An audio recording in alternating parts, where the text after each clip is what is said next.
Preparing to live stream.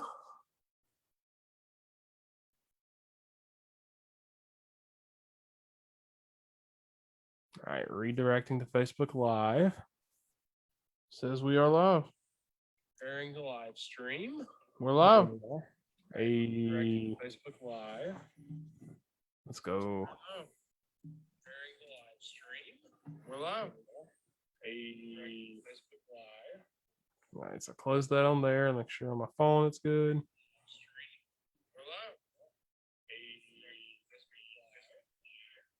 Close that on there and make sure live. That's good on my phone.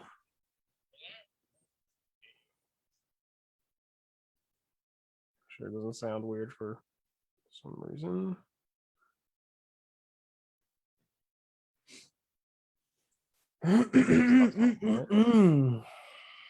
It's working. It's working. Oh, it's reversed than we usually are. I don't know how I feel about that. Yeah. It's weird. Pull up on my phone so just in case anybody comments.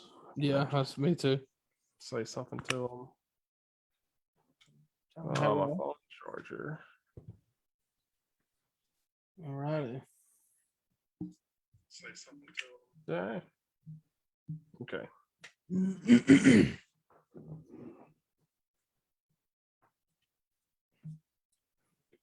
Whole the way I'm set. All right. I'm very closed in. I have a very small desk.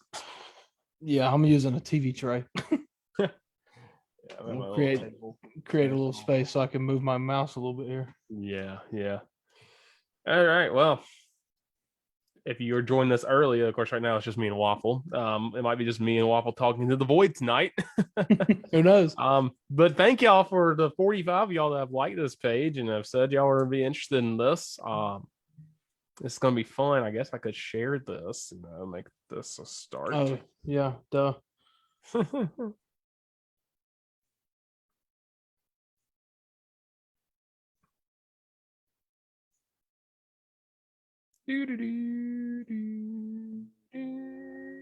I misspelled a word. That's a good start. Oh my gosh. Hopefully I shared the right thing. Maybe. I don't know what's happening. Okay.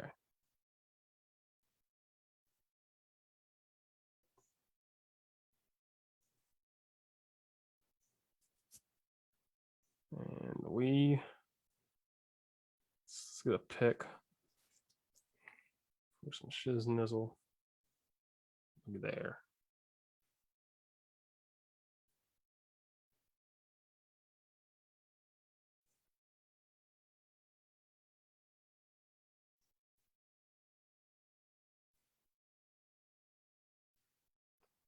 Do I have it still pasted on Facebook? On wait. Yes, I do.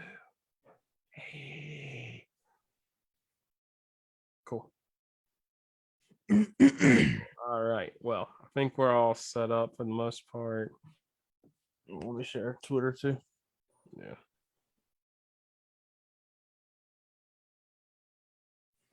How do you get your Zoom screen to look like that? So go in the corner where it says view. Yep. Go to and click on that speaker or gallery. Go to gallery. Yep, got it. Oh, I see.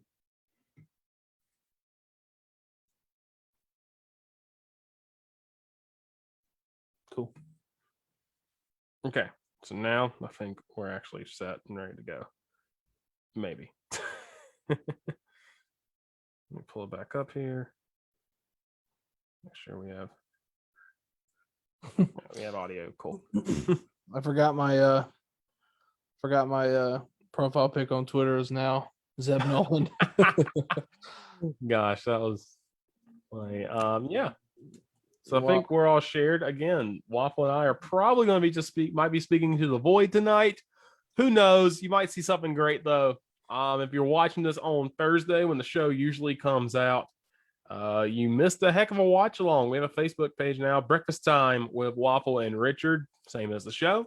And you can watch along with us. And we may have to do this again if it's successful. The Braves are doing very well. Waffle, we may have to do something with that if the Braves can possibly get a World Series run. They're up 2-0 on Dodgers after a pair of walk-off wins, man. How crazy was that so far the past 2 games being a Braves fan? That was awesome, man. I just, I'm in the back of my mind, I'm waiting for the collapse, the inevitable collapse. Yep. But Yep. I'll take what I can get right now. 2 walk-off wins against one of the best teams in baseball is you can't beat it. I mean, it's great. 2 fantastic games kept you on your toes. One team took the lead, the other one answers right back. So Yep. can't ask for much more. Braves showed a lot of perseverance and doing all this without Acuna and without Soroka and Ozuna as well. Like, it's crazy how they rebuilt this lineup. Even Freddie Freeman hasn't played great these first 2 games. So without him really not being a factor, Freddie Freeman hasn't done a thing yet. So yeah.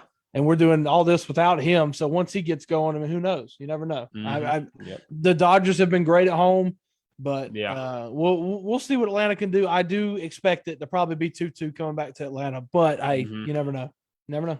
Yeah, interesting to see that. Of course, the other series is going on tonight. We may check in on that between Boston and Houston tonight during the Monday Night Football game. Of course, this is all about the Bills versus Titans. And Waff wearing the shirt from last year. Josh Norman got stiff-armed right back onto Waff's couch in Greenwood. Yeah. Last year when the 2 teams met, what, 43-16, 42-16, something like that? Yeah, 42-16 on a Tuesday, special Tuesday edition of football. Yep. I had to get moved because of COVID issues with the Titans. And the worst part about that was the Bills got beat so bad and Titans practiced, 1 day that week because of COVID issues or something like that. And that was the crazy part. And the Bills, you can talk about the Bills had a ton of people out, but still, you can't lose to a team on 1 day of practice. Right. And the Titans had guys out too, but I was just so shocked that we came out and played such sound football after literally not having organized practice in weeks. Yeah, and there are some guys out with the Bills tonight too. There's some guys back for the Titans tonight that are big time. We'll talk about that as we get closer to kickoff. Approximately 8:15 on ESPN. We've got it pulled up on our various screens and watch along with us. That's on ESPN's. Watch along with us. But we're going to start off with some college football, recapping the weekend. It was a crazy weekend again. This has been a crazy season so far for college football. And I'll start off my game on a Friday. Clemson playing a day early after a bye week, goes up to Syracuse, New York. That's a terrifying phrase for everybody that's a Clemson fan, because if you don't remember, a few years ago, Clemson played Syracuse with Kelly Bryant. Kelly Bryant gets hurt, and Derek Cooper comes in, but unfortunately by that point, the Cuse Orange, who I think that year went 9-3 or 10-2, or I think they went 10-2 back-to-back years, just stopped the Tigers this year. The end of the first quarter is 0-0, so we realize, oh great, the offense has done nothing in the bye week to get better. And during that time, you're going against one of the best running backs in the ACC, and Sean Tucker. Sean Tucker ran wild in this game, 157 yards on 22 carries. That's insane. And I'll get to a reason why this was very stupid for Syracuse in their final drive. But first quarter happens, nothing. There's just nothing going on. Punt, interception. And then finally, Clemson gets a touchdown drive thanks to an insane catch by Joseph Ngata. If you haven't seen this play, it's wild. And you still remember, Joseph Ngata is a good wide receiver. Right. He finally got the ball, and he did fantastic jumping catch in the end zone, makes it 7-0. And then Syracuse goes right down, goes 91 yards in 3.5 minutes to score. Garrett Schrader runs it in this time. Sean Tucker had a big run on the drive as well. And Sean Tucker kept the team in the game. Back and forth they go with punts, and then Will Spires, the punter, throws probably the best pass of the night. Best pass of the night for sure. So Davis Allen for a first down, keeps the drive alive, and then Kobe Pace pounds it in from 2 yards out to make it a 14-7 game at the half. Back and forth they go. Syracuse turns it over. Clemson gets a field goal to take a 17-7 lead, and then Syracuse, I'll give them credit, answers right back. They go 75 yards in just 2 minutes. Thanks again to another run by our good big pass from Schrader to Trevor Pena for 62 yards. Makes it 17-14. So Clemson's got 2.5 minutes to run the clock out. And then once again, this is where Clemson cannot end games on offense. 2.5 minutes left. I believe Syracuse had maybe 2 timeouts at this point. I can't remember. Mm-hmm. But Clemson, first of all, get past the Phil Maffa, great play. Get a run for about 3 yards on an option. Okay, good. I think this is the first time it happens. Or excuse me, this is with 6 minutes left. So Clemson's got to get like a 4-minute drive. Run for 3 yards. Then they did try quarterback power. It was out of the pistol, but it didn't work. Yeah. And then you got to throw it. And it's incomplete. And now the clock stopped. Spires gets a pretty good punt. There's an illegal block in the back. So Syracuse is at their own 7-yard line. And Syracuse, of course, that defense is tired. Syracuse keeps going and going and going. And it's 3rd and 2 at the 31. Now, Andre Schmidt is a good kicker for Syracuse. He has struggled this year. He's 1 for 5 from 40 yards plus. It's 4th and 1 for the Orange. It'd be a 48-yard field goal. You have Sean Tucker. It's 38 seconds left. I believe Syracuse has 1 timeout left. You just need to get 1 yard and then possibly run one more play, and then you can kick a field goal. And Dino Babers sends out the kicking team.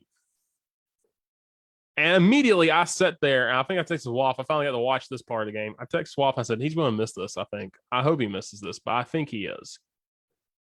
And sure enough, missed it wide to the left. And Clemson holds on to win. So I think if you're a Syracuse fan, you got to be angry because Dino Babers' clock management has been horrible in these ACC games this year. I think you saw it against Florida State. You saw it against Wake Forest. Yeah. Syracuse is 3 games away from being 6-1, by the way. Mm-hmm. And being 3-0 in the ACC and being on top of on the Atlantic. So they're not a bad team. But man, it is just surprising that just coaching scared, I think Dino Babers did in that one. But going back to Clemson, there are still some problems. And looking back, I got to rewatch most of the game. DJ Uyunglele, I don't know if he's got the yips. I don't know if he's just not comfortable. But man, there's something up with him. And I don't know if it's going to get fixed this year. And I don't know if he's going to be the guy going in the future. And I hate it because he did so well last year. Yeah. The 2 games he had to start. And, everybody thought he was going to be better than Trevor Lawrence. And I don't know if that pressure was put on him has just gotten to him or what. But, man, he just has not looked great. And, again, this is a young offensive line, young running back room. But defense comes up big again. James Skalski back gets a half sack. Tyler Venables gets a sack. Balin Spector, was all over the field with 10 tackles. So Tyler Venables also got an interception in this one. He's had to step up this year. So, all in all, again, Clemson's going this is how every Clemson game is going to be this year. We'll talk about with South Carolina. Me and William joked that South Carolina and Clemson's going to be 10-9 this year. And whoever wins that game, no one's going to be happy after watching that game. No. Because both of the offenses have just been so bad at times this year, but the defense has been great. And so, Clemson is in a challenge that this week's going to be a whole different breed of animal. But what's weird is they're favored in every single game, except for this next one against Pitt, which we'll talk about soon. And it just feels like every one of these games is going to be like a 10-point game, except for UConn. Yeah. So it's just weird. Again, Clemson fan, I'll take the wins. I feel like at this point, if you can finish out 10-2, maybe backdoor your way into the ACC title game. I don't think you can with how NC State's been playing. Yeah. Or even how Wake's been playing, you may not be able to. But if you can get yourself a nice bowl game, I think it's a successful season this year for Clemson. Yeah. Just going back to DJ, the narrative all year is, and I've pushed this narrative that obviously we know he's good. And we're just sitting there trying to figure out why all this is happening and why everything's so bad. And at this point in the season, now we're at the halfway point. Mm-hmm. And something's got to give because, I keep giving them the benefit of the doubt. In the back of my mind, I'm just like, okay, they're going to figure it out. they're going to come out in one game and they're just going to run wild and it's going to be back. Yeah. Is how I've been thinking. And what better time to do that than off a bye week and figure it out and come out? But now you're still showing the signs that were the same signs of how everything has been going this year. So at some point, something's got to give. I don't really understand or know when, if it's even going to happen, except against maybe UConn. Because I mean, I know this week's tough. This is who they're billing as right now, looking like the best team in the ACC coming up in Pitt. And Clemson's defense is still, still Clemson's defense. They're going to win them most of these games toward the end of the year. But this is the best offense that Clemson's defenses going to have faced all year. Exactly.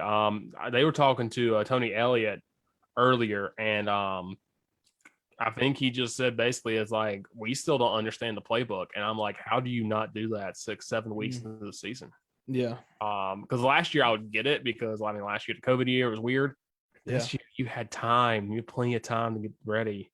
And you had everybody back. Exactly. You had it was just that running back room really that you had to worry about. And other than that, man, it was just weird. Yeah. But looking at stats though, last year Uyunglele didn't play a whole lot, of course. Shorter season as well, too. But still, last year he was 78 of 117 for 5 touchdowns and no picks. This year, 97 of 174, 4 touchdowns and 3 picks. Right. And he played about the same number of games. He only started 2, of course, last year because Trevor Lawrence being out with COVID. But still, it's just tough. I really don't know where to go from this. David Turner put in the chat, shout out to David for watching. He said he gave the benefit of the doubt to Ben Simmons for several years, and look what that's gotten the 76ers. That's true. It's kind of not quite a similar situation, I don't think, but you got at some point someone's got to be held accountable for this, and it might blow up in their face next week against Pitt. And we've seen it kind of blow up against NC State and Georgia. Yeah, I'm waiting for the one game where either they get it right and roll on to the team they've been for the past few years, or it just blows up in their face. And this could be the week. But before we look at that, let's look at Saturday, South Carolina and Vanderbilt. There's a range of emotions. Always. This one, Waffle. Always. Because it's never easy. Vanderbilt, like we said, had not scored a single point in SEC competition. Yep. South Carolina, again, had a tough game against Tennessee, but you're thinking this is your get-back game. This is the game you come back. Vanderbilt's starting quarterback is out for this one because of an injury. You're thinking it's homecoming. It's packed. The state fair's in town, which is always a big deal in Columbia. This is how we get back on track. And then you look up and it's the fourth quarter and you have your grad assistant quarterback has to come back in and lead the drive. But he does lead the drive, etches himself in the history books at South Carolina. Becomes a meme if you see Waffle's Twitter profile picture now. Yeah. But man, what was up with this game? I don't know what to say other than like we should have lost. We should not. There's no reason South Carolina should have won this football game. Because I mean, think about what you just said. Coming up against Vanderbilt, a team that has not scored a point in SEC play all year, is far and beyond the worst team in the SEC, we thought. Yeah. And they're not playing with their starting quarterback. And just, but it's the same crap with South Carolina, though, because South Carolina, any kind of new quarterback, freshman quarterback, whatever you want to put in, field day, that's his coming out party. He's going to look like the best quarterback in the nation before falling off a cliff, i.e. Kenny Hill from A&M in 2014, and also the dude from LSU 2 or 3 years ago. Oh, yeah. Or maybe that was last year. God, was that last? I guess that was last year. I think it was last year, yeah. Yeah, good grief. I mean, he looked like he was going to take over, and where's he at now? Who knows? Yeah, exactly. But anyway, South Carolina getting the win 21-20. I mean, thank God we won, but I mean, at what cost? Who really cares? Well, at what cost to be 13th in the SEC instead of 14th? Great. So anyway, hey, you got that one in front of your 3 in the losses now for conference play. So yeah, Shane Beamer's first SEC win.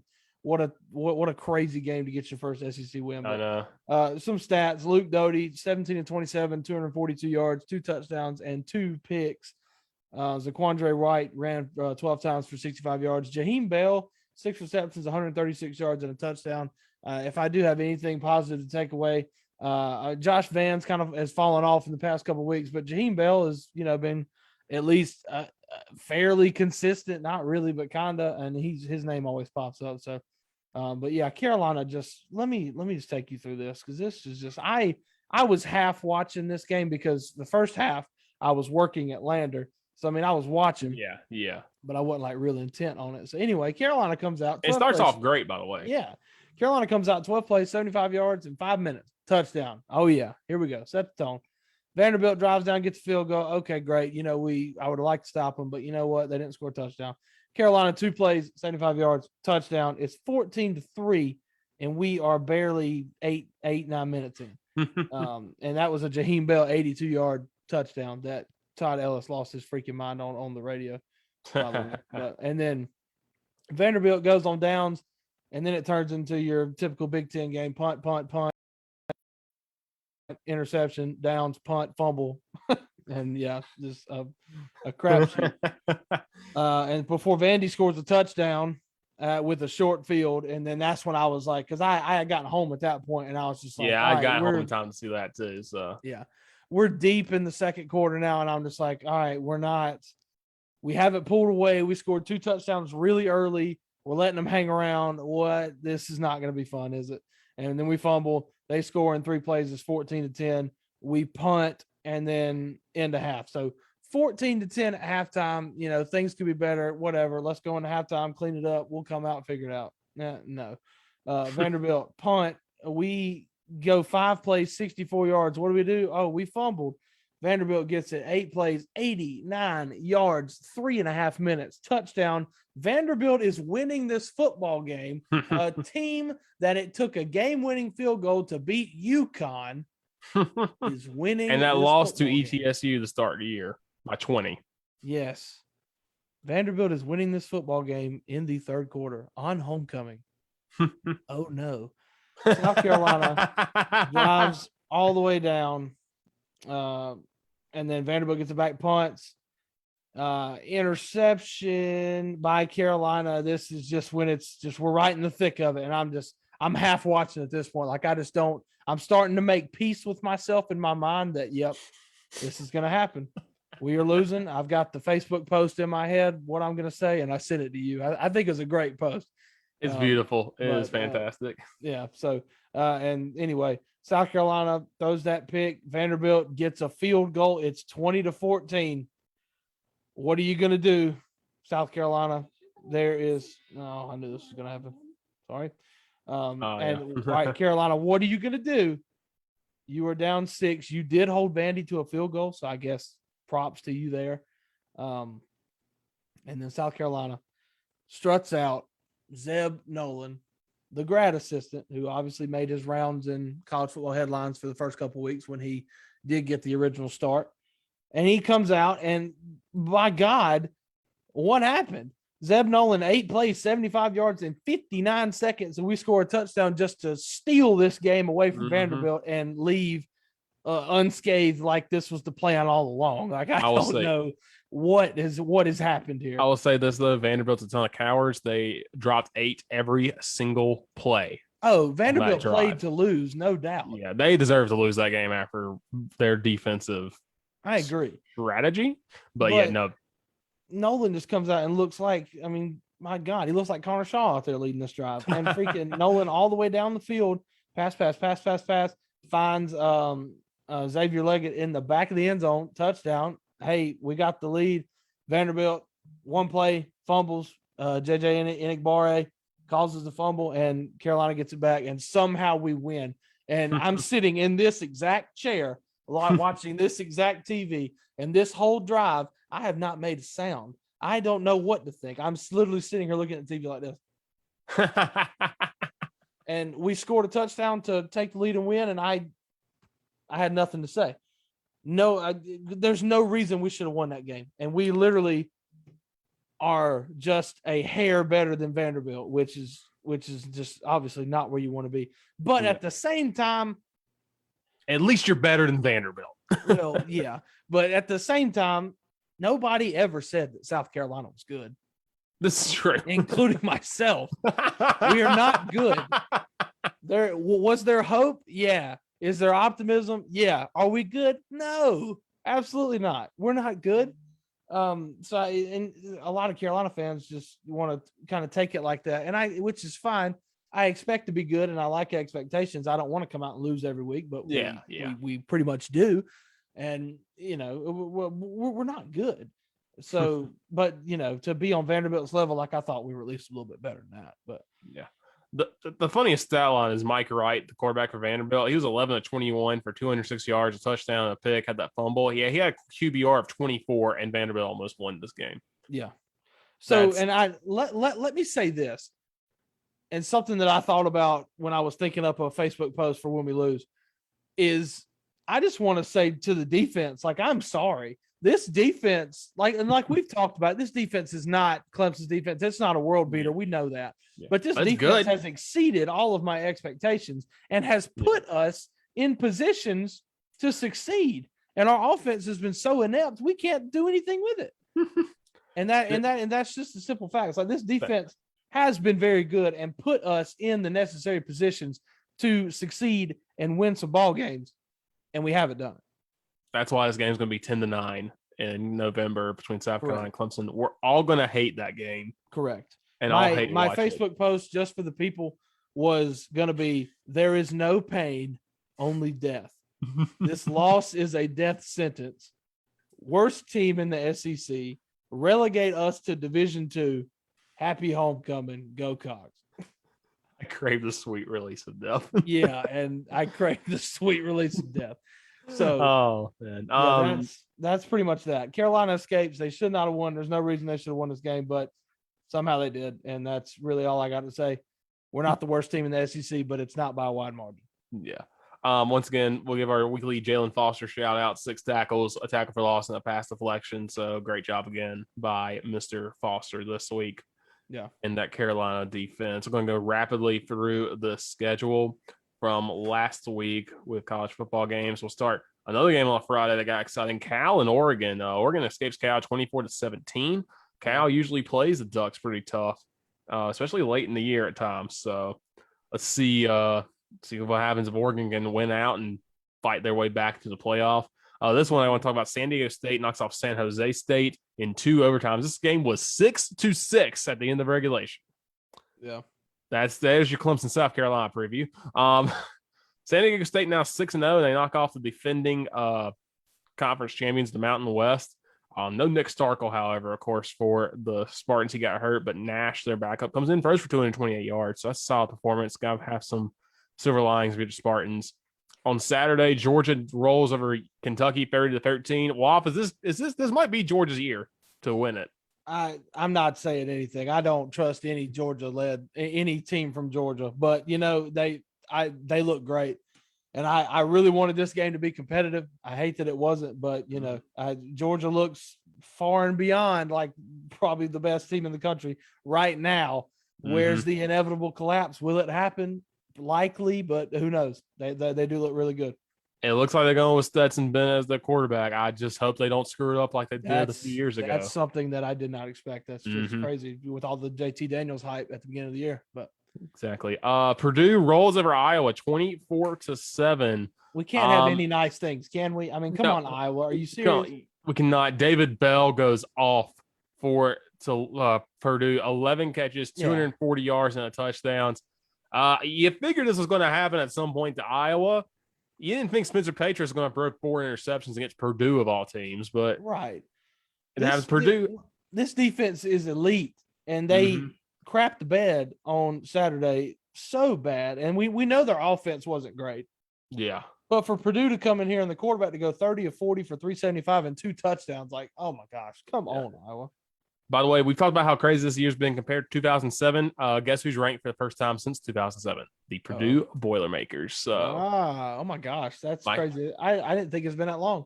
Yeah, they had the longest streak of a Power 5 team. Now the second longest streak. The longest streak now belongs to the Kansas Jayhawks, having ranked since 2009, the last year that they were really actually good. I think they were like 8-4 that year. So what a team. Cincinnati rolls over UCF 56-21. Thank you. UCF Twitter is silent. Yeah. Praise the Lord. Sorry, Gus. And since he keeps rolling, since he's number 2 in the country right now, which means when the playoff rankings come out in a couple of weeks, they're going to be number 9. Right. Because we can't have nice things at all. No. Yeah, but since he's been playing out of their mind right now, and so they just got to keep doing that. And again, they have SMU left as a ranked team as of right now.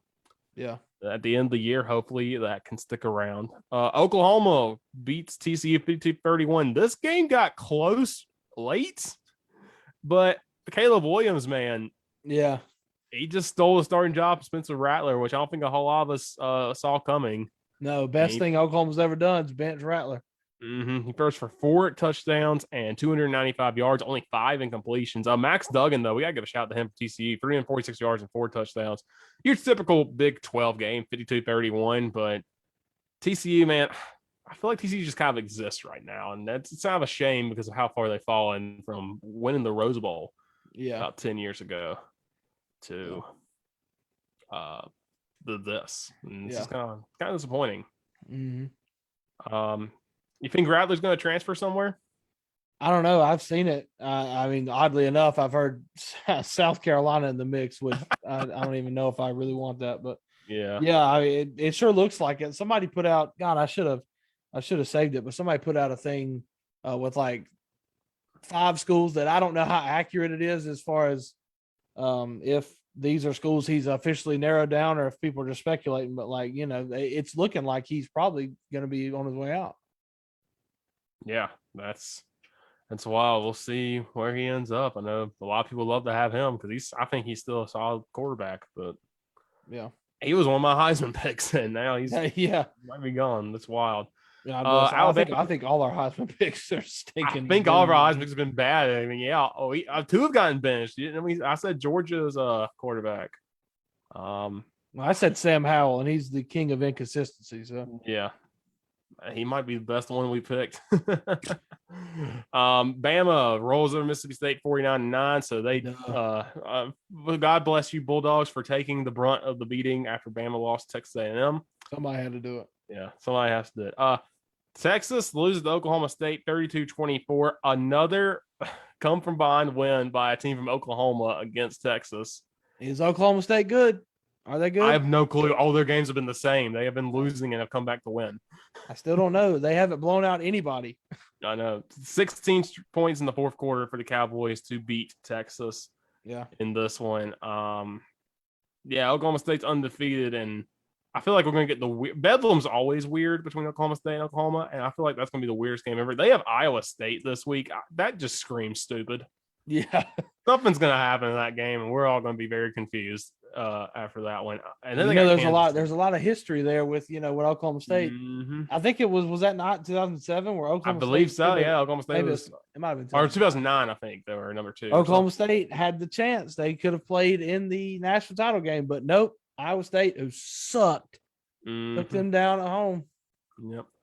Ole Miss, Tennessee. Ole Miss knocks off Tennessee 31-26. Not after the game, during the game. Bad spot. I will say this is a horrible spot by the SEC officials. The review does not get overturned, and Ole Miss gets the ball back. And Tennessee's got 3 timeouts, and the trash is flying. And we're not talking about Joe Milton on the field. That came later. And there's like a 25-minute delay. Lane Kiffin gets hit with a golf ball. Someone threw mustard. It turns out 18 people got arrested. Yeah. In this one, and Tennessee got fined $250,000. It's not a good look, Tennessee fans. Not a good look at all. Not at all. Let me back you up there, Chief, because I don't have a problem with that spot. Really? I thought that spot was as good as they could do, given what, and especially after looking at it in the. David, what? I'm sorry, I just saw what David It is the Bama Tennessee week, so yeah. But yeah, I thought the spot was good. Now it was unfortunate the lack of proper camera angles in order to accurately look at it. But upon looking at it, And what they talked about on there was that the ball was not in his right hand, which obviously the right hand falls over like where the first down is. The ball was in his left hand, and upon looking at it, it was closer down to like what they thought was like around his waist, which made me think that I thought that the original spot might have been a little bit further back than it should have been, but I think if they would have had a good angle, they might have seen it and they might have moved it up a little bit, but I still don't think it would have been a first down. Okay. Yeah, I can see that. And we'll have to look. And then but the problem is the game was not over. Right. You have 3 timeouts, and Ole Miss has not been running the ball well at all in this game. So it's not like you're done. You can get a stop and focus on getting the ball back, which they did and had a chance to win. And it's a long shot because you're thinking like they're on about midfield.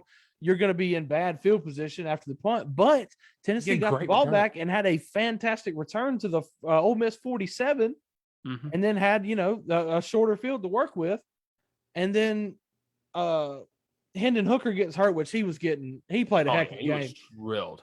He played an amazing game. I love him. He's great, and he got smashed in that game, and came out, and then they put in Joe Milton. And what are you thinking? Doing? I think you have to do something. He was looking at the clock the entire time, and the Ole Miss defender literally waited till he was also looking at the clock, waited, and then pushed him out as soon as the clock went away. Right. That's a stupid play by Milton and a smart play by Ole Miss. And my God, I don't know how you let that happen. No, you have to do anything but that. Yeah. You can't just run out of bounds. You have to throw it. I don't care if you throw it in the stands. You just have to throw it. You have to try. Yeah. I have no clue. And it looked like I get it. It's one of those, it's a Hail Mary situation. Everybody's going to be bunched up. You just got to yeet it up and see what happens at that point. At anything than just run out of bounds and hope you got a second on the clock. But yeah. Auburn and Arkansas. Auburn rolls over Arkansas 38-23. Bo Nix had a good game, so Bo Nix back maybe. I don't know. Tough for Arkansas, 3 straight losses now after starting off so great. But they had to play 3 pretty good teams in that span. They still have to play Alabama too, which that'll be interesting. Arizona State and Utah. Utah upsets Arizona State. Cameron Rising, which might be the best name in all of college football. 247 yards passing. So the Utes, big time win over Sparty. Baylor knocks off BYU 38-24. So Baylor rebounds after they lost. BYU starting to slip a little bit after losing 2 straight. Yep. Florida and LSU. LSU was told, hey, we should run counter more. And guess what? It worked. Davis Price runs for 287 yards, and they beat Florida 49-42. Yeah, stupid. And then Ed Orgeron's been going to be fired at the end of the year because one, because of the coaching stuff. Also, that man got single and was like, I'm burning this city to the ground. He had all his girlfriends at practice. He had his girlfriend's kids and drills at practice. He hit on the board the rector's wife. This man's a menace. That man won a title and went crazy, but yeah, there's a lot of issues at LSU in the past 24 months. LSU may have sold their soul to win a title, and it may have been worth it, but good Lord. Bro, they definitely did, because it's so wild to see them go from, middle of the road, just kind of meandering to the best team in college football that year, winning a national title, having a Heisman Trophy winner, setting multiple records in one season, and then just fading back into obscurity like nothing happened. Yeah. Just wild. And again, gets fired after being LSU. He's only getting paid out $18 million. Again, I would take that in a heartbeat. Yeah, please to do that. Speaking of someone who's going to be making a lot of money if he gets fired, Jimbo Fisher and Texas A&M roll over Missouri 35-14. No letdown game for the Aggies. Spiller goes off for 168 yards. So Aggie's still alive. This is a game I didn't think was going to be a blowout, and it started off close. NC State and Boston College. NC State rolls 33-7. Devin Carter has one of the greatest catches I've ever seen in this game. Mm-hmm. He catches it off the defender's back for the first touchdown, and NC State rolls. NC State, a lot better, I think, than people think. We saw them beat Clemson, but of course Clemson's not great. But man, this is a good NC State team. Now I'm waiting for the inevitable collapse that they have every year. Right. I think NC State is one of the only few Power 5 teams that have never been ranked inside the top 5, I think, in the entire history, which is wild to think that team had Phillip Rivers and Russell Wilson at one point play quarterback for them. Yeah, but yet South Carolina has been ranked in the top 5. Like, exactly. make it make sense to me. Minnesota and Nebraska. I crave the sweet release of death, Cornhusker fans. You lose another road game, and by 7 points. Oh, Nebraska. Happy Scott Frost Day. This one made me mad. UConn beats Yale 21-15. The dream is dead. I was so mad. Yale got down big in this one early and had the Yale fight is back. so bad, dude. Yeah, this was a terrible football game to watch. But I watched it. Grooms, the quarterback for Yale, he ran for 67 yards. He was 8 of 31 for 132 yards, a touchdown, and a pick, and Yale only lost by 6. Yeah. UConn's so bad. UConn is horrible, man. And God, Clemson doesn't get right against them. There's no way Clemson comes out. There's no way, even if as bad as Clemson has looked, there's no way they don't hang drop at least 40 on this team. On UConn. There's no way. Drop 40 on this team easily, man. This UConn team sucks, man. I think you could get Abbeville or Dutch Fork or Gaffney to go out there and they could probably hang 50 on UConn. Oh my gosh. Yeah. The dream is dead, but hey, the Wake Forest dream is still alive, so we'll take that one. Yeah. Man, just disappointing for our beloved Yale Bulldogs. That's probably the only game UConn's going to win at all this year. Yes, it is. So, let's see. Miami, North Carolina. Another game. Yeah, Miami and North Carolina. This game was fun. A lot of people thought this game would be between two top 10 teams, possibly a game day game. Yeah, Turns out not to be. You have backup quarterback Tyler Van Dyke in for Miami as a good game. 45-42, North Carolina wins because of one of the weirdest fumbles I've ever seen by Miami. I think Van Dyke threw the ball, it gets hit, bounces off like 4 people's helmets, and then North Carolina grabs it and falls down to win. Yeah. Weird game, kind of stupid game. That's normal ACC football though at this point in the year. Yes, it is. Speaking of ACC football, Pitt only scores 28, which is surprising for them this year. Again, but they roll over Virginia Tech 28-7. Pitt is now ranked in the top 25. Pitt might be the best team in the ACC. Yeah, Pitt, Kenny Pickett, known for their offense this year, brings out Pat Narduzzi's his niche is he's a defensive guy, and they stymied Virginia Tech. Yeah, and that's why that game against Clemson is going to be such a big one for the Tigers and a tough one. Yeah, if you're Pitt, that's exactly what you wanted to see before you go into Clemson. Absolutely. Coming off a bye, too, for the Panthers as well. Yeah. Colorado beats Arizona 34-0. Colorado is not a good team. Arizona's even worse. Arizona's 0-6. I'll tell you who's even worse, and that's Arizona. Arizona, by the way, their starting quarterback got hurt. I believe they are down to 2 walk-on quarterbacks now. Oh, my gosh. So it's I'm going to look at their schedule real quick. I don't see a win. Well, maybe Washington State. We'll get to that reason why in a little bit. Oh, yeah. But that might be it. Maybe. And Washington State's a weird team too. So yeah. Poor old Arizona just gets demolished by a bad Colorado team. UTSA beats Rice 45-0. UTSA is now ranked and they're undefeated for the first time ever in school history. Another team to watch out for in Texas. UTEP beats Louisiana Tech 19-3. UTEP now 6-1. UTSA and UTEP play each other in 2 weeks, and you could have 8-0 versus 7-1 or 8-1. Excuse me. I think that's the first time UTEP's been bowl eligible in. I think 2014 is what's something like that. It's been a while. First time they've been bowl eligible in a few years. Yeah, so you got a big showdown in Texas in a couple of weeks between those two teams. ULM upsets Liberty 31-28. You know, this made my heart happy for many reasons. But ULM 33-point underdogs and they knock off Liberty. Malik Willis, everybody's saying was going to be a first round pick, has looked bad the past few weeks. Yeah. Against not against good competition either. They're independent and they're playing a pretty easy schedule, are the Flames. And that's a bad loss. Shout out to Terry Bowden, though, coach of ULM, and about half that coaching staff I think played at Clemson at some point too, which makes it even funnier. Yeah. So congrats to them on the big time win there. UNLV loses to Utah State 28-24. UNLV is also winless so far. They're the only other winless team in the FBS.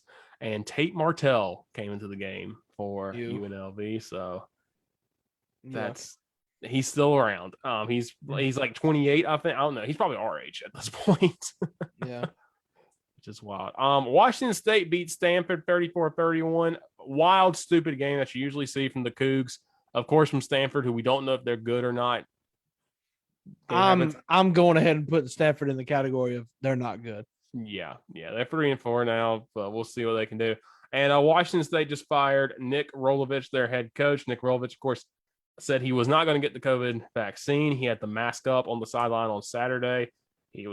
And Washington State gave him the ultimatum. They had a deadline for him to get vaccinated or he'd be fired. He said no. And Nick Rolovich, who also said some interesting stuff over the offseason about some of his players and has done some stuff apparently at Hawaii too. So it was already a problematic situation, and this was just the last straw. I don't know. He's not like, Urban Meyer or John Gruden toxic, I don't think. Right. But man, it just kind of feels weird to, Yeah. What's happening. And, we're not going to get into the discussion of vaccines or whatever on here. But man, I feel like it's not that big of a deal. Yeah. Just suck it up and just because you're at a Power 5 job. Yeah. At a school that has been pretty good in the past few years. Yeah. And this is your first opportunity. Like, you made it. You worked up from being at Hawaii for the past couple of years, and you made it to Power 5. And now it's all gone. Yeah. And you're stupid. You can do whatever you want. If you don't want to get vaccinated, that's fine. If you do, that's great. Whatever you want to do. But at some point, I guess good on him for standing up for what he believes. Kind of like, I guess, whatever the heck Kyrie Irving's got going on. Yeah. But at the same time, like there was more to this than just the vaccine stuff. That was the final straw. And I think just his attitude about it too. Yeah. Was also why, according to the board of directors at Washington State. So that's, you hate to see it because Washington State a few years ago was really good and a lot of fun to watch with Gardner Minshew. And now there's instead of Max Borgia, who's a lot of fun to watch too, and Javin Laura. They're still a fun team to watch, man. Just kind of disappointing to see how that's gone. Finally, going to look at Wisconsin and Army. Wisconsin beats Army 20-14. This game ended in about 2.5 hours. Yeah. Army played a Big Ten team tough. They always do, but they end up unfortunately losing this game. There were about, I think, at one point in this game, there were about 6 passes attempted in about 3/4 of this game. So, on brand for both of these squads, and I appreciate that. So, that's the last week. I think since we kind of went over a little bit, Monday Night Football's getting ready to start. We're probably going to check in at halftime, look ahead to college football, do a little recap too. We'll see. If not, for some reason, the South Carolina and Texas A&M play next week for the Bowman Trophy, the greatest trophy in all of college football. Nobody even knows what that is. Yeah, I would look up. Apparently, it's named after some guy. His last name was Bowman. I think Alan Bowman, who was a soldier from South Carolina that fought at the Alamo. So they kind of had to stretch a little bit to find some connection to it. Yeah. I wouldn't know what it is because South Carolina has never won it. It's literally just a giant cowboy.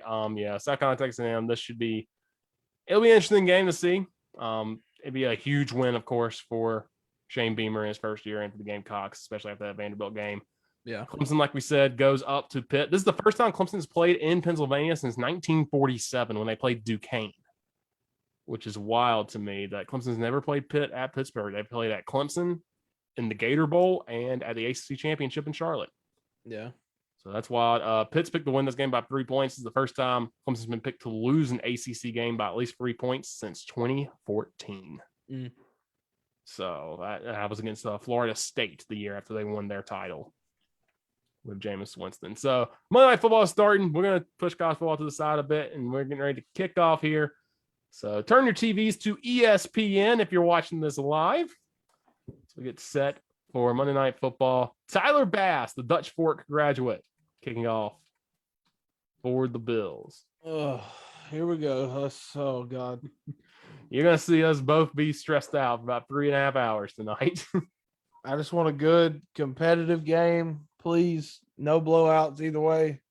Although if a blowout happens, it's going to be the Bills winning. But yeah, Bills we'll are picked to see. win by 6, which feels like a lot to me. But and especially of course, AJ Espinoza and Boogie Basham are out for the Bills in this one. So that's Titans starting out hot with a hold on the kick returns. That's always good. Yeah. WAF CV, I think, is a little bit ahead of my computer. So if you hear some kind of weird reactions, that's why. But yeah, we're basically on point. I think we said it's about 5-6 seconds off, so it's not too bad. Yeah, not bad. Yeah. Thank you all for watching. We had a good crowd. I had good people who like the page too. So y'all can comment on this, what y'all see from the game. Any questions y'all have for us about the NFL and college football, just let us know. Let it fly. Keep it PG though. Keep it PG. We have families watching. All right. That's a good start for the Bills pass rush. Yeah, Titans come out how I'd like them to start. I want to work the play action game because everybody knows what Derrick Henry is and what he does. And obviously we're going to be running with him, but we need to incorporate the play action in order to open up downfield, especially now with AJ Brown and Julio back in the lineup. But obviously not too great on that first play. Yeah. Trey White, of course, had to go one-on-one with Tyreek Hill last week, and so interesting to see what he does. It looks like he's one-on-one with Julio right now. Yeah. And that one just gets balled up. Yeah, Nate Davis for the Titans. He's third or fourth year out of Charlotte. Had a great year last year. Kind of came into form, but this year he's completely 180'd. He's been horrible this year. That right side of the line is hurting because we lost Dennis Kelly, and we haven't found a good right tackle replacement. And it's not been good. So Titans run left, please, or just I don't know, just don't run it all. Our offensive line sucked. Star Lutulele has revamped his career because he was with the Panthers, had a great career to start off, and then kind of was quiet. But man, he's come back in force this year for the Bills. Oh, what a play! Looks like Anthony Ferkser gets the first down, I think, there. Oh, he's so pass from Tanithrill. Yeah. That's a good heads-up decision by Tanny. Yeah, gonna give him the first down. That's good. Hughes getting held a little bit there by Taylor Lewan. There's probably gonna be a lot of that. Don't worry, they'll catch the next one. But yeah,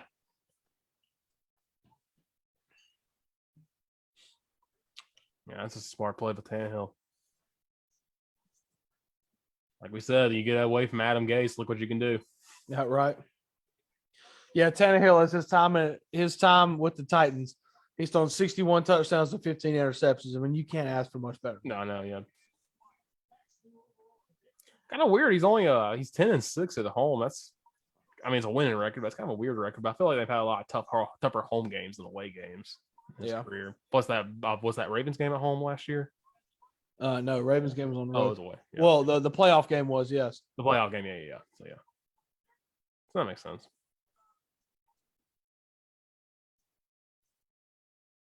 Oh no.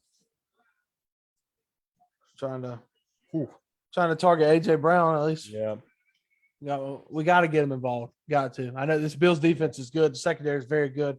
We got to get AJ and Julio involved. Yeah. So Taron Johnson on the covers there. He just re-signed for a big deal with the Bills, and that's a good guy to keep. I threw my hands up for pass interference, but I'm reaching. So sorry. Yeah.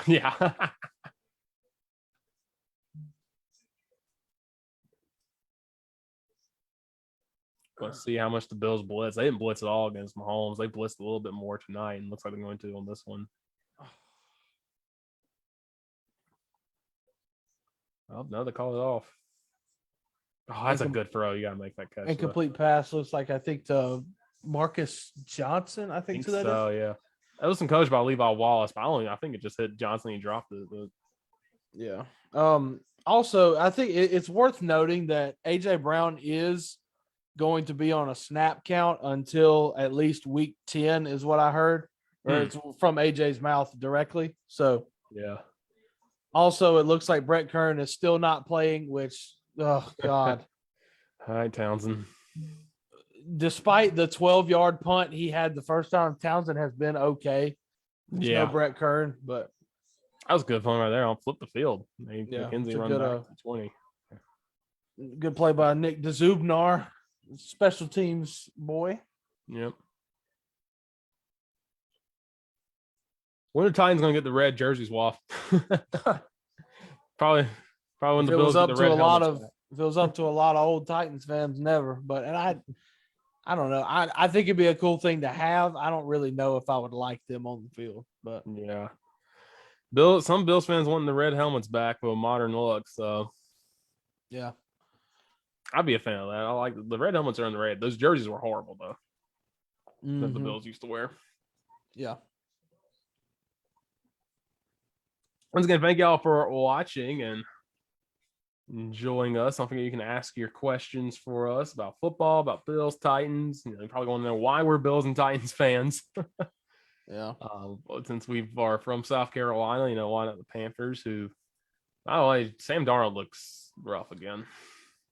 Yeah, it hadn't. He did not look good Sunday, that's for sure. And I told some of my Panthers friends, like, I just don't think that like Minnesota is a scrappy team, and Yeah. Minnesota is a few plays away from having a lot better record than they actually do.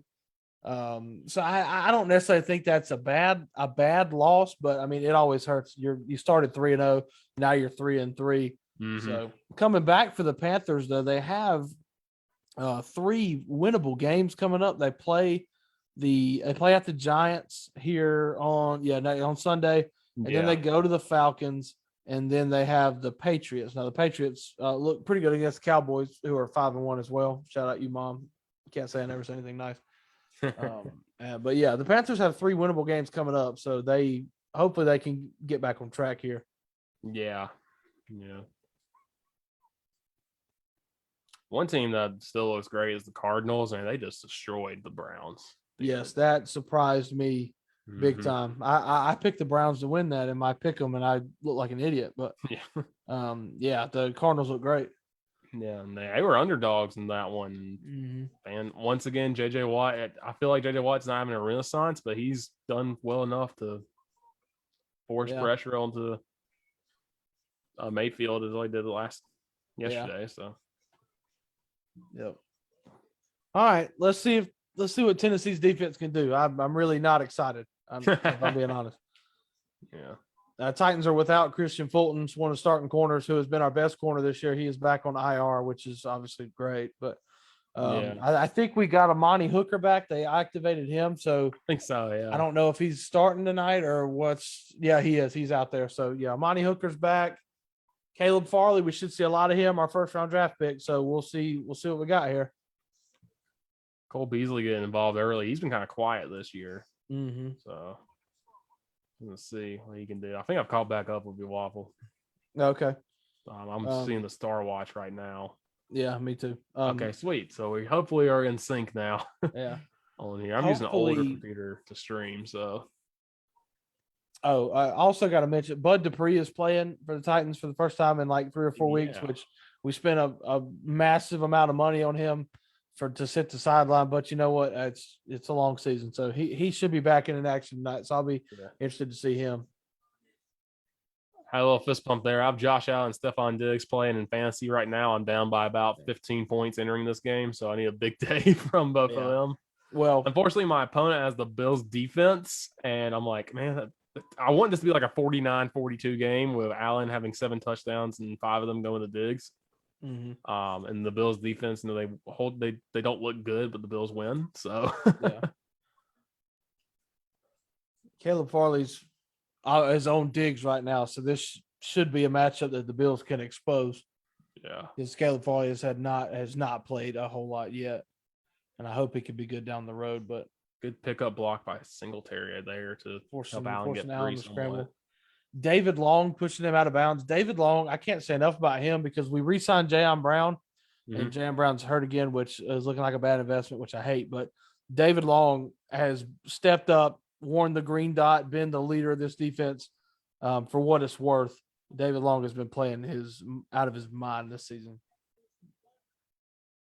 Vrabel with that iconic stance on the sideline there. I don't think there's ever a moment he's not standing like that. I know. Why? And Janoris Jenkins down here, I'm not calling him Jack Rabbit until he does something. Why? I hate playing so far off. Mm-hmm. What a run by Singletary right there. It's a heck of a run. That's what I think I want the Bills to do more is just they got with Zach Moss a few weeks ago against the Texans, and yeah, now if Singletary can get going, man. Matt Breida is out for the Bills. He's the third string running back. He hasn't played a whole lot this year, but yeah, usually the goal line guy. Feliciano with a massive block on Jeffrey Simmons there to open that hole up.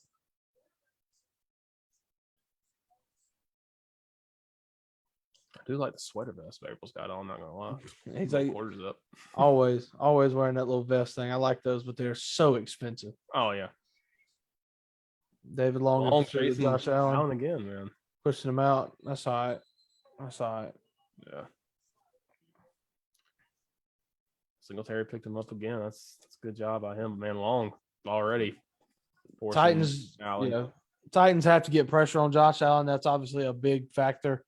But Harold Landry has played out of his mind this season as well. And I've always thought he was good coming out of Boston College. I was really excited about him. He is in a contract year, and he is playing out of his mind for sure. Good move by Beasley. Waffle, I think I wasn't recording this entire time. Huh. So yeah, we don't know if we'll have a pod or not this week. Well, yeah. My bad. you missed a live stream. I guess you just missed out. I know, yeah.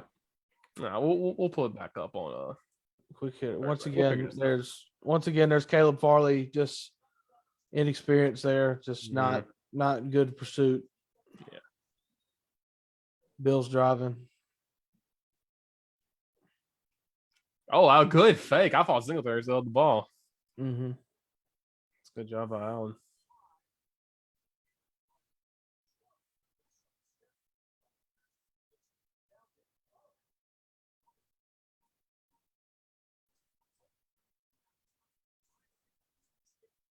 Yeah, good idea. If you're watching live, you hear him talking about they're going at Farley to see if he can tackle any of these guys. Right. Looks like movement. Yeah. But it might be, I don't know on who. Somebody moved. Yeah. They're pointing toward the Titans. Yeah, it looks like they're pointing towards Titans. Yeah. Michael Breedlove saying Singletary's running style reminds him of Travis Henry for the Bills. I can see that a lot. Kind of a shiftier power back type deal that just runs hard and short. That's how he did at FAU when Lane Kiffin was there. Yeah. And he was a big part of that offense. He jumped and ran right into Feliciano's face mask. Perfect. Yeah. He almost timed the snap perfectly, but Bill's now in the red zone deep. So they knocks out there as well. In this bunch formation. He's been the target in the red zone for Josh Allen. And they tried to get him up in there and he wasn't, but it's a good tackle there by Harold Landry. This in years past, the Titans have been, I think, very good at holding red zone opportunities to field goals. So like kind of that bend don't break mentality, but we'll see what they can do here. But I don't think the Bills have faced a third down yet. So yeah. Allen has 49 touchdowns and no interceptions for his career in the red zone. Also has 25 rushing touchdowns, which is insane. Yeah, that's also wild. That's Moss, their good tackle. Mm-hmm. David Long. All right, third down. 3rd and 4, maybe 3. See what they do here. I mean, I would expect some kind of rollout. Something to get Knox open, I think. Yeah. And possibly are kind of like a little. See, they looked like an RPO for a little bit there, but decided to give it off. So he was looking for Beasley. Yeah. I would expect if we're going to play the predicting game, I would think, well, it depends on what they line up in, but fake to the right, Josh rolls to the left. Mm-hmm. Oh, maybe not. Knox maybe and I think he was looking for Diggs. I can be completely wrong, I guess. Nice. Oh shoot, Sean Evans out there. Yep. Here we go. That was a good defensive stop. There it is. Just the bend don't break mentality, which is something like I don't know what it is. I think Tennessee's been really good with that the last couple of years. Yeah. If Tennessee gives up a touchdown, it's usually from a ways out. Honestly, he was looking for Moss on the swing route, and Moss got Mhm. covered up, and then everybody else got covered. Yeah. And what's happening down here at the bottom? Did David Long just shove? he just ran over Zach Moss. Yeah, he just ran over Zach Moss. And that one, that's why Zach Moss wasn't open. So good defense, I guess. Yeah. Old Dutch Fork boy. Yep, 3-0. Got it. All right. Well, that's that. I mean, that's a win for the Titans. Oh yeah, no doubt. Because I mean, Absolutely. they're moving the ball. They didn't face a third down until they got into the red zone. That's a massive win for the Titans. Obviously, they have to come out and they have to take advantage of that right now. But. Yeah.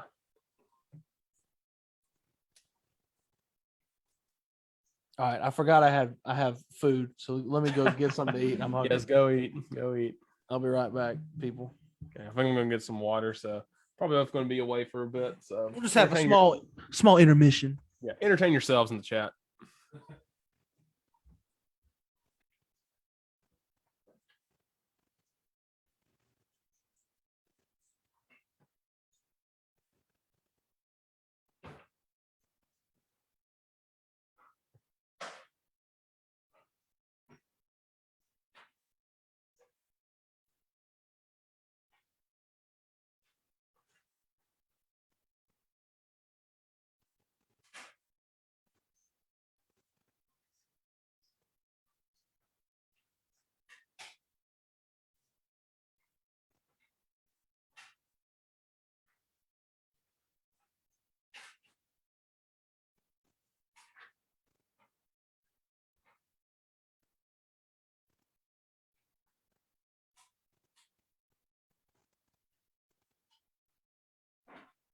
All right, I'm back.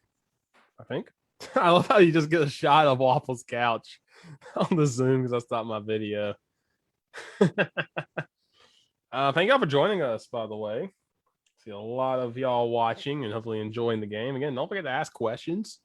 Our opinions on college football. We did a little college football recap in the pre-show. We're going to do a little preview at halftime of this one. We're going to have some fun. We are going to have some fun. I don't know if y'all can hear me drinking water. That's probably disturbing. A little ASMR for you. I apologize. I'm going to be stuffing my face here for a second. But what kind of pizza you got? Great value. Ooh. So we'll see how this goes.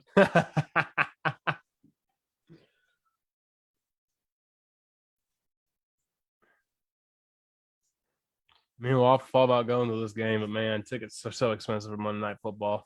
Yeah, for sure.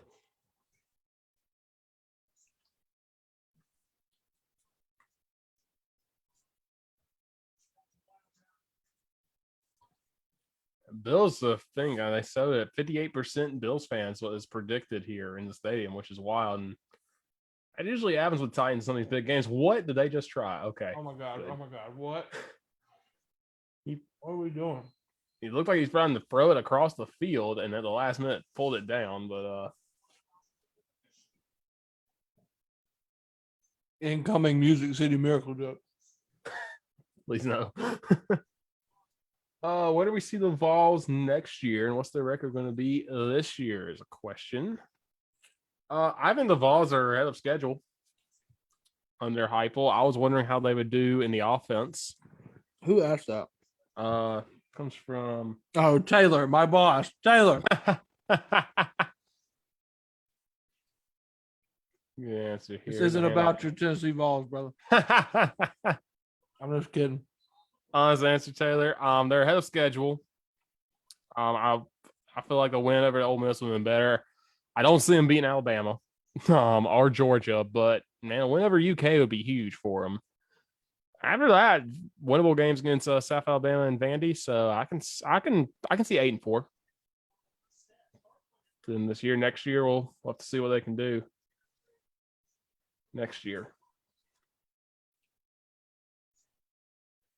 Oh, I had that screen. Hello.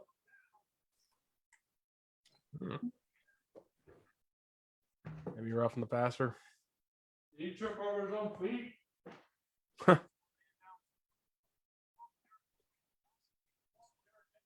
you gonna call an eligible man downfield? I'm confused. Yeah. Maybe on 68 or 60, excuse me. That looked like what he motioned. That was gonna be an eligible man downfield. Yep. Who does Tennessee even have next year? Let's see. Whack. Oh, Tennessee goes to Pitt next year. Let's go. That's Oh, and they got Akron too. That's too stupid game. they got UT Martin in the middle of the year too, and Ball State. That's your non-conference. They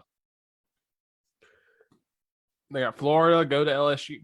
Florida, go to LSU, and Alabama all in a row.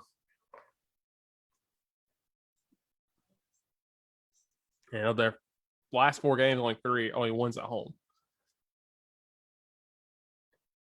But 2 of those are South Carolina and Vandy. So Yeah. Look out. yeah, Oh, it. that might be Okay. no roughing. To nobody? Great. Omari or Addison. Good pressure. Is it bad I forget Mario Addison's on this team half the time? I think he just gets lost in the shuffle of how good the defense has been.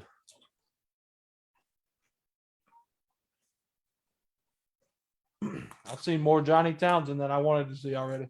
The Bills are not blitzing on these punts, but I guess they're trying to get McKenzie free. He's got a lot of room right now.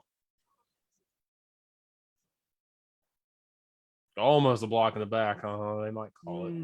Yeah. Yeah, they just called it. I knew they were going to. Yeah.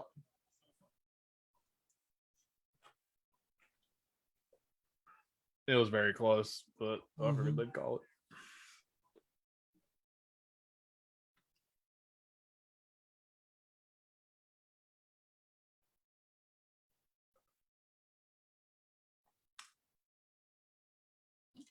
Oh, I just spilled some water. That's awesome. Not only the electronics, we're good.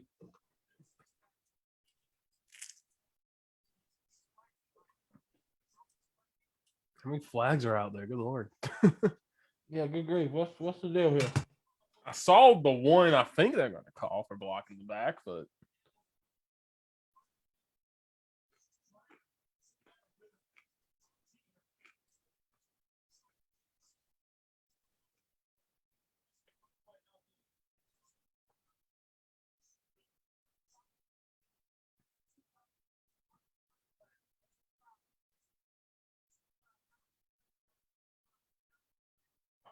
What? Called it an illegal blindside back. yeah. That's the one I saw. I was like, okay, they're going to call that. But virtual Josh Allen, let's go. Hey, Monday Night Football, we got to talk about these graphics. They're weird. Yeah, I don't like them. Yeah, they haven't been too weird so far. I don't like hold on. I don't like Fox. I don't like Fox's stuff either. Yeah. I was about to say I don't like this pizza.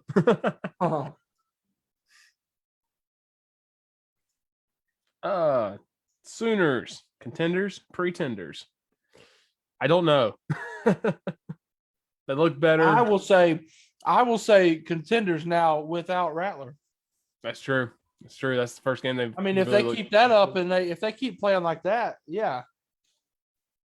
It's the first complete game I think they've played other than Western Carolina this year. So, I mean, the schedule's pretty favorable until the end. They got Kansas and Texas Tech, and then go to Baylor. That'll be a tough one. Iowa State at home. Iowa State hasn't done as well as we thought they would do, but they're still a pretty good team. And go to Oklahoma State, which we have no idea if they're good or not. So, right. So I think right now you're realistically looking at for playoff Georgia, Cincinnati, Oklahoma, and Big Ten champion. I would say Alabama. Okay.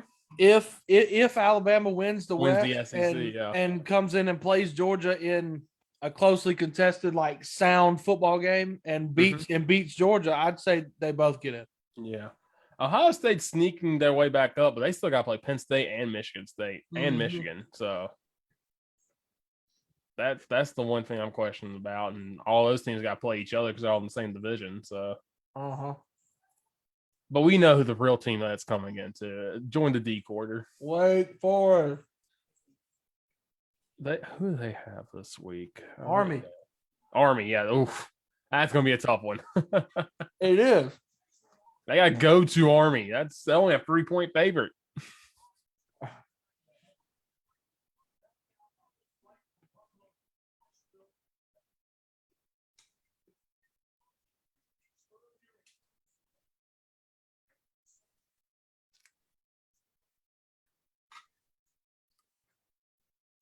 Oh, Zach. Go to him. I hate that. I hate that so waiting. much. I hate waiting on him to make a move. Go to him. Yeah. Moss is not like a shifty back either. I mean, Michigan State, we forgot to mention it, barely beat Indiana 20-15, I think. That's a normal SEC Big Ten game, excuse me. Yeah. Michigan State, I don't know if they're good or not.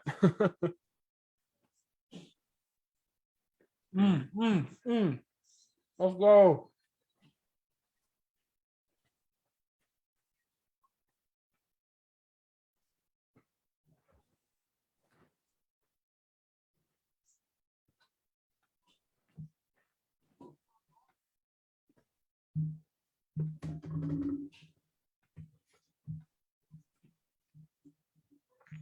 All right, I'm back.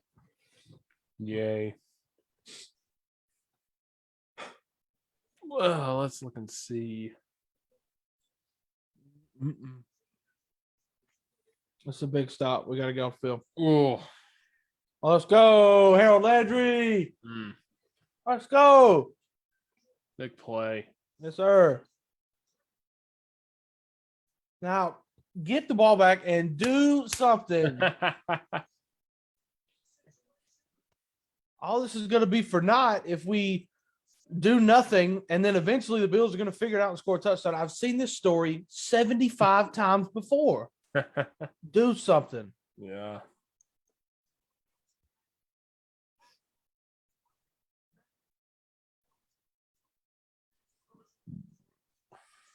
It's a good kick, Hawk. Good kick. I might have. What? Oh, God. What? Oh, God. That's a forward pass, is it not? Yeah, there's a flag. Yeah, it looks like it's forward. Yeah, no doubt about that one. Why? Why do this crap? Why? Just because we're playing the Bills? You mean there's no way we were going to do this when we play the Texans? It's just because we play the Bills? Why? Why? That's so stupid. Why do that? I hate this team. Why? They went to the South Carolina a few weeks ago playbook of, all right, let's get tricky. Yeah. Why? You've done so well. Nah. God bless. I guess we really have no faith in our offense. I mean, sheesh. God, I can just hear the freaking Bills fans now. Sorry, Richard. I can just hear. I just hear This it one now. was obviously forward. This one was forward about. Why? Why did we do this? He's on the. I mean, he threw it 3 or 4 yards. Come on, like 34 all the way up to the 37. we know how this goes. Every Titans and Bills fan has intensively studied the art of the lateral for 20 years now. We all know what it takes. At least I think. Yeah. Update on MLB. Boston and Houston still tied at 0, but Boston has runners at second and third with 1 out. That series is tied at 1. If you're a Braves fan, where are they at? Are they? Oh, they're in Boston now. yeah, and but now bases are loaded. with the Red Sox. Who would you really face? The Red Sox or the Astros if the Braves make the World Series? Oh, I don't know. Both I are don't know. good. I mean, Yeah, they're both good. I think that not based in who I think's better or who's a better matchup for the Braves, but I think I would rather face the Astros mhm. and beat them just based on what they've done in the past 5 years. I think it'd be Yes. nice for the whole story of okay, we did that thing back in 2017 where we should have our title taken away, but they haven't done it, which is still stupid to me. Yeah. When they obviously cheated. But now we've rebuilt ourselves. We got Dusty Baker, who's a likable guy. Like we've redone it. We still might have some of the same cheaters on the team, but Yeah. you know what? We're different. We're not cheating now. And then just for them to get there, and then for a team like Atlanta, who can't win anything, to beat them, that'd be great. The Buffalo Bills literally tweeted out they finally called a forward lateral in Tennessee. Yeah, of course they did. By the way, I don't want to start this, Richard. That's no, not what I want. we're not going to to start this. We've had a good stream. We have a good friendship. Let's not end this. Let's keep it civil. By the way, there were 4 assistants that were also fired by Washington State too.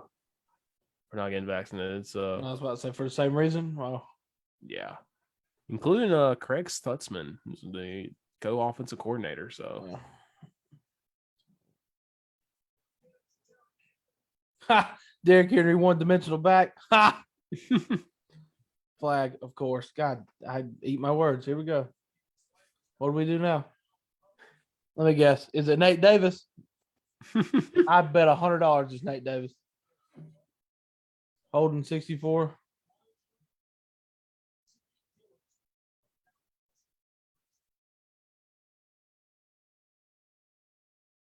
Might be on Trey White.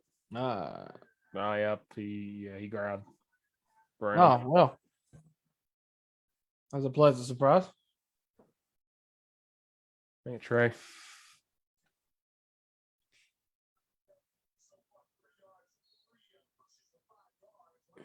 That's how it always goes. I literally do not worry about Derrick Henry's production until the second half. Like, I don't care. Yeah. That's just how it is. The tractor Cedo needs to get going a bit. He'll figure it out. Okay, my feed just did something weird, but I think we're back.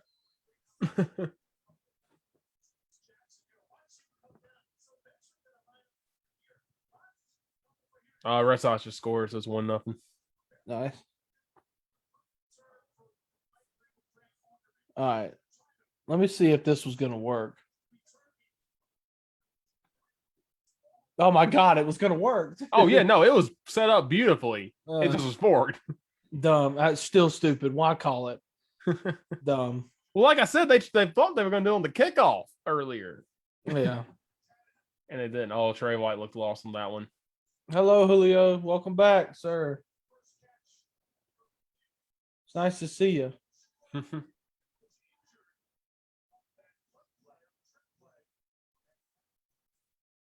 Wait, who did Steve Levy just say Lipno? I'm not sure. I got my volume turned down Oh. a little bit.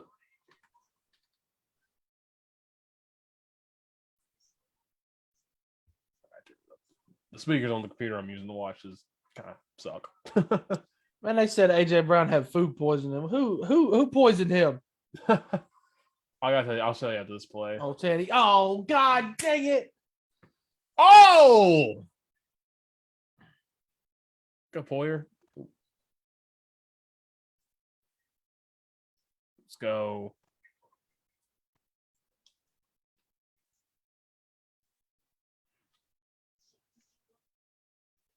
See what happened here.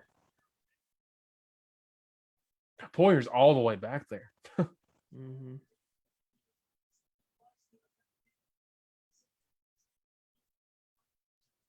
God, that's a great play by Poyer. God dang it! The only way that that throw can be justified is if you lead him further. You Mm-hmm. can't underthrow it by any means, which you did, and you shouldn't throw the ball anyway. But Yeah. dang it. All right, we're relying on this defense too much, man. Yeah, I know. It's not Good good. to see if the Bills can break it here. Bud Dupree breaking through a little bit. Yeah. Oh, there's Dawson Knox first time tonight. Oh, we took a hit. Play that.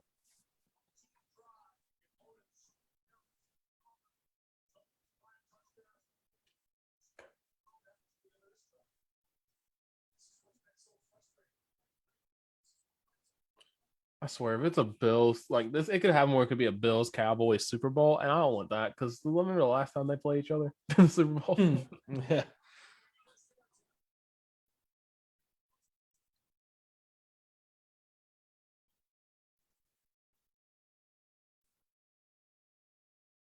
Blitz. Oh, go Elijah. Oh, he got fooled on the draw. Mm. Elijah Molden was going to be coming down that Yep. downhill, but he got fooled on the draw. Yep.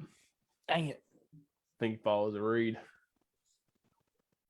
41-3 in the first quarter for the Bills. But hey, holding the 3 points after that first drive was Yeah.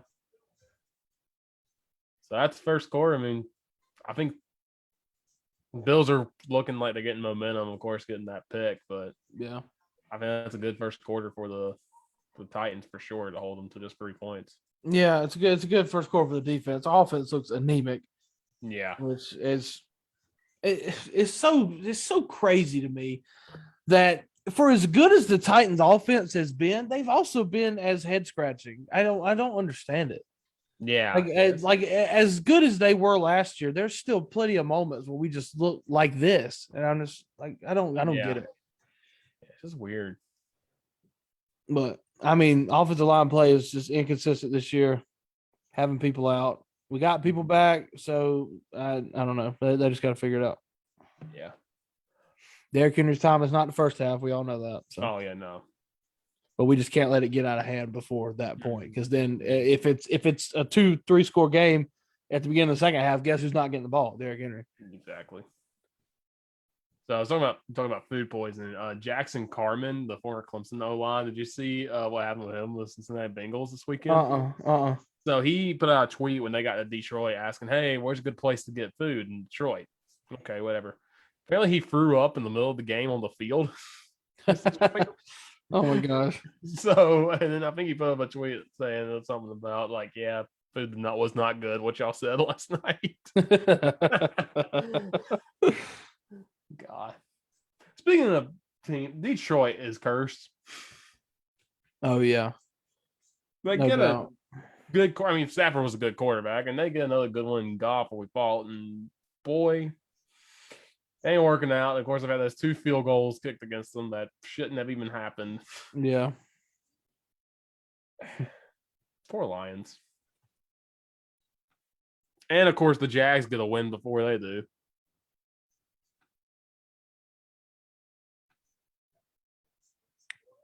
Oh, Detroit's got the Rams next week. Oh, oh no.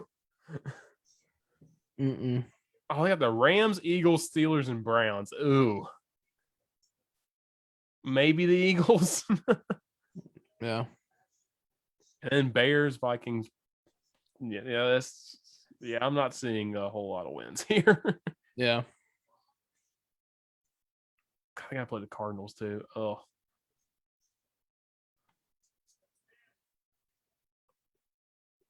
Okay, they're doing the opposite of what I feel like they usually do, and they've gotten Singletary involved in the passing game, which I like. Yeah. Going back to the Ryan Tannehill interception, like he obviously locked on to Julio from the start, and he missed. I'm watching it again on Twitter. He had Derrick Henry open in the flat, which would have been a one-on-one matchup once he caught the ball out there. So I just missed that one. Oh, a dud. Got tipped. Oh, yeah. Diggs was open in that soft part of the zone. Oh wow, the Red Sox have exploded. They're up 6-0 now on the Astros in the second inning. My gosh. Oh, grand slam by Schwarber. He's been a heck of a pickup for them. Mm-hmm.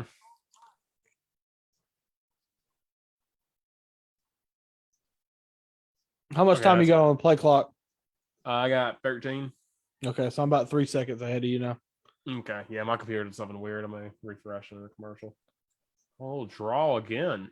Yeah, setting up Isaiah McKenzie. Interesting. third and 5. Yeah.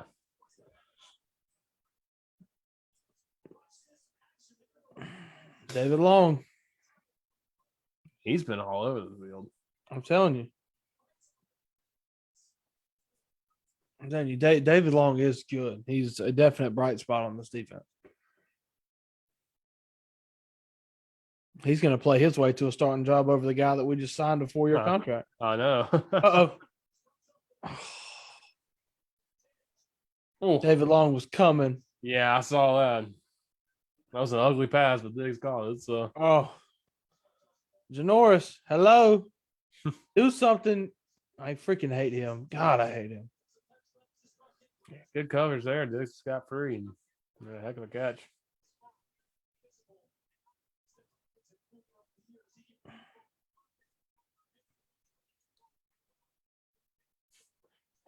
Stephon Diggs has less touchdowns than his brother Trayvon Diggs plays defense. That's so crazy. I know. Janoris. I don't use him a lot in the red zone. Oh, that was a good play call, but good defense by Jenkins. No, that was I called it. I threw a flag. Oh, I call flag. Yep. Janoris, hello. They like that play to Gabe Davis in the back of the end zone. Wait, who did they call that on? He's on 37? No, that wasn't on Hooker. Hooker's on the other side of the field. Oh, he's so bad. Yeah. He's so bad. Oh, yeah, he grabbed him by the front.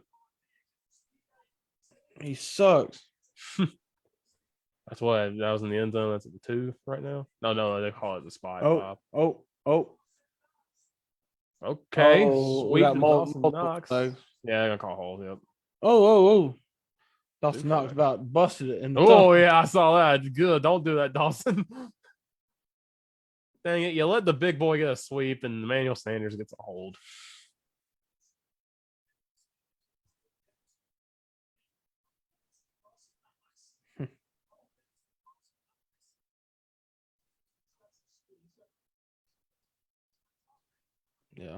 Yeah, holding on to Emmanuel Sanders. Mm-hmm.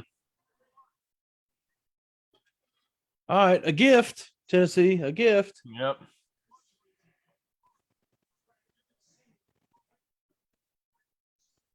That's a great play call. Yeah, that's a hold.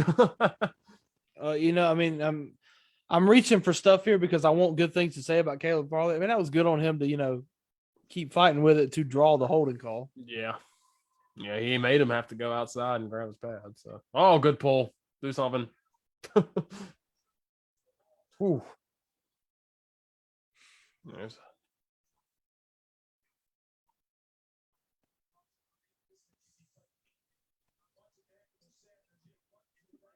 Nope. Move. Oh, he had Sanders wide open. He put Caleb Farley in the spin cycle. Yeah. Come on. It's like that one he missed against the Jets last year. He overthrew somebody. I mean, Gabe Davis. Mm-hmm. Another handoff.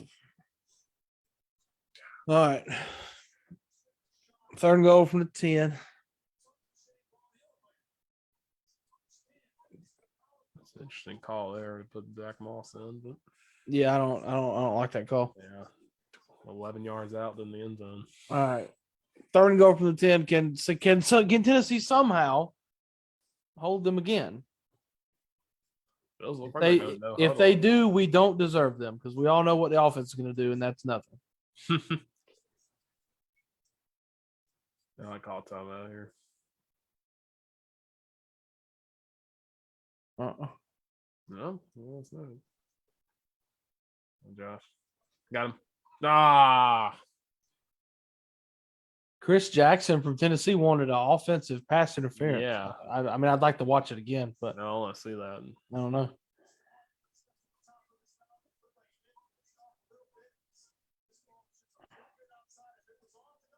Can't see from that angle. Well, Chris Jackson ended up doing a headstand. I don't think he got there on his own. So yeah, that's a good stop again. Yeah, again, let's see if the Bills don't fake the field goal because that would just kill me. Nope, no tricks here. Can't get Bass. Defense is playing well. I'm gonna keep kicking it. No tricks here. 6-0. We don't deserve the Titans defense. We don't deserve it. Offense. I'm not going to say it again. I will wear my vocal cords out saying the same thing. But it's time to do something, guys. Hello.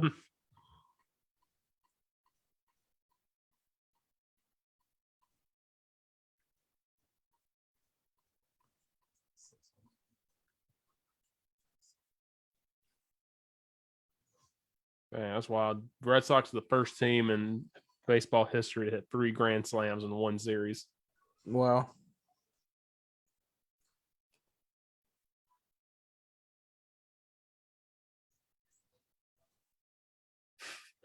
Everybody keeps starting the Terry Bowden to LSU hype, and I'm all for it, man. Listen, he's the winningest coach percentage in Auburn history. He won a conference title at North Alabama, won a division title in a bowl game at Akron, who have sucked since he left, and won a full game where he was a 32-point underdog. No. No. For LSU fans to suffer, yeah, I'm all for it.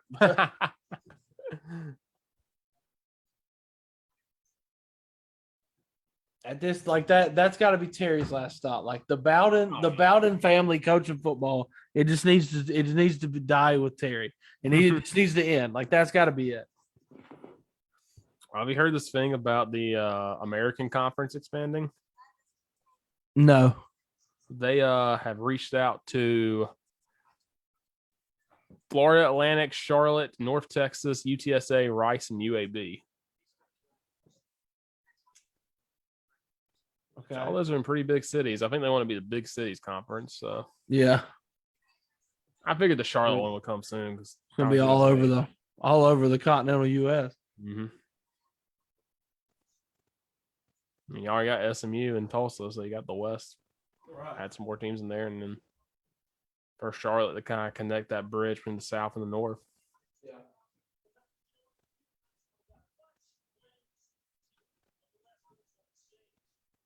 I think Charlotte's going to accept it.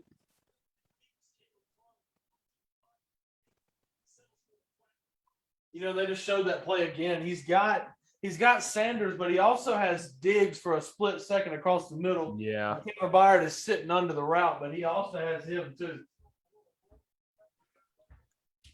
Let's check my fantasy team.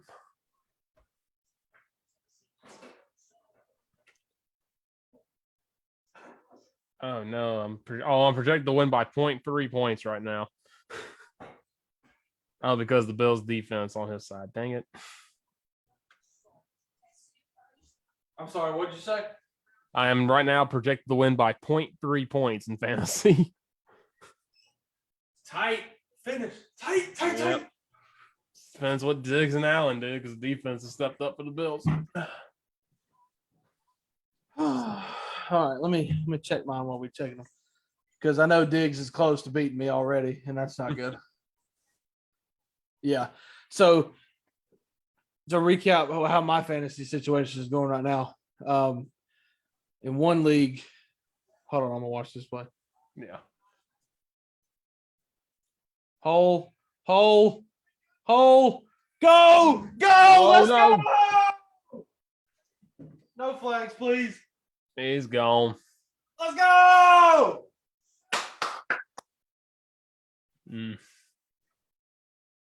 Bound to happen eventually, and it wasn't in the second half. I'm surprised. I know, that's surprising. I seen it from the get go. You heard me, yo hole. Yep, we got one hole, made a move, and was gone. Let's go. Not a key block by Nick Westbrook Akina, pride of Indiana.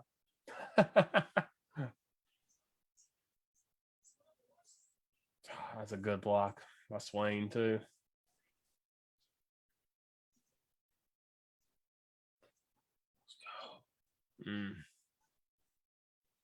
All right. But here, Oh yeah, now here's the adventure.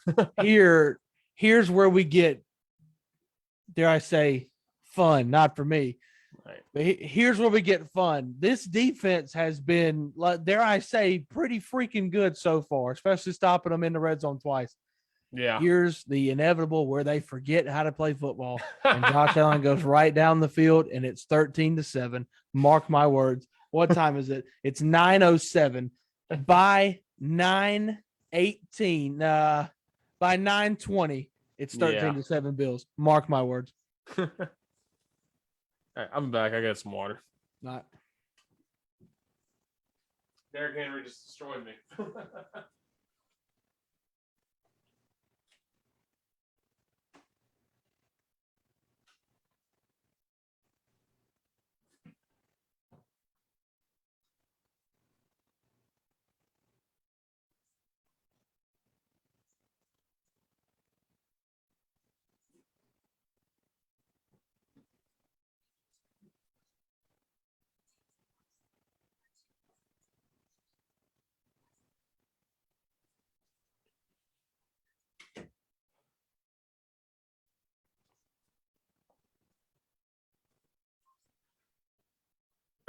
I'm back.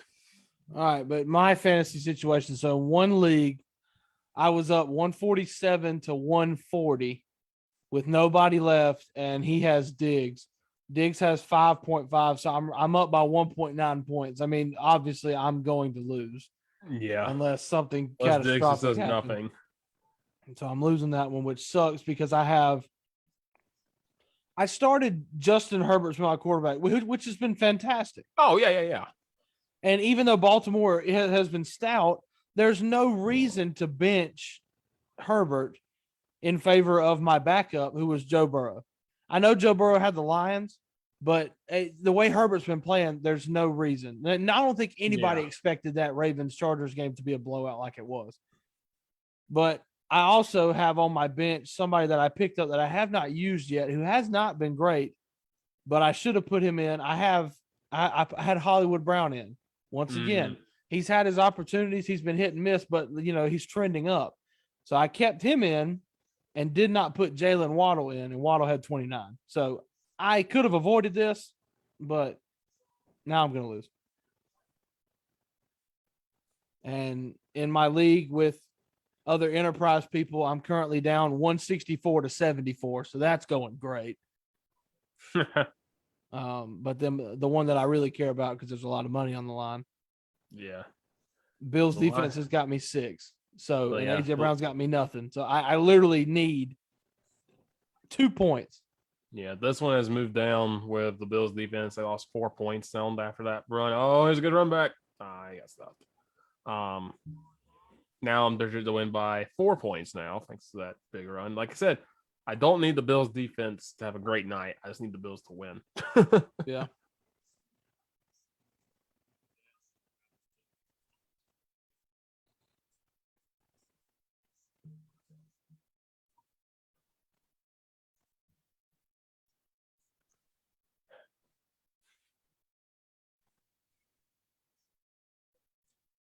All right, here we go. Oh my god. Titans defense. This tweet from PFT commentator. I'll tell you after this play. I don't know what the plan was there, but it didn't work. No, he went forward for about 2 yards. From PFT commentator again, AJ Brown has food poisoning according to the report. Yeah. I have to imagine AJ Brown's ongoing case of diarrhea is helping his blocking ability. DBs are going to be terrified and engaged physically with a man who's leaking. You know what? I understand it. I don't think he's wrong. Oh, Harold. Sorry, I'm behind a bit. Oh, yeah, Harold. What is happening right now? Wait, he's down. What is happening? Because I saw a sack, I saw the ball out, and now I see a flag. What's going on? I think like 4 people are fighting right now. Now everybody's shoving. Josh Allen and Harold Landry having some words. Yeah. Excuse me. Feliciano, some words. Watch this be on the Titans. Quintessential Titans. I mean, here we go. Nice. The Titans somehow got called for eligible receiver downfield. What? I'm not surprised. I'm not surprised.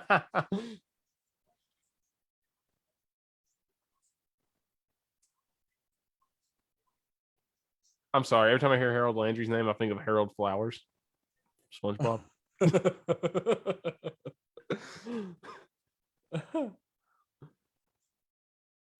You're called targeting?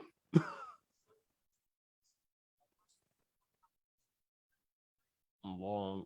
Oh, yeah.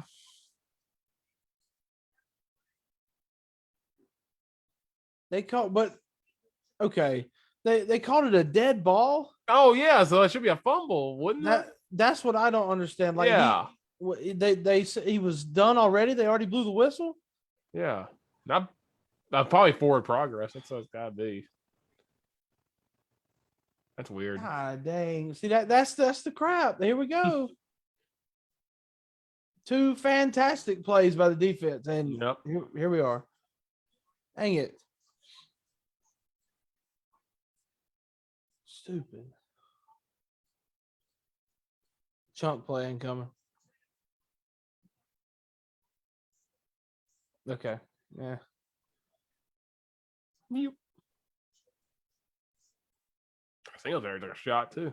I'll say his Titans defense is flying.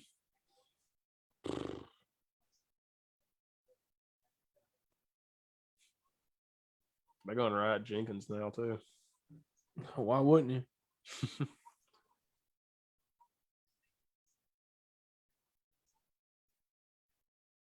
Liking the yardage for Allen in my fantasy, but I need touchdowns. Elijah Bolden showed blitz. Looks like he might be coming. Yep. Off the side. Beasley. He is. He's coming. Oh, I am behind you a bit. he got stymied. Yep. Good job. Singletary's been picking up those blitzes very well tonight. Yeah.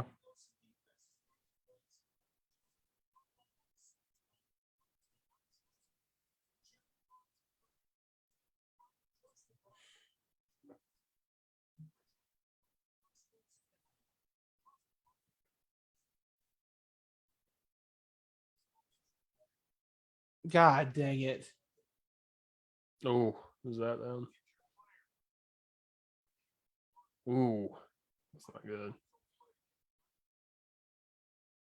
I'm going to refresh my YouTube TV. All right. No, it's taking forever to open. Great. Oh, there we are. Man. Here we go. Here we go. Here we go. Who's his backup? Are you sure? They're going to put in probably Chris Jackson, Hmm. who has already been playing a little bit, but they'll probably put him in.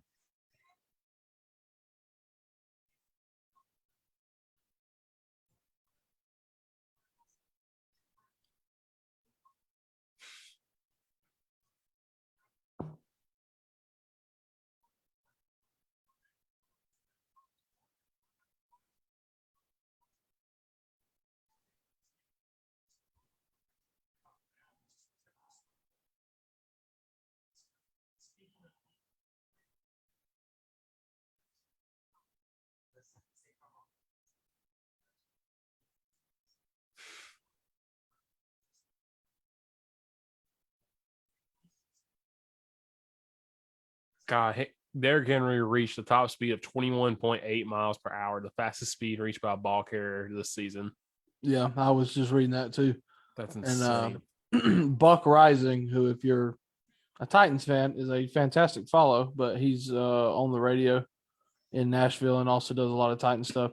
He said this is even more wild to watch considering the 22 dot that is pulling away from the secondary is 6'4" and 250 pounds. Yeah. He's a freak of nature, man, and he is on one of the greatest stretches. I mean, he's on the greatest stretch of any running back ever in the last 40 games. more than Jim Brown, more than anybody. And like it's so crazy how good and how just a game changer he is. Yeah. I'm not. Everybody seems like everybody wants to talk. Is he Hall of Fame or not right now? And I don't know the answer to that question. I mean, obviously, if he keeps it up, yes. But I mean, if he stopped playing right now, is he in the Hall of Fame? No. But God dang it! Gosh, why? Why can we not draft somebody in the first round that pans out? Please.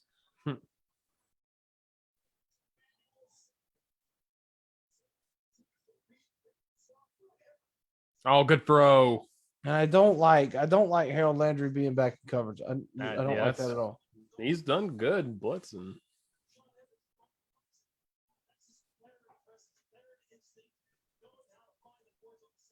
From Matt Elford on Twitter, 21.8 miles per hour is 9.7 meters a second. 247 pounds is 112 kilograms. That's 1,086 Newton seconds of momentum at top speed. So that sounds like a lot. It's a lot of math and science over my head, but you know what? Yeah. I think it translates to bowling ball, so I'll take it. It sounds like something terrifying coming really fast at you, and I understand why no one's wanted to tackle him on that play.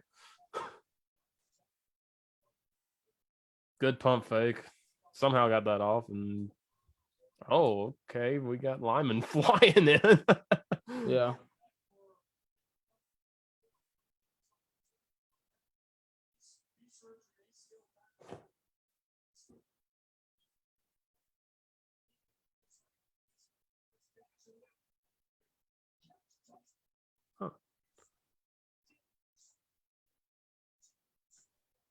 Got him. Let's go. What did I tell you? Look at what time it's it not is. 18. Look at what time it is. I've seen this story so many times, Richard. I told you. Oh, man. God beats Jenkins. He sucks. He's horrible. Let's go. Stop calling him Jack Rabbit. His name is Janoris. He does not get to go by that name. He ain't jacking nothing from anybody. Except my heart out of my chest.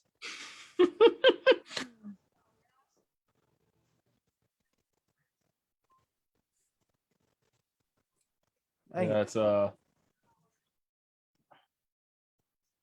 80th pass touchdown for Josh Allen in his career. Yeah. That's wild.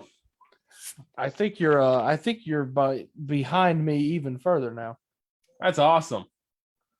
Let me try to refresh again.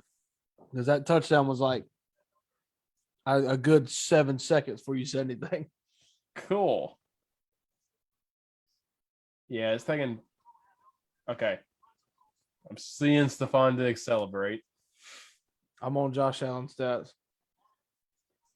Okay, I'm seeing Josh Allen talk. Josh Allen's okay. They just popped up Josh Allen stats. Yeah, I am behind you. Cool. Let me know when Tyler Bass starts moving. Like to kick the ball or to? Yeah, to kick it. Okay, he is set and right now, and it has been caught. Okay, yeah, we're right together now. Okay, cool. Oof. That was all right.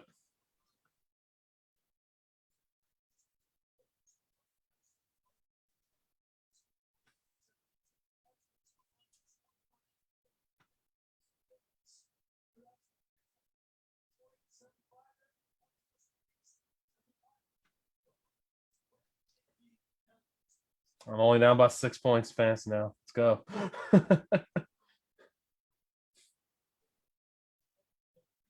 I've lost 3 in a row. I need this.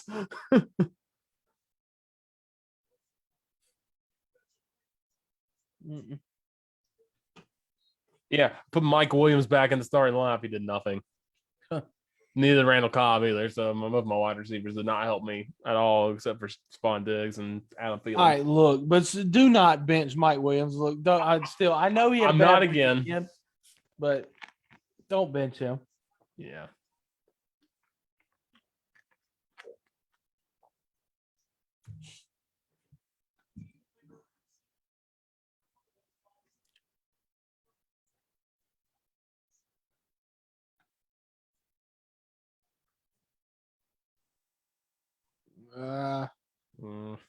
Nope.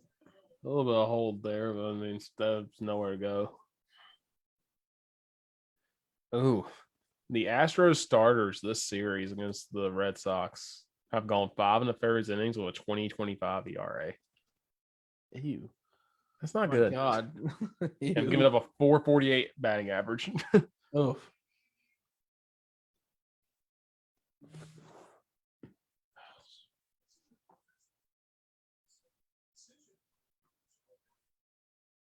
No, it was old. Oh yeah, it's third down now. You had to perform that. No. Nate Davis. Mike Vrabel always looks like he's very frustrated, which is understandable because at times he is. Yeah. It'd be really nice if Ryan Tannehill didn't have half a second to make a decision to throw the ball. This is true. This is true against this defense too. It's not helping. Oh, they might send the house here. That's what the Jets did. Why wouldn't you? Probably going to back off some. Yeah, they backed off about They did. two guys. They backed off Tremaine Edmonds. That's about it. Tannehill still having. Oh my gosh! Oh my gosh! Oh, my gosh. that's Hello. a flag, yeah. Hello. Oh, he still Oh! catch it. Oh, I'm gonna say he was out. Ah! Come on. That's still a flag, but that would have been a heck of a catch.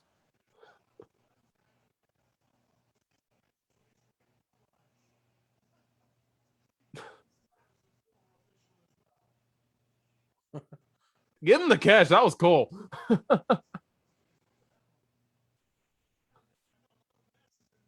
I just like Julio walking back, just smiling, knowing how stupid that was. Yeah. My guy, just turn your head around. I think I want to talk about these penalties.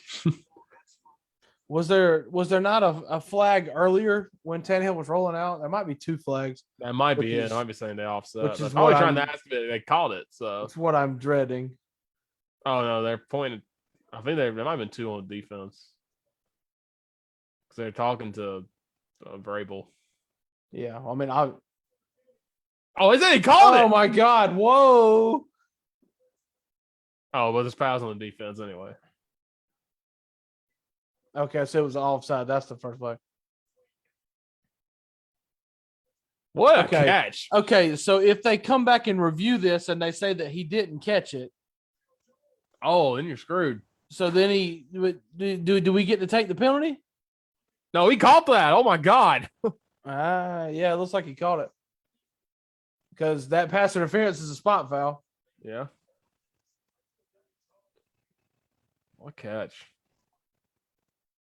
I'm not even reviewing it. I think all right, screw it. Let's just run with it. That was awesome. I can't even mad about that. That was cool. Another stiff arm. Stiffy. Hey, it's a loss of 3, but I mean, yeah, another stiff arm. Yeah. Add it to the books. Put another shirt.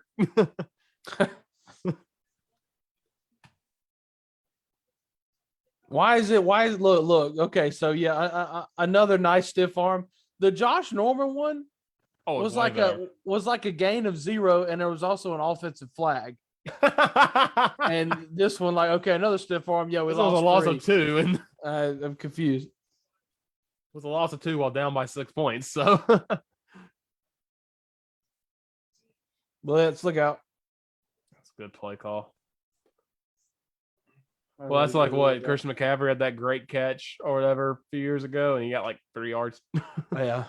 Oh, there you go, Josh Norman. Rep the shirt. Here it is. Here it is. If you don't want to watch TV, just look at my shirt. Oh, we have every angle on it. Thanks, man. Like it was an offensive penalty. It didn't even count. Listen, that man ended Josh Norman's career, and then he got ended again this year in Washington. So Yeah. all right, third down. Oh my God, someone got put on their butt. Hello. And, all right, Fat Randy time. Yep, Fat Randy time looks like. You. I hate field goals. About 30 people got put on their butts right there.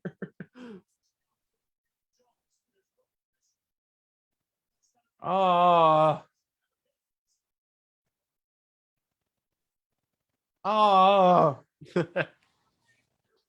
Fat Randy. I swear to God. Fat Randy. Bang. You kick Randy. Thank you. I'm getting you a Okay. Fat Randy jersey for Christmas, by the way. I'm that's my goal. Now I'm getting flashbacks 13-10, and the ESPN graphic makes me think of the playoff game against the Ravens. I don't like this. Doesn't remember last year when we stood up to watch that when the Titans played Monday Night Football against the Broncos start of the year, and it was like 2 when they ended, and they Yes. somehow won after missing 4 field goals. Yes.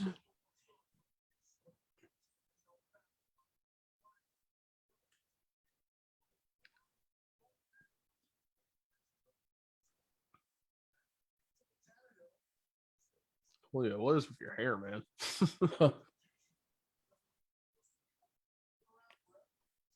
Who got the ball first? Tennessee, right? Tennessee did, yeah. Shoot. Yeah, because the Bills next drive they got field goal. If the Bills can get a long drive again, get a stop and then get if they can get up by 9 in the next 2 drives, that'd be huge. At least I don't know anybody who wants that, Richard. I don't know what you're talking about. This entire section of New York that wants. I literally don't know a single other person on this earth that wants that to happen. If I'm just being honest with you. From Landon Ornasek, Waff, you ever get tired of the Derrick Henry stiff arm? He's got the shirt, so I don't think so. Obviously not. I crave more. I want it every game. I want it every play. I want every play somebody to feel that just massive arm in your chest and also your face mask. This is the only way this happened be on an interception return. Oh God, Josh Allen almost died. It died. Oh my God, Kevin! Let's go! that's what I needed. That's why we got you, Danico Autry. Thank you.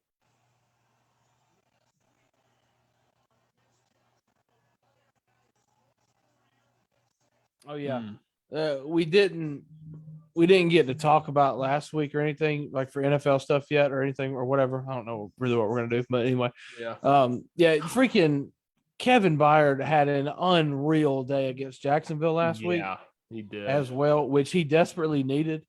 So, I mean, this is obviously another great start to a game for him. But yeah, it's great pressure there by Danico Autry. I mean, he made the play. Mm-hmm. So, I mean, not much that Josh Allen can do about that.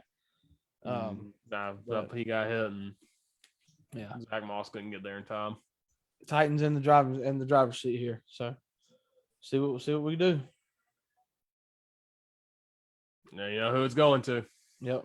And there's a nice little run down to the 4. Yep. Got some pushing and shoving again. Yep. Oh, got injured. Player down.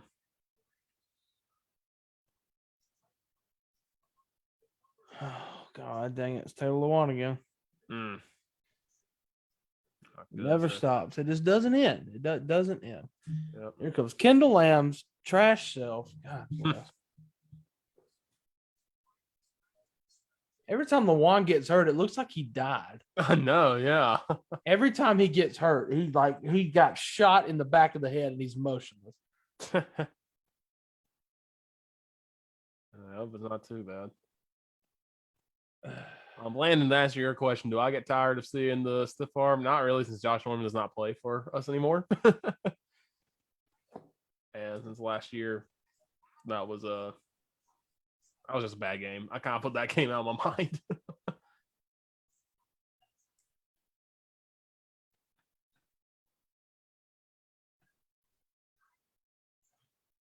In hockey news, the Seattle Kraken are down 6-1 to the Philadelphia Yeah. Flyers. Yeah. I'm trying to get more into hockey, but I'm also pulling for the Kraken, who are a West Coast team, and I'm tired. Yeah, with everything being on ESPN, I think that's fantastic. I love that, and the ESPN, the NHL on ESPN theme coming back brought back Yeah. so many memories from the I old know. hockey games I used to play as a kid. Yeah. Love it. And I'm trying to get back into it. You know, I've always been a self-proclaimed like Minnesota Wild fan, but I never really followed it that much until it gets to playoffs. I do love playoff Oh hockey. yeah. Playoff Stanley hockey's Cup great. playoffs is the best playoffs in all sports. Agreed. But it's hard for me to get into it in the regular season. I'd like to, but Yeah. I don't know. And Having part of me, ESPN Plus and all the games being on ESPN Plus now has made it a lot easier too. yeah, definitely a lot easier than in that aspect. But I feel like I don't know. I feel like I'm already a fan of the Grizzlies and I'm already a fan of the Titans. I feel like I should be a Preds fan, but Yeah. I don't know. But I guess I'm too loyal because for some reason I picked the Wild and I've been wrestling with myself like, why don't you just become a full-time Seattle Kraken? Or why don't you just why don't you switch like the Predators? And I'm just like, no, you can't betray Minnesota. And I'm like, what have they ever done for me? They haven't, they don't mean a Get thing. to the playoffs and lose in the first round. That's about it. Yeah, all they do is lose to the Jets in the playoffs. Still waiting out this Taylor Lewan injury. Speaking of NBA, and NBA's back tomorrow. I kind of forgot about that. Oh yeah, for sure. Gosh, I didn't know it was kicking off already. I know, yeah. Got 2 games tomorrow, and then Grizzlies play on Wednesday. I think the Grizzlies are gonna have something special this year. They looked a lot better last year, and Yeah. According to Twitter, they're bringing out the stretcher for Taylor Lewan, which that's not good. No, not good at all.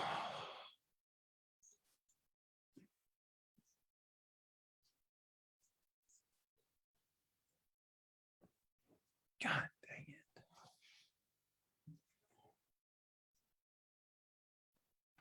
SportsCenter just put up a picture of that Julio catch. My God. Yeah.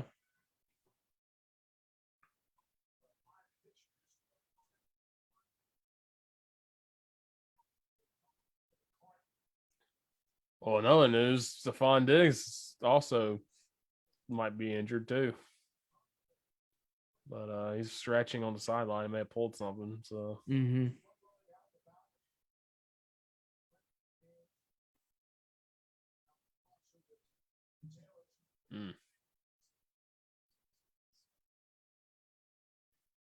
I like Taylor a lot. I do too. He's the heart and soul of that team.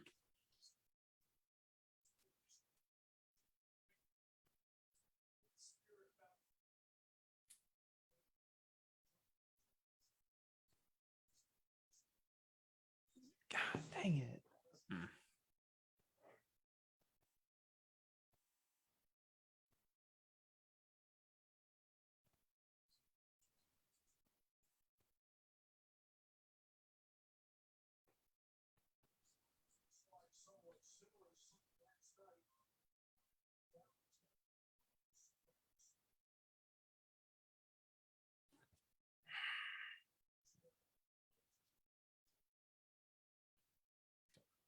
Nah, it sucks.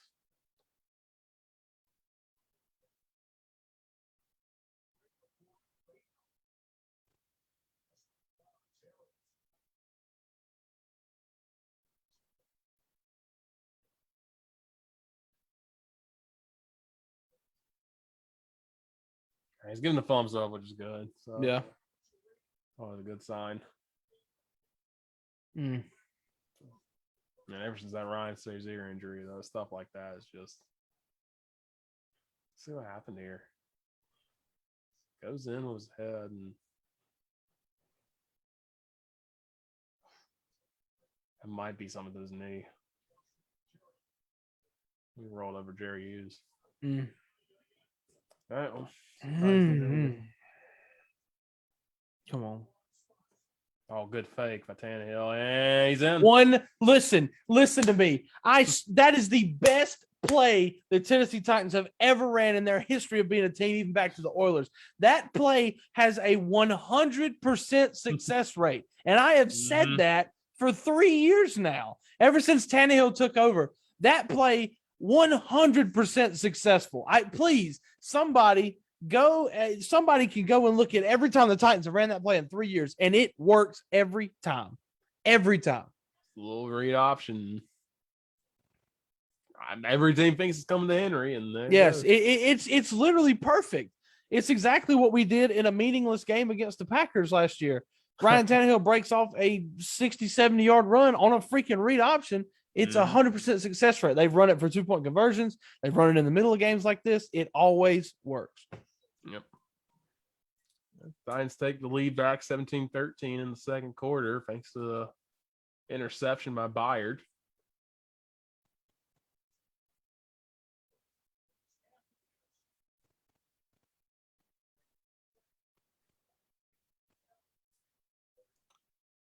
Let's see what the Bills do if they try to waste time on this drive.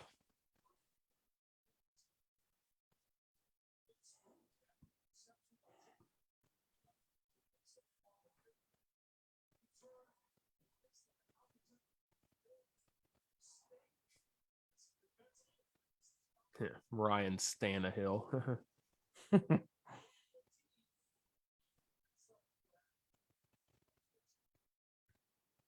Oh God, the Red Sox are up 9-0 in the fourth.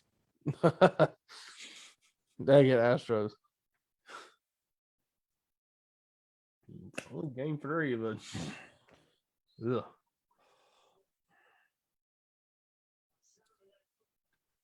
Ohio State and Indiana. What if Indiana pulls off the upset this year? That'd be amazing. That'd be so good. Your NBA games tomorrow, by the way, are Brooklyn and Milwaukee. That game's in Milwaukee, so Kyrie can play in that one. And at 7:30, and then Golden State. And no. Oh no! They said he's going to bench him. Yeah, that's right. Yeah, Brooklyn said he's not playing until he does something. So yeah, he's out. There goes Zach. And you have Warriors and Lakers. Get to see Russell Westbrook and the Warriors. I mean, the Lakers uniform. Excuse me. Yeah. The Grizzlies open up with the Cavs. That sounds like a horrible game to open, a boring game to open up with for the Grizzlies. Yeah. But should be a win.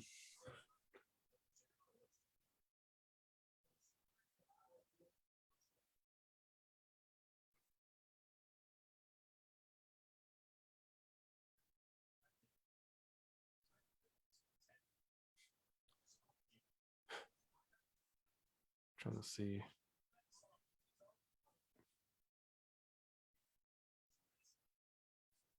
Talk about a little bit too. The college basketball rankings came out today too, so that's getting basketball season, which is crazy to me. Yeah, it's a good time of the year. Yep, it's a great pickup by Zach Moss. Yep, good pressure still. Yeah, David Long was coming, and Zach Moss met him head on with props to Zach Moss. Tierra Tart's been one that really has emerged this season as a stout defensive lineman for the Titans. A kid out of I want to say he's out of like NC State. I think so. That sounds second, right. Third year, something like that. I could be wrong. I really don't know. Well, I have a computer here. Maybe I could use it.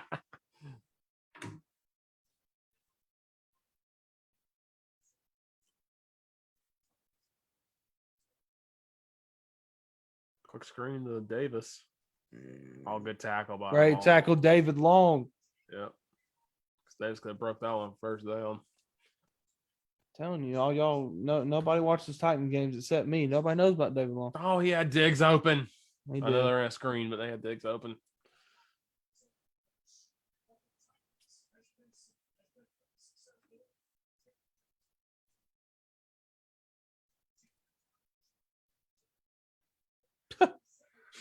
Steve Levy. Yeah, that's pretty good.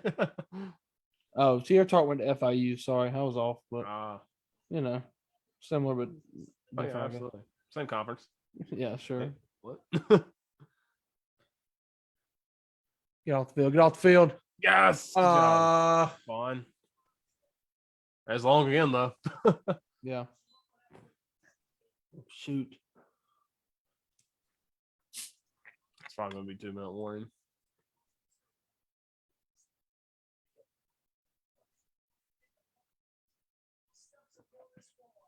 God, Danico Autry just Yeah. manhandled the center. Yeah.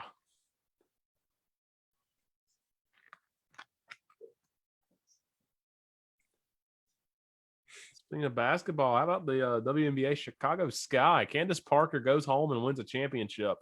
Yeah, that's crazy. That's wild. The Mercury were a really good team. Yeah. Did you see that post about something about Candace Parker was voted as like most overrated player by like Yeah, the I saw rest, like her something like peers in 2019, and then she does all this? It's Yeah. crazy. Sky, yeah, they got down 1-0 and then won 3 straight to win her second WNBA title, and that's the Sky's first championship in history. Yeah. So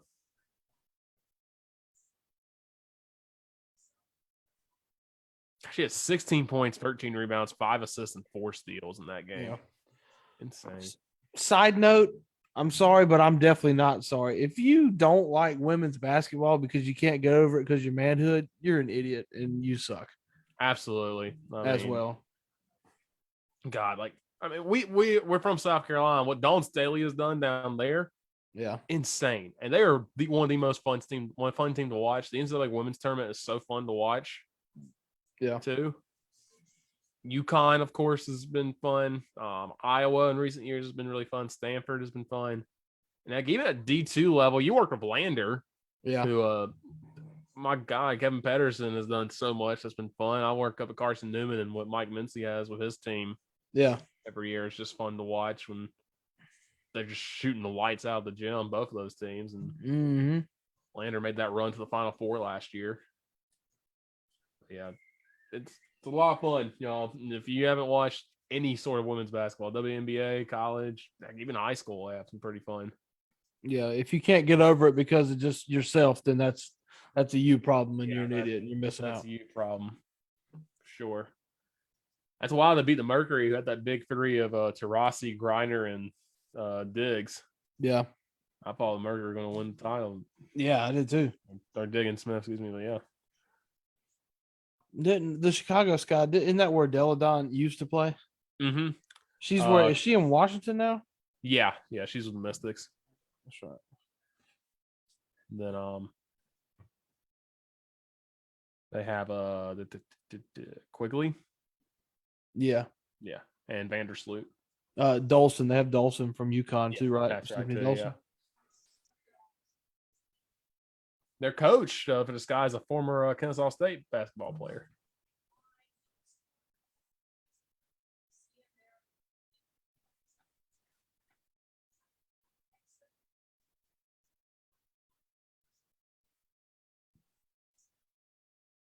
Okay, so they said that Taylor Wan is moving. He's getting evaluated for concussion in the back. So That's good.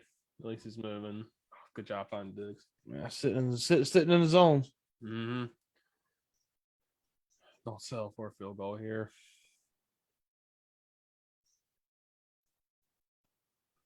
They're going to take their time here before. Yeah.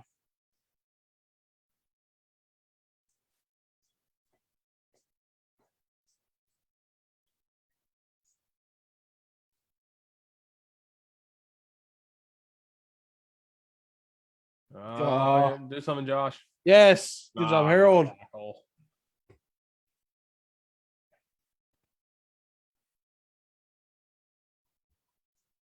Yeah, this tweet from Ari Mayrov says that he's movement in all of his extremities for the line, so that's good.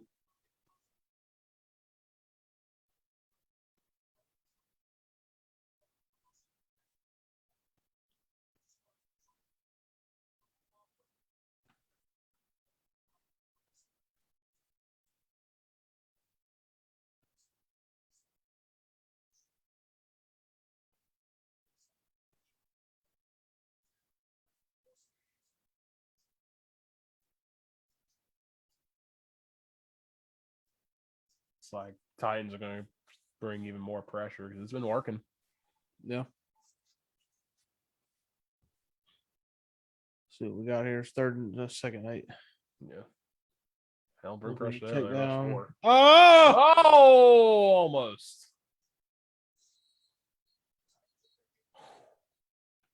No, it's hit the ground.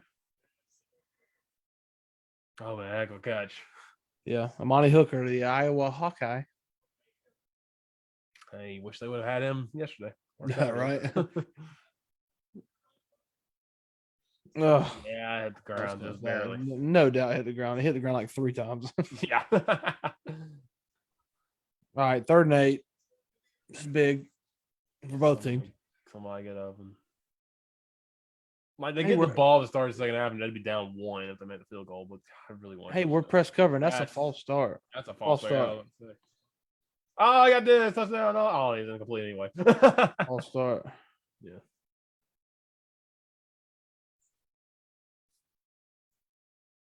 No, you called timeout to avoid 10 seconds. Oh wait, the clock wasn't moving, was it? No, No, yeah, it it wasn't. was incomplete pass. Yeah. Yep.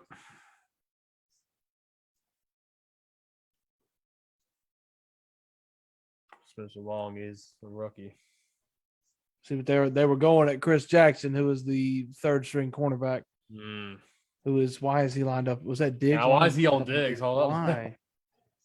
Well, I guess your other option's Janoris. So I mean, Yeah, that's true. pick You your got to put freaking one of them on poison. Diggs, so Pick your poison. Just have Kevin Byard shade over there, which Kevin Yeah. Byard was, but oh, Long got beat again. oh my God. Oh, Cole. God bless, man. Let's go.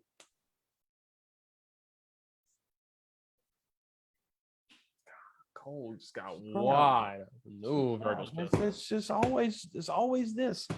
We can't just get soundly beat. We have to freaking just leave wide open air. Have it. Yep. Let's see what Janoris did. He's over there. Oh, now he's not.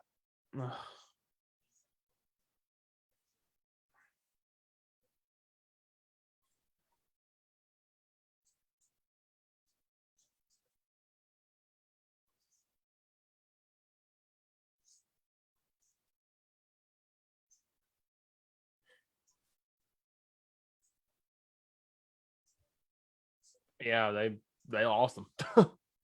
Yeah. Jeez.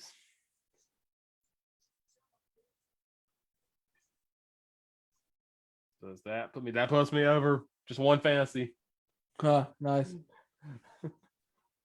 Yeah, the most this guy can get now is 109 out of 112. So I'm still projected to get 134. Unless the Bills get like 3 pick sixes in a row and the offense does nothing, then I think I'm good. Oh, Ryan Fitzpatrick in the Bills uniform. Let's go. 09 to 12, the golden years for both our football teams. Absolutely. And with jerseys like that with the Bills, my goodness. And after Fitzpatrick was there, where did he go? Tennessee, baby. It's all connected.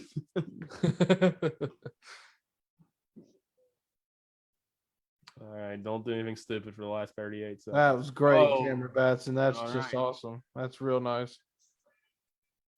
That's just real good. Right on par. And he's down. Yeah, ran into his own teammate and blew his knee out. That's just awesome. We love that. When will it end? God, I mean, hello. I don't know if he's watching our stream, but Noah Cranford is one of my friends from Gardner Webb. Put up Jackrabbit Jenkins tonight and put that video of the guy going, "I ain't gonna lie, I'm getting cooked right now" on Twitter. I hate him. I cannot stand him. He sucks. He is so bad. Oh, he's a veteran president. He sucks. Doesn't matter if he's been in the league for 13 years. He sucks. Oh my gosh, this is so lame. But Ryan Talbot is a writer for the Bills. Just put Jackrabbit Jenkins has a family, but Cole Beasley doesn't care at all.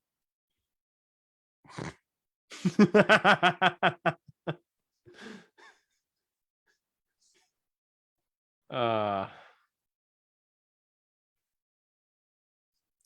oh my okay, wait, who hit this? Okay, the Astros hit a home run now, so it's 9-3.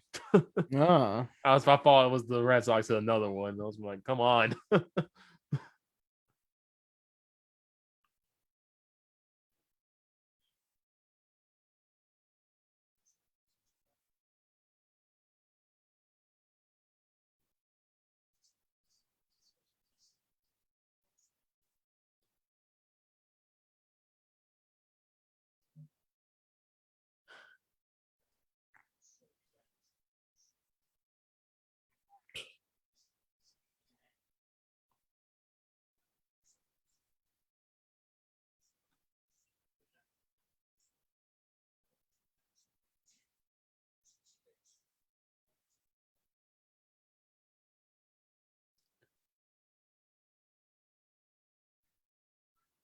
All right, let's see what Titans do here. I mean, Henry breaks off another run. All 3 timeouts. So good hit by Edmonds. I guess we're content taking it to half. So I guess so. all right, well, Bills get the ball to start the second half, and yep. oh god, Josh Norman is trending on Twitter. Why?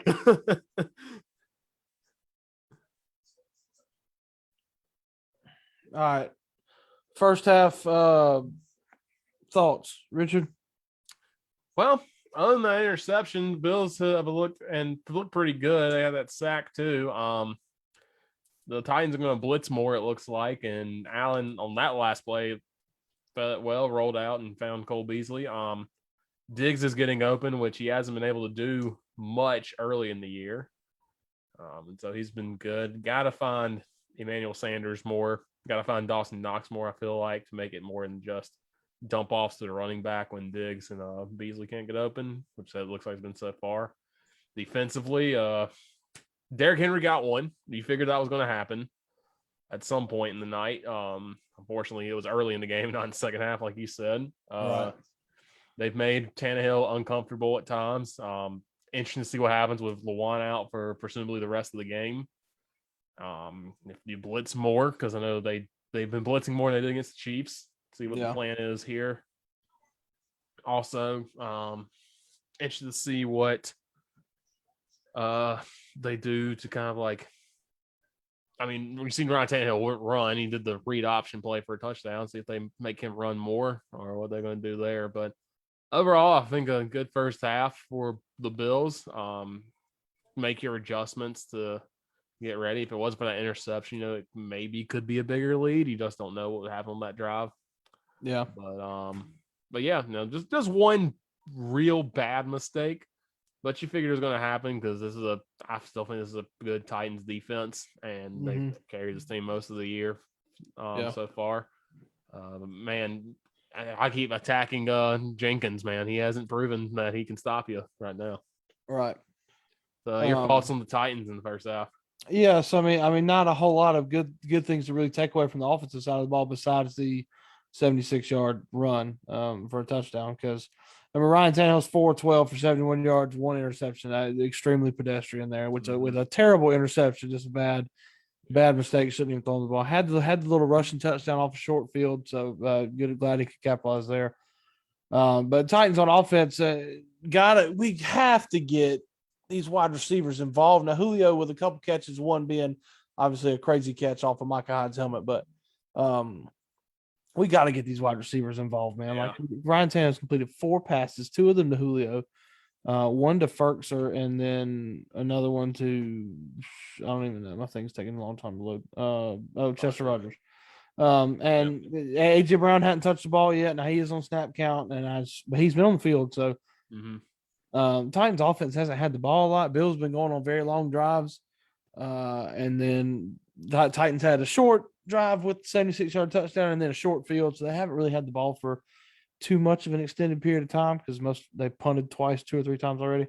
Yeah. But I mean, I'm happy the Titans are here in this position. Like this is a little bit better than I kind of expected, and I think the defense for Tennessee has really done a good job. I mean, obviously, that last touchdown, of course, we just give up a wide open touchdown, like how it always freaking goes. But we've done a really good job of pressuring. Like I'm very pleased with Harold Landry, Danico Autry, David Long. Obviously, David Long's flying across the field everywhere, but even in blitzes. And that's what led to the Josh Allen interception, was short field for the Titans. That was the prime reason, because Danico Autry called him on the arm. But shoot, all good. Yeah, but David Long, 9 total tackles for the Titans. Harold Landry with 2 sacks. I'm telling you, this kid is in a contract year, and he is on his way to getting paid. And I pray he stays in Tennessee. But no sacks for the Bills, which now that banged up the offensive line's been gotten pressure on Tannehill, forced that pick, but still no sacks is one positive. Yeah, and I think ever since obviously week 1 with the Chandler Jones fiasco and against the Jets, Tannehill's getting the ball out quicker. Mm-hmm. So that is attributed to it, and he is using his legs a little bit more. But he has to be able to sit in there and fire a ball downfield. Now, what the Titans are going to do and what they need to do is they're going to come out with a lot of the same. They're going to still run Derrick Henry. But we need these Derrick Henry runs. I would love every run to be a 76-yard touchdown, obviously, but that's just not going to happen. And Derrick Henry needs to start running 4 yards, 5 yards, 6 yards instead of the normal 2 or 3. And the second half is his time to do that. It's when he normally does it.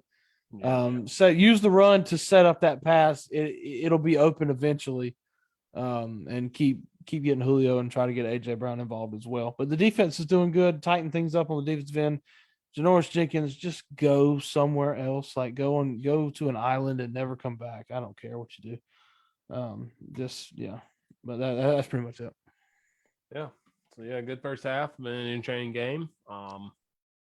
Really good crowd, and like I said, unfortunately for Taylor Lewan, hopefully he's okay and ready to come back quickly. But it looks like he'll be out for the game. Caleb Farley is also out for the rest of the game too. So that's just more Janoris. Yay.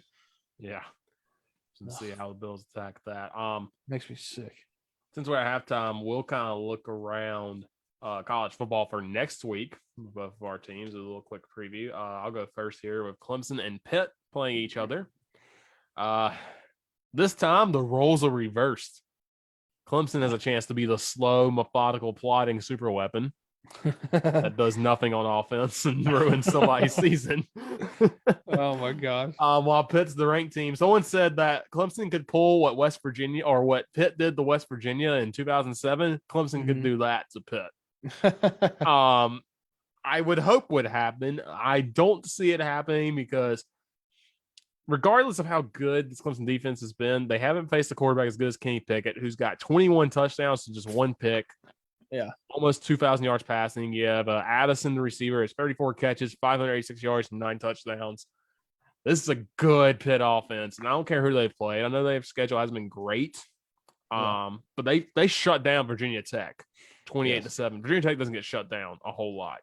Yeah.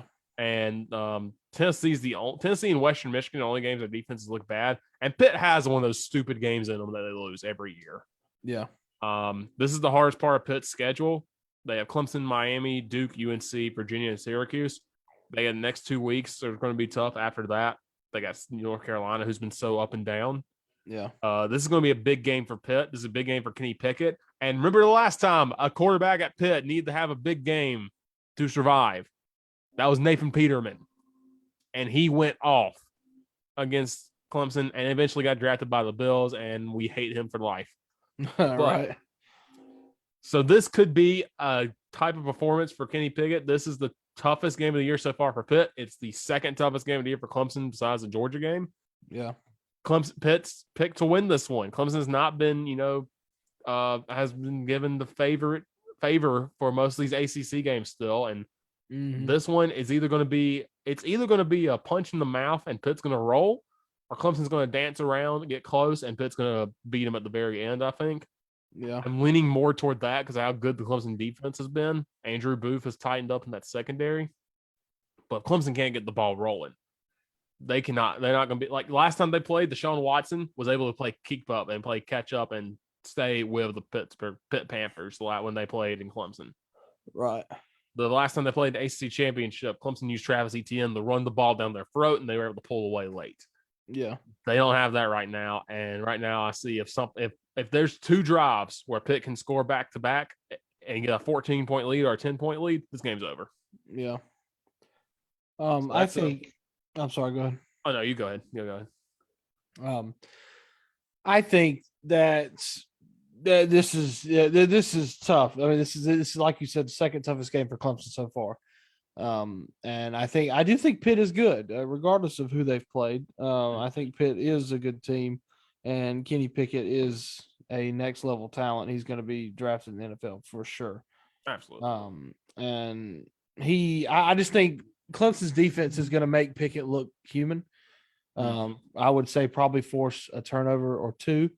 But I don't think Clemson can. I don't think that Clemson's offense is going to be able to back it up.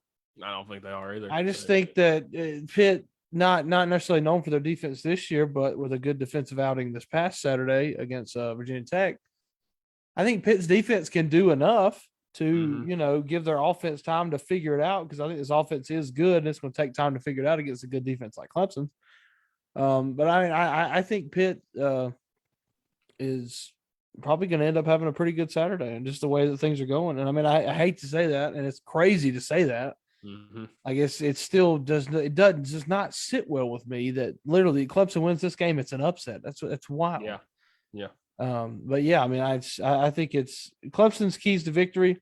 Obviously, the offense has got to do something, and the defense has just got to keep doing their thing. And then for Pitt, like, I mean, you just have to break the defense, because I don't think Pitt's defense is going to have a problem stopping Clemson. No. So Pitt's defense has been pretty good this year too. They're allowing just about 100 yards rushing this year.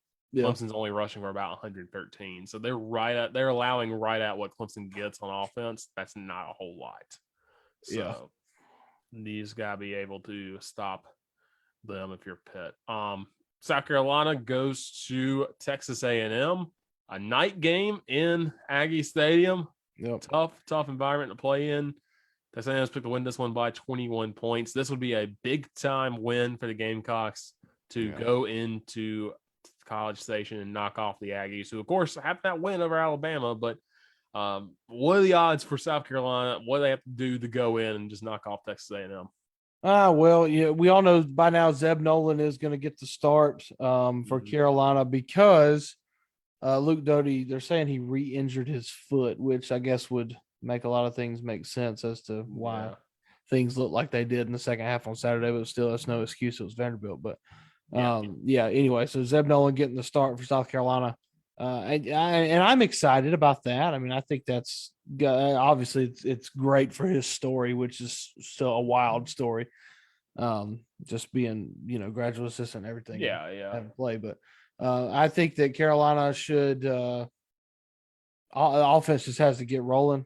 It's the same thing I say every freaking week. We have to establish a run game, which we still have yet been able to do. So I think I'm just going to stop saying that. Let's just no run game. Zeb Nolan, you're going to have to throw it 70 times. It's on the air raid team, Yeah.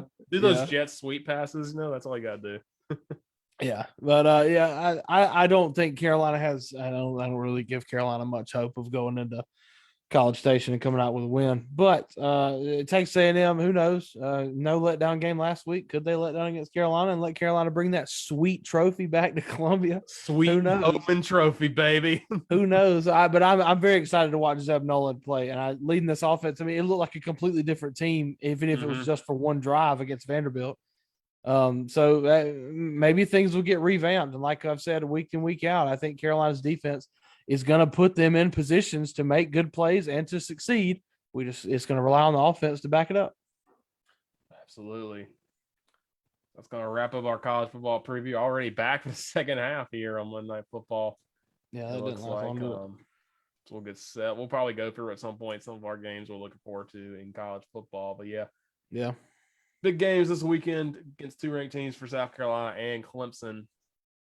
on the road, both looking to pull off upsets, which is weird to say that Clemson and South Carolina both looking to pull off road upsets. Yeah. Same week.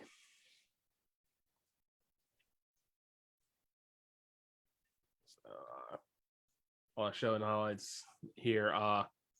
Some quick games early in the week. Coastal Carolina plays App State on a Wednesday. App State got smacked by UL Lafayette. I mean, smacked. Bad, very bad. SMU plays Tulane on a Thursday. SMU still ranked, looking to climb up in the rankings, maybe spoil Cincinnati, and then, of course on Friday, our UConn Huskies play Middle Tennessee State. Yeah, 6:00. Where else do you want to be on a Friday evening? You can watch that while eating dinner.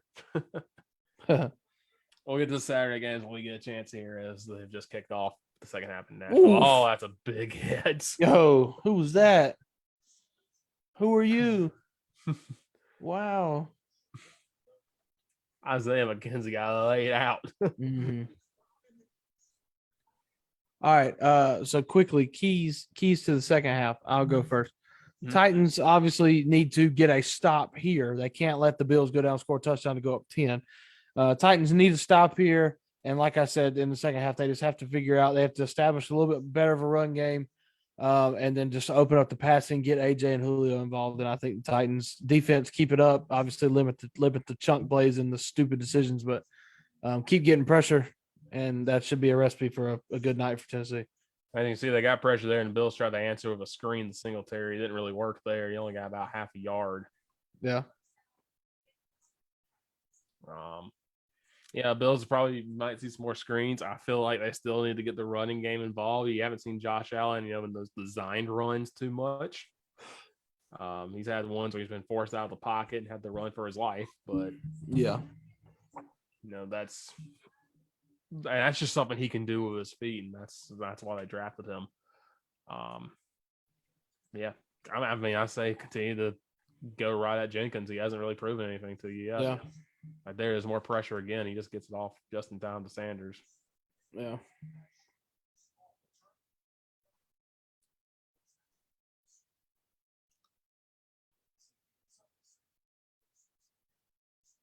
Third and four, see what they can do if they can get 3 and out Tennessee early. Yeah, this is massive. Tennessee gets off the field here. It's that's the huge. Bills scored to end the first half, so score here would get up by at least a touchdown to get a field goal. Yeah. That time they relaxed the pressure and got the Diggs. Yeah.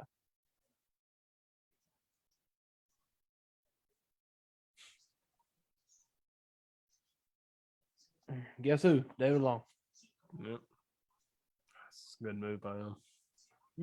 Well, I guess to technically not David Long because he stepped up. Yeah, true, but he was in the area, so he was still there. Yeah.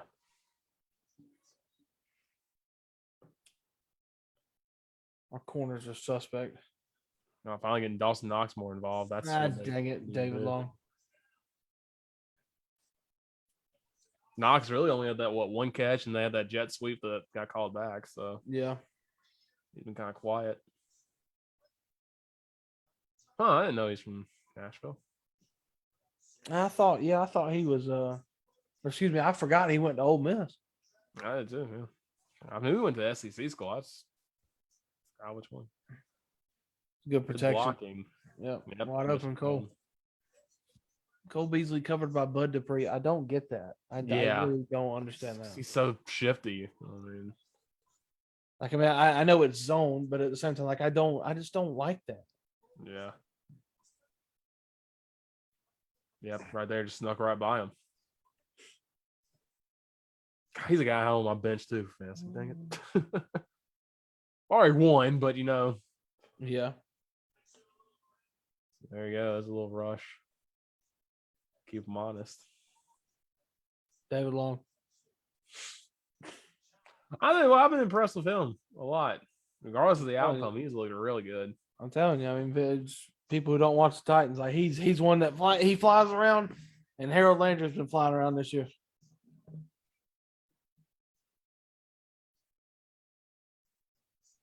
Nope, design run. First design run of the half and nothing. All on that. Third and 6, 3rd and 7, something like that. Come on, D. Bend don't break. That's what they've done most of the night. So Yeah.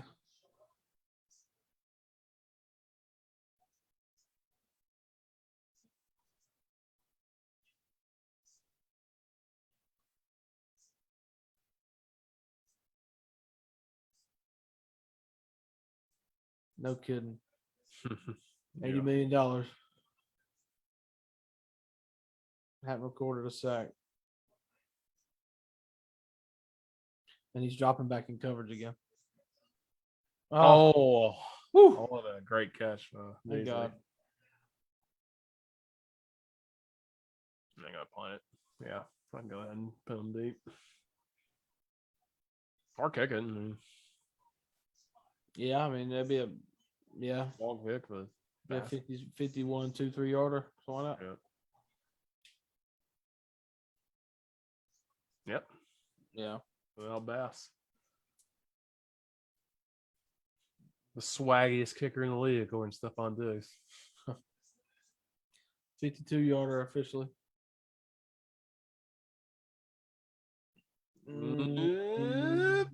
Got it. Straight Bass, homie. That's a good kick. Pride of Norman, Dutch Fork. You. Well, we got points, and again, Titans don't break. Yeah, I mean, giving up a touchdown was what you could not do. Mm-hmm. I mean, giving up points at all is not ideal, but I'd rather give up that than a touchdown. I mean, there's a scenario where this could be 42-10 off at some point. Yeah. If the Bills don't throw that pick, and then the 3 touchdowns or 3 field goals turn to touchdowns. Right.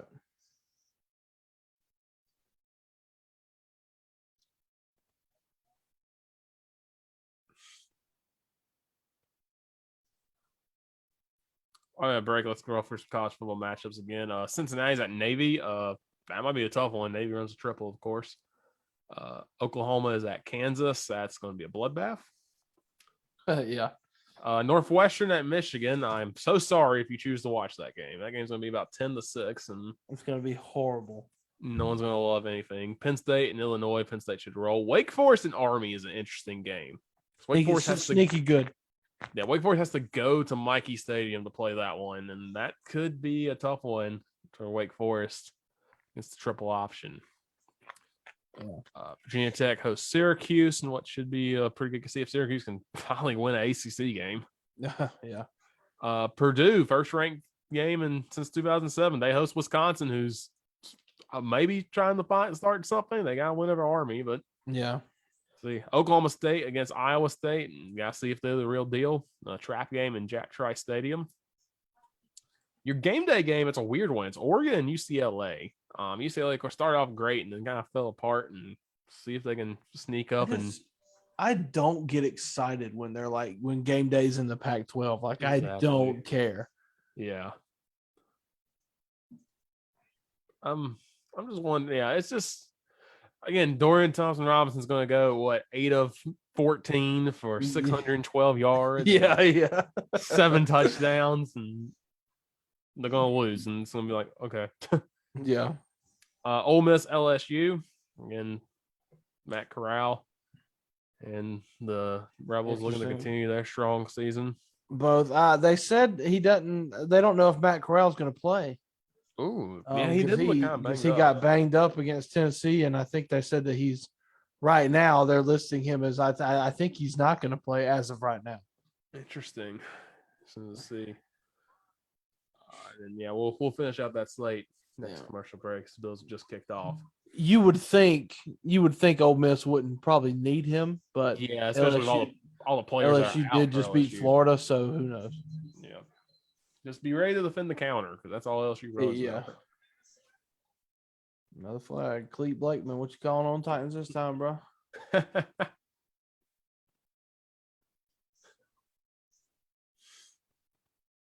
Star Lutulele. All I know is I saw that other ref say, "I think." Do you think or do you know? No. Because don't hit me when I think he did it. No, you better know if he did it if you're gonna call it on me. Be ready for.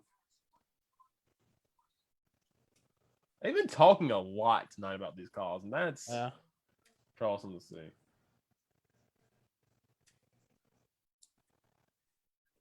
Well, So Jordan Poyer. yeah.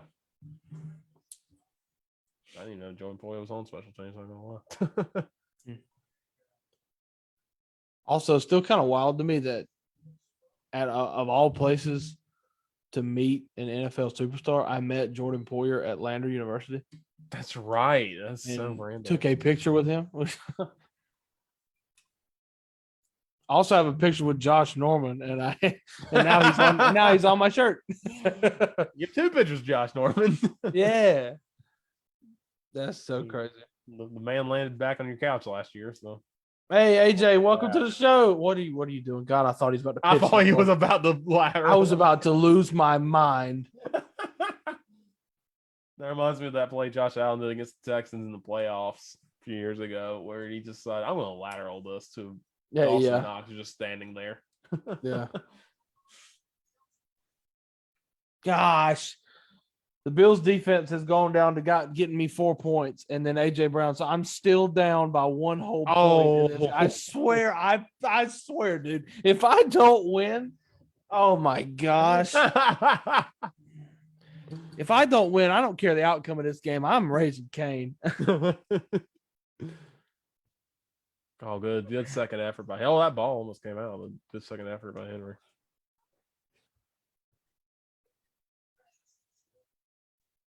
This man's workouts are insane. Yeah, he's unreal, dude. The picture of him, Mark Ingram, man. Why's he just shoving people? His whole like training and recovering regiment is like on the same level as Tom Brady's like nutrition. It's unreal. Yeah. Oh, look out, Ryan. Whoop. Oh, Milano. Oh, man.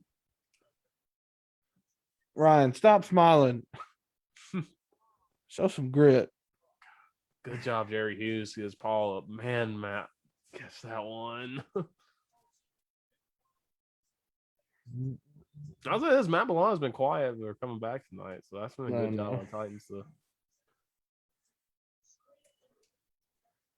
So he's done more in coverage recently than past years. Oh, yeah. He got a hole. Oh, yeah. Get bowled over Micah Hyde. Right over Micah.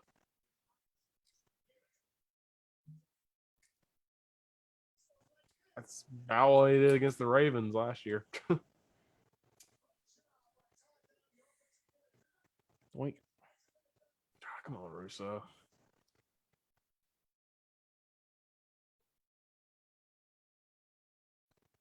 Stop making t-shirts of us, dang it. That's 2 in this game. You're not the only ones. Jalen Ramsey's been a victim of that too. The whole Jaguars defense has been a victim of that, actually. And false start. Great.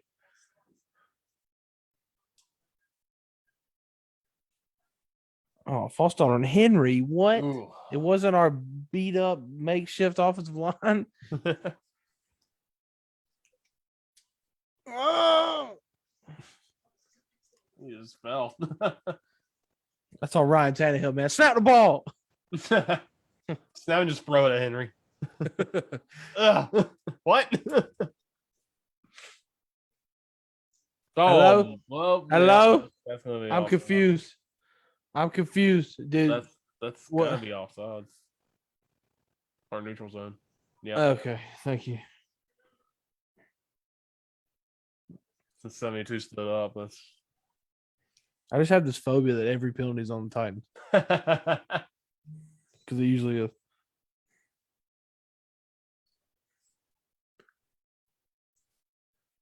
Yep, safe off the shift and he values.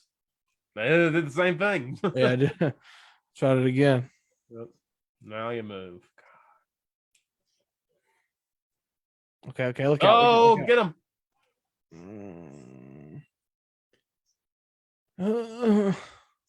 The first time they've gotten pressure tonight or recently. Yeah. Oh, yep. Harrison Phillips. Wayne because he had no line on him. Kendall Lamb getting murdered. Who could have predicted that? Whoa.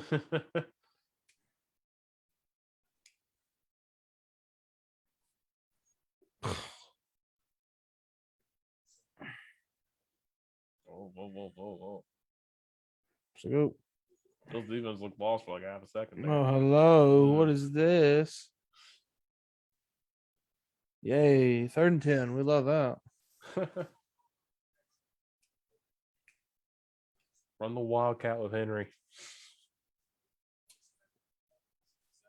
I still wanted that Henry to Mariota touchdown, dang it. Should have happened. Wait, which one? When they would run Wildcat. Henry Yeah. I wanted that to happen. Marcus was wide open, dude. Yeah. Wide power open. in. No. Throw it. I don't care.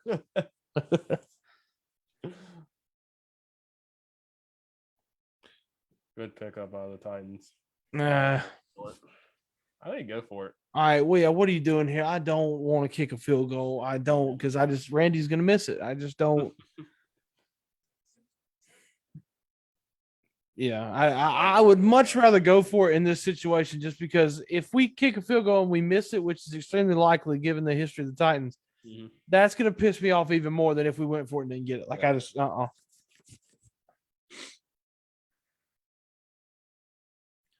Hey, read option, 100% success rate. Exactly. They're not going to call it here, but it would work. I might go for a screen. Oh no! Why are we passing on 4th and 2? Okay, AJ. That's cool. Okay. Okay. All right. Ooh! Did I win?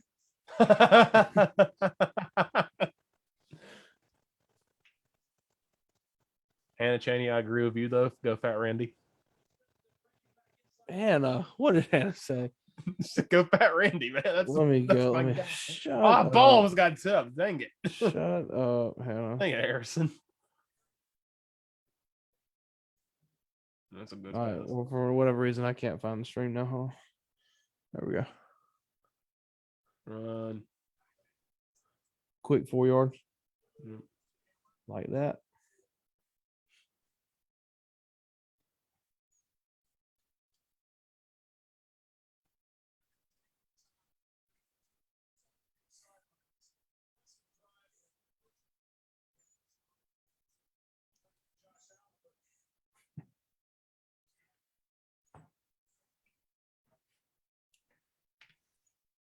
Hannah, you said go Waffle, go football. That's a good sentence. I'm proud of you.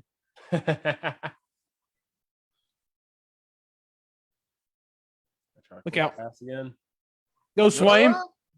Not the blocking tight end with a catch. No.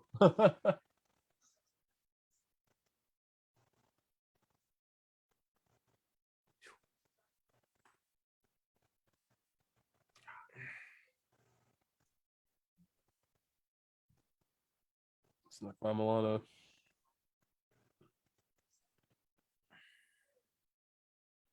Don't get cute. We know what's coming. Don't get cute. Read option or dive. I'm telling you, 100% success rate. I don't look set. Oh. Well, they got to run play, huh? Too far. Well, he looks like he put a decent move on him. Yeah. And would have had a shot. Yeah, but 1-on-1. But run the ball, dang it. Yeah. Stop. It's not that hard.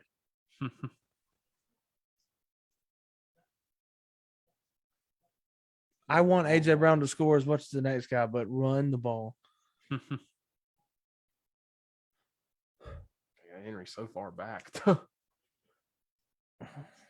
Yeah, there you go. Yes, sir. What a move. Yes, sir. Let's go. Oh!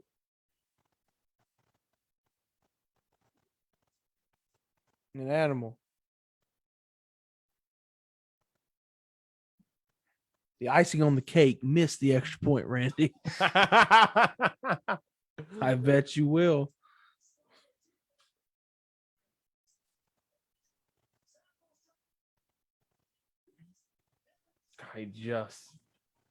Star just missed him. Oh, it's blocked. Return for 2 points. No, shut up. I got it. Oh, shut up. Like 4 white jerseys back. I was like, hold on a minute.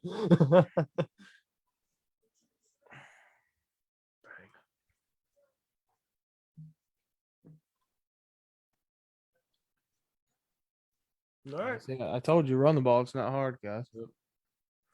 I mean, Smart got a long drive too to keep Bill's offense off the field. Yeah, 6-minute drives. I'm a big fan. Yeah. Back to college. We'll go through the schedule again. Maryland and Minnesota this weekend. Go Terps. See what happens there. Washington State without Nick Rolovich takes on BYU. Should be an interesting one. That will see what happens there with the interim coach. For So now, if they fired everybody or let them go for not being vaccinated, that means that Washington State should be 100% vaccinated. So now they are considered a super team, and they're going to beat the mess out of BYU. Yeah, I guess so. Louisville, Boston College. That one could be a fun one. Louisville's got fun offense. Alabama and Tennessee. All right, Tennessee can keep up. You're gonna have to in Alabama. This is a absolutely wild if they beat Alabama. Yeah, sneaky good game is Air Force and San Diego State. Air Force has only 1 loss, and they beat Boise State on the blue turf last weekend, and then San Diego State ranked and undefeated, so big time game in the Mountain West.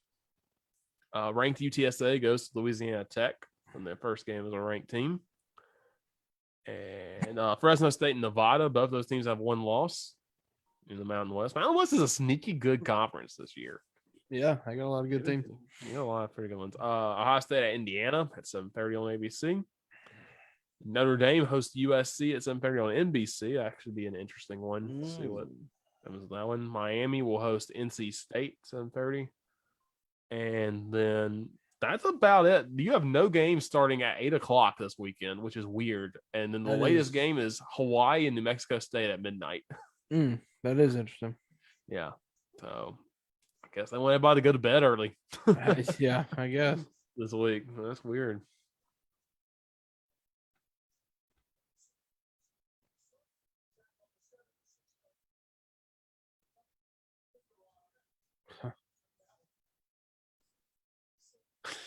I think the Red Sox hit another grand slam.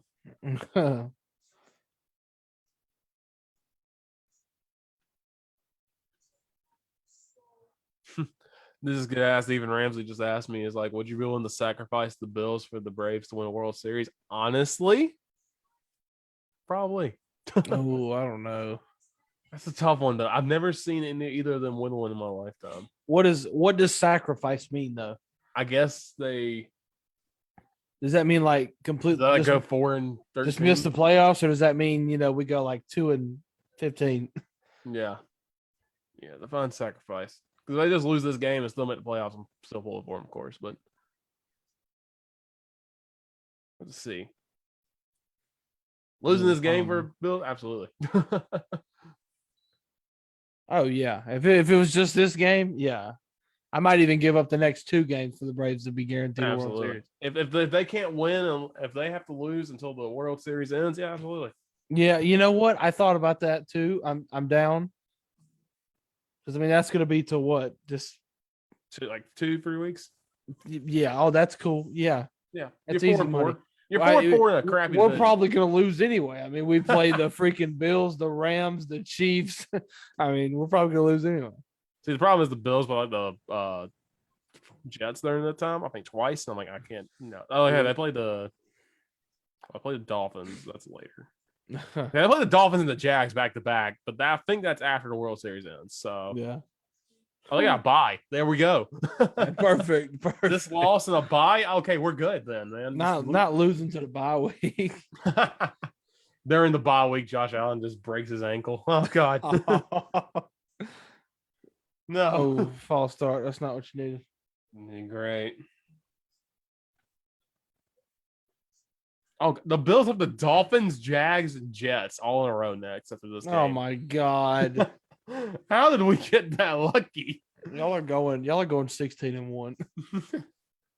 I mean, the hardest game left is at the Bucks. And that'll be a good one.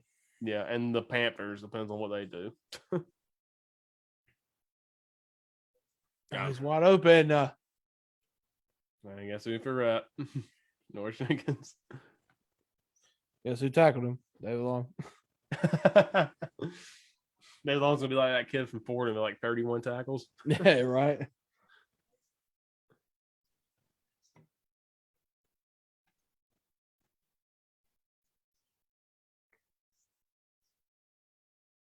Cole Beasley with a solid night in fantasy if you started him. No, I did not, but A solid 18 points. Sanders, let's go.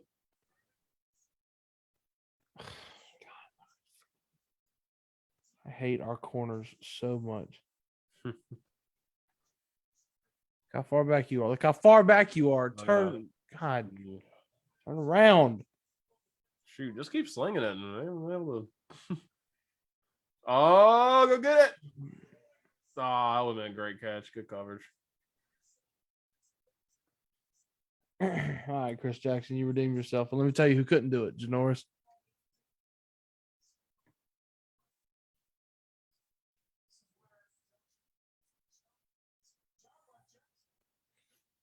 What did I come here to look at? I pulled up the stats for this game for whatever a reason, and I can't remember.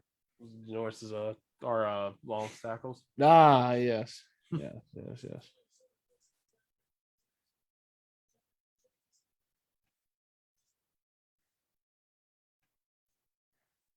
Boop. Check down. Good. Yeah, look who's there. They're long. David Long. David Long has 11 total, 7 solos. That's wild. Elijah Molden with 7 total tackles. That's good. A little freshman, not freshman, but rookie out of Washington.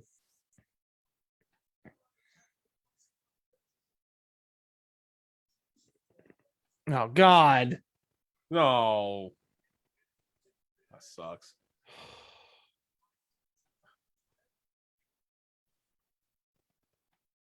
Bring in Breon Borders, old Duke Blue Devil, baby. Hey.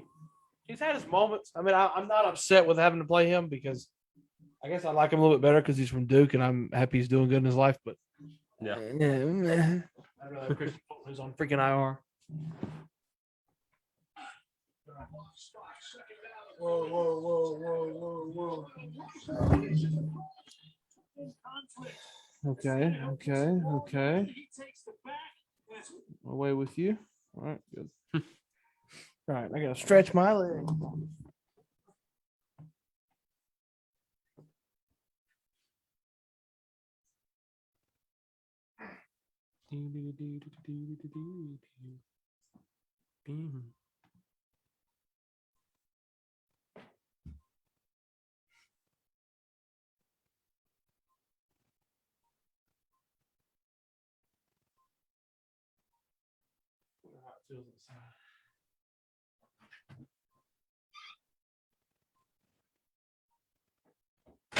I'm digging the ESPN music.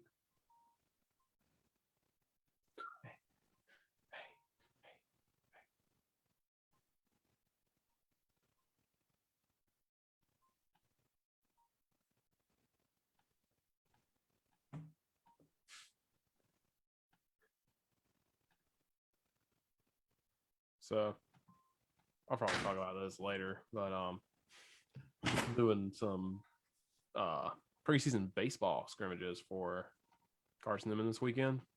Yeah. And I think I should do I should do a impressions in each inning. Yeah. So I want to go Stone Cold, Steve Austin. I like it. It's gonna go what after every single out. What? Oh.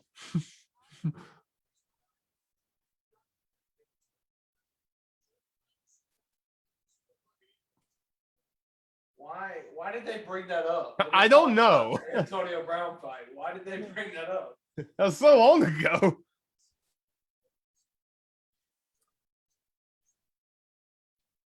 Ooh, 3rd and 7. And here comes the house. Josh. Oh, go get it, go get it, go get it. Oh, he almost got it. That's a flag. No, that's a good penalty for the Titans because that would have been a touchdown. Yeah, they went right at Borders.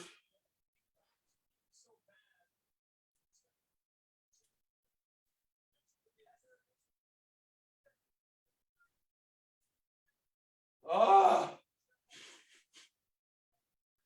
wait, if ESPN just put up a graphic that the penalty was on 39 Levi Wallace. Who is that? No. God bless. He is wearing the other shade of blue. Wait, is he a Bills player? Yeah, Levi Wallace, yeah. Oh my God. He doesn't wear 39 either. He wears 23. Okay.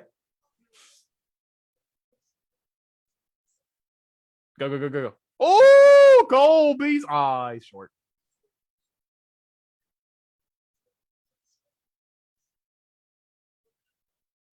They went right. Boy, he might have been in, but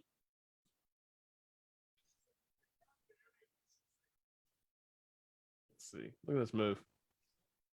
Pop. See, let's. Oh, he's in. That's Yeah, touchdown. he's in. Oh, and it does matter because you couldn't review it. Why did you not challenge it?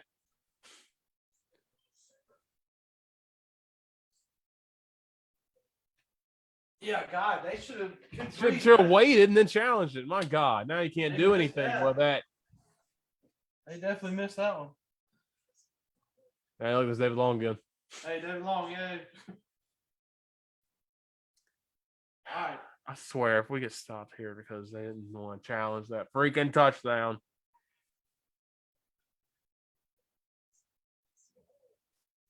Come on, just get in the end zone. Let me get the Vrabel stance. Yeah. What is this play call? Okay, it worked.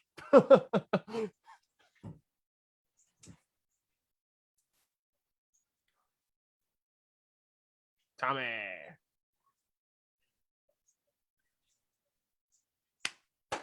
Career. Let's go. Oh, they're gonna go for 2. Oh, that's why I just snuck him out and nobody found him.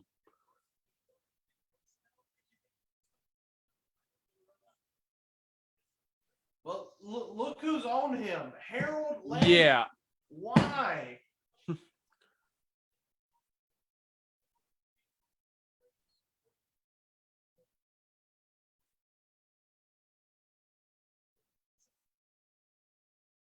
What?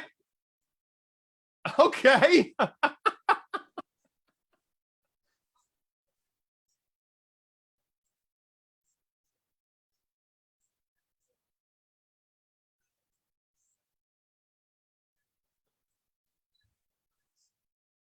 Wow.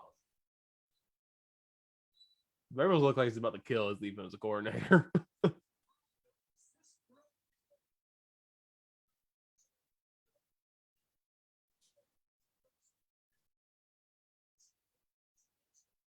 Well, lame duck throw them. But good guy, it worked. This is what I don't understand, like about that play.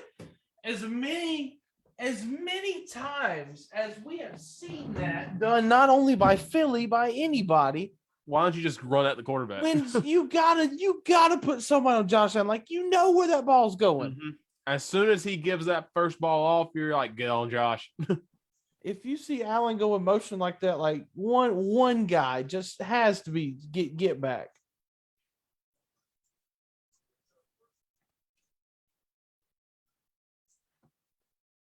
Sweeney and Knox look just alike. Holy cow.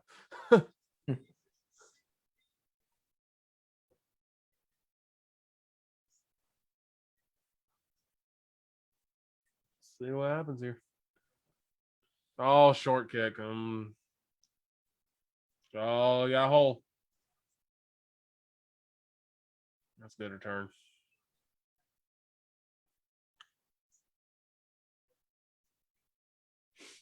Shootout. No. Been close. Bills are covering though, which technically. Yeah. What was it? 6? Yep.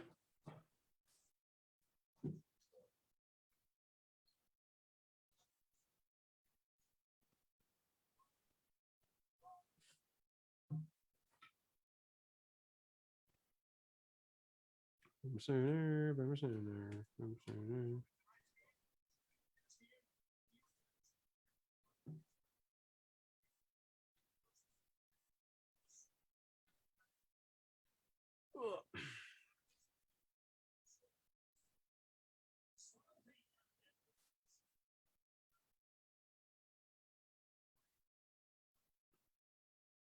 Whoa, screen.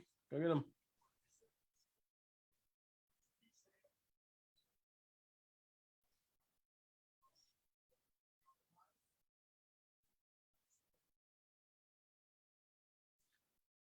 All right, everybody at home, get the 4s up. You got to hold them up this entire rest of this broadcast. No, I'm good. All right, we're at the 4th. Bills up 31-24 on the Titans. Once been a heck of a game tonight. We picked a good game to do the first watch along, Waff. Yeah, for sure. A good one. It's like y'all have enjoyed it. Don't forget, again, your boy forgot to record half of this, so hopefully we'll be able to put the full pod or some highlights out. We'll see.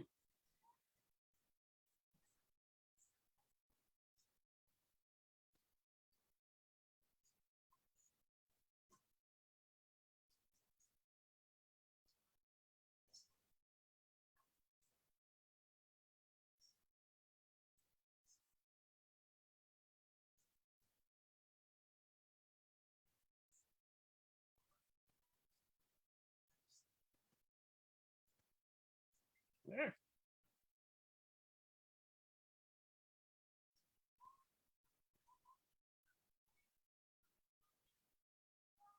Ooh, Dawson Knox got hurt on that play, actually. So I'm saying questionable to return. On the Buffalo. I don't know if he got hurt on the Sports? play before. It just says he has a hand injury. Mm. There is a 3.34% chance this game ends in scoregami. Have to be 40-31. So the Titans can score 16 points. Mhm.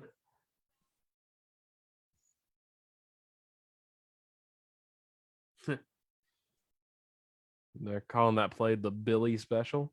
I've seen that. All right.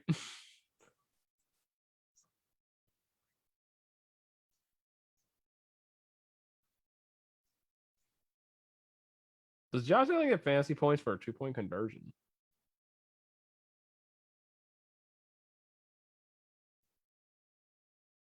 Oh, well, I have clinched victory. So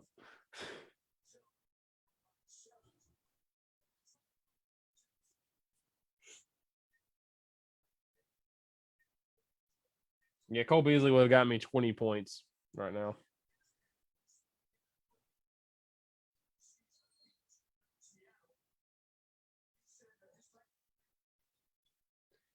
All right, let's see what happens here, boys and girls.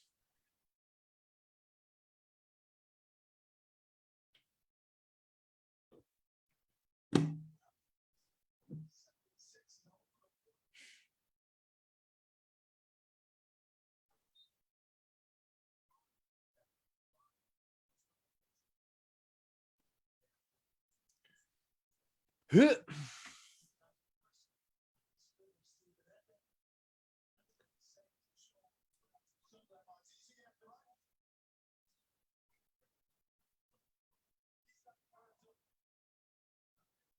I know it's Daniel's only 9 of 20. Yeah.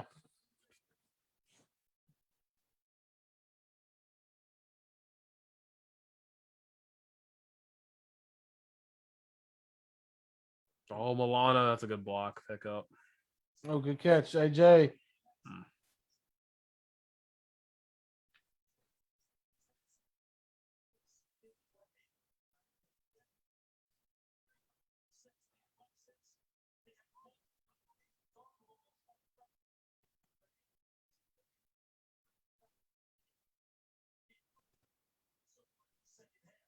a bullet from Ryan. Yeah, that was a great pass. He's made some good throws when he's completed them. Yeah, I mean the The few completion he's made, he's been great. Yeah.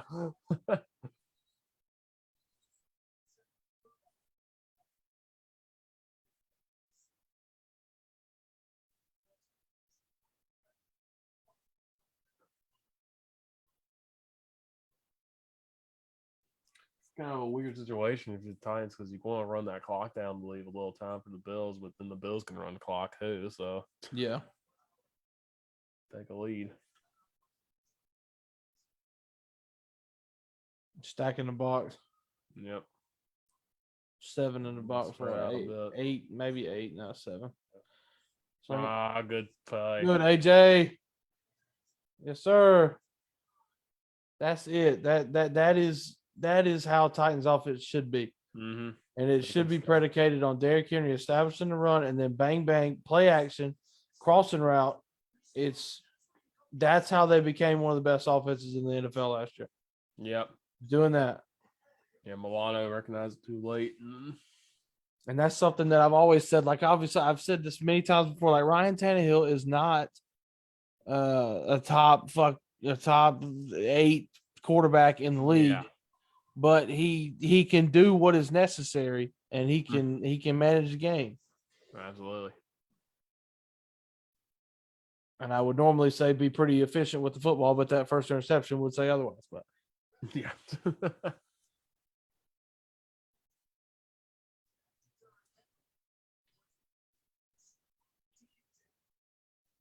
And there he is, that yards rush by quarter. Second half, he's averaging all over 10 yards.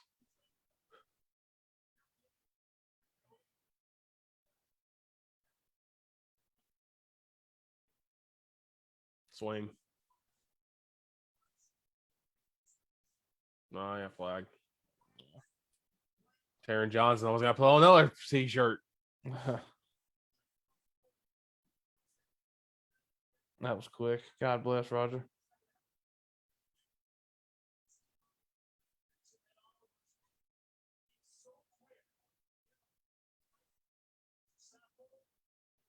Let's see.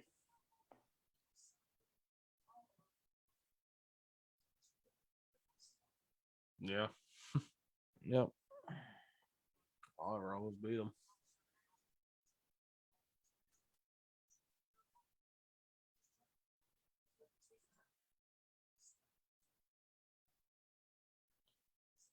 Come on. Derrick Henry out in 5 wide. Yeah,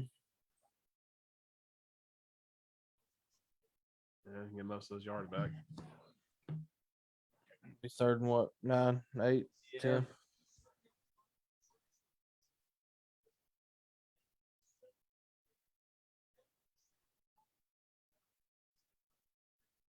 Third and 11. At this point, I mean, say you don't get anything here, do you kick the field goal or just go for it? I don't know. I'm trying to think of what I think Mike Vrabel would do.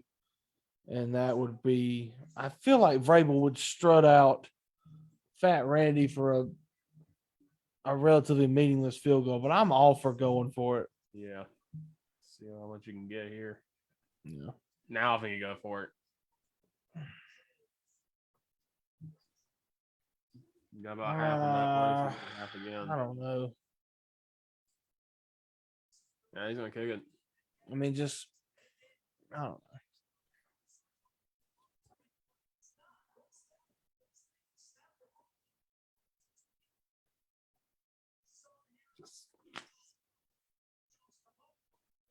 Good job of the Bills, just keeping it by in front of them. Oh, if Ryan waits, Yeah. we kick Randy. If Ryan waits, he's got AJ Brown at the top. That it's going to be a quick window because the safety's going to be bearing down on him. Yeah. But he does have a quick window for like the home run hitter. Yeah.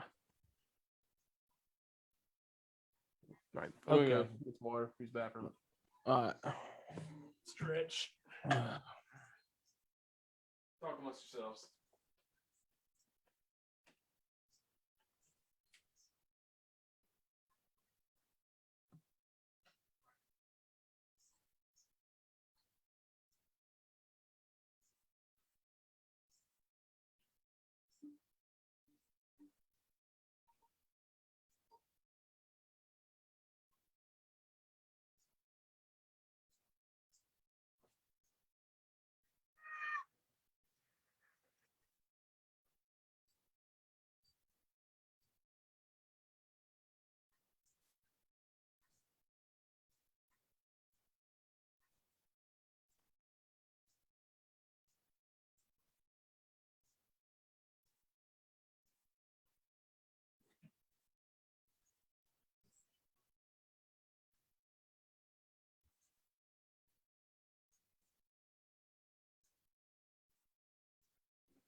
This tweet says they just announced attendance says 69,419. Quick, one more person roll up to the game.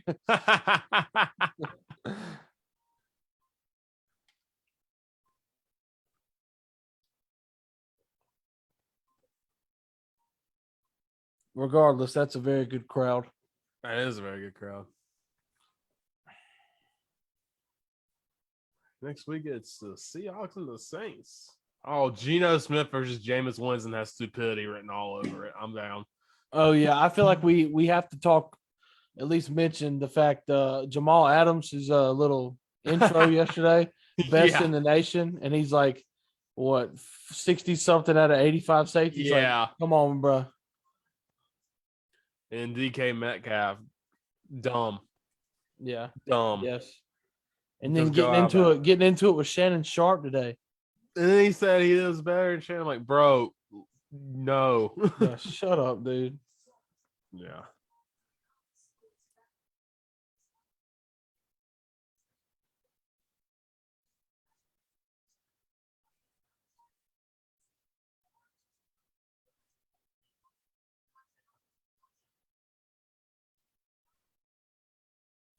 Huh.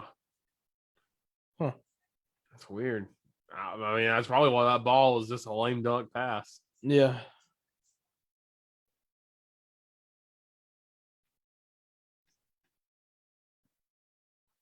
I don't even know if the Bills have a third string tight end.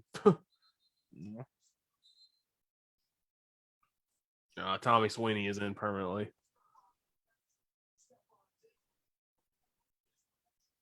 God, how Diggs is looking at his hand. Do the same thing Clemson did on their bye week. Wrap everybody in bubble wrap and don't move. Right. Oh! Good job, Josh.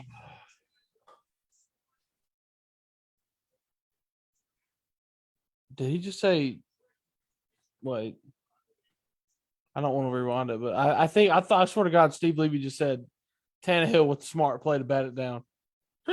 Maybe I'm hearing things. I mean, they are both number 17. Yeah. Baseball update: the Red Sox had another home run. They're up 11-3 in the seventh. Wow.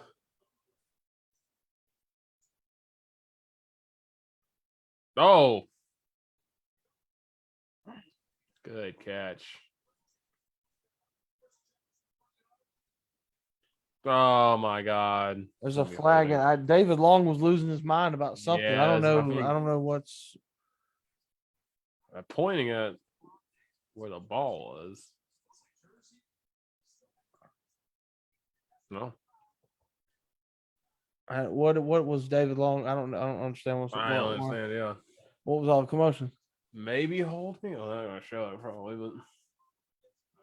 Oh yeah, that's. Yeah. I mean, you could say there's someone on Stephon Diggs though too. So yeah, he grabbed the face mask. That's. Yeah, but That's. Oof. You know what they're gonna call there. Yeah. Oh yeah. They're gonna get the offense to call.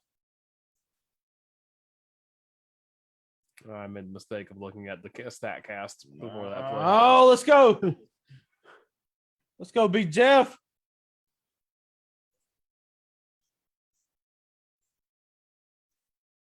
Oh, you're right. Steve Levy did call Josh Allen Tannehill. Oh, thank you. I According to see Twitter. it. I'm not crazy.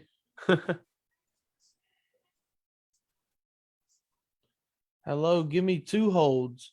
Yeah.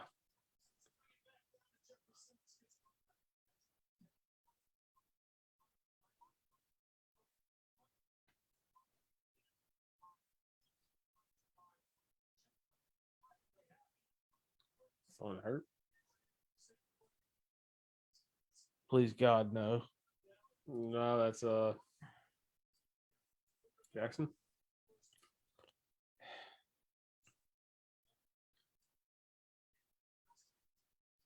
God almighty, man.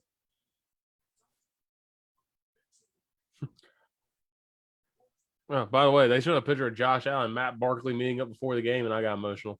Yeah. Miss you, Matt. There are now 2 MVPs in the Bills quarterback room. I mean, Solid pickup. Yeah.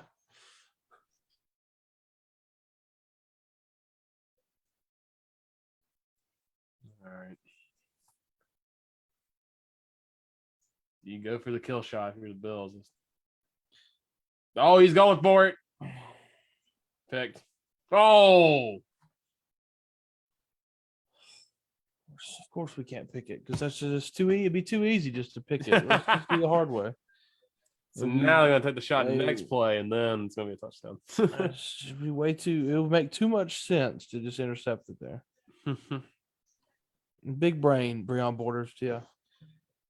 Him and freaking Janoris. God dang it. Same team, just You freaking Janoris broke it up. That's the best pass breakup he's had all year. God, I hate that dude, man. Oh,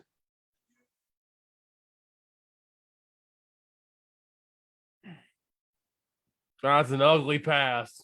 And he's way out. no. John Molden. God, if they'd have converted there, I'd have drove to Nashville and kicked Janoris off the team myself.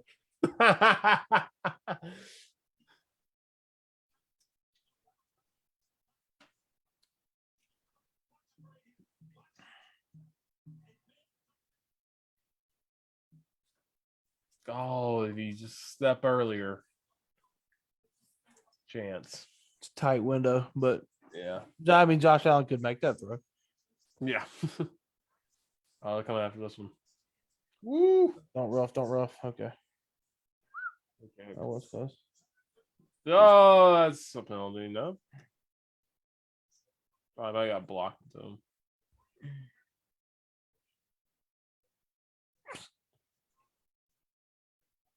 Tannehill was the most sacked quarterback entering week 6. He's been sacked 0 times, while Josh Allen's been sacked 3 times tonight. Yeah.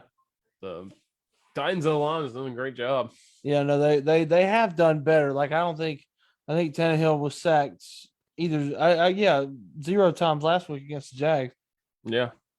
So yeah. Great week so far. I mean, there's still 8 minutes left, but still. Yeah.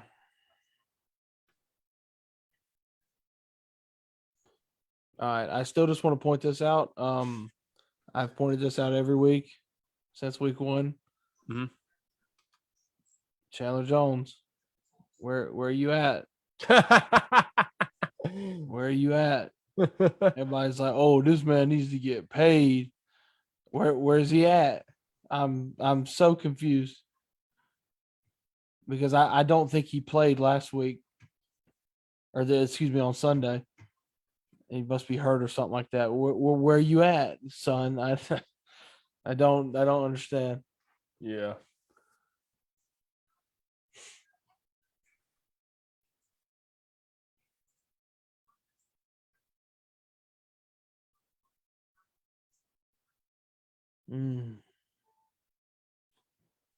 All right, so I think I am comfortably going to win this fantasy game. I'm up 8. Bill's defense only getting me 2 points Yeah.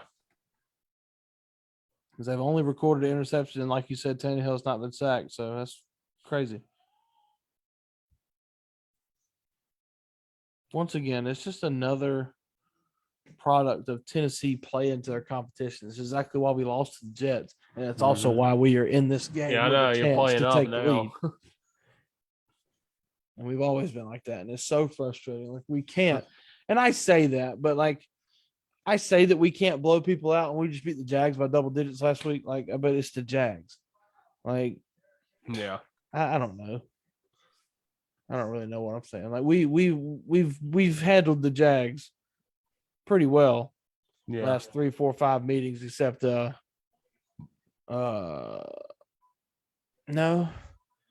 I think we beat them twice last year. Yeah, we beat them twice last year. Yeah, and then beat them this year. And then the year before we went 1-1. They beat us on Thursday Night Football with Marcus Mariota before he got benched. Yeah. That was terrible.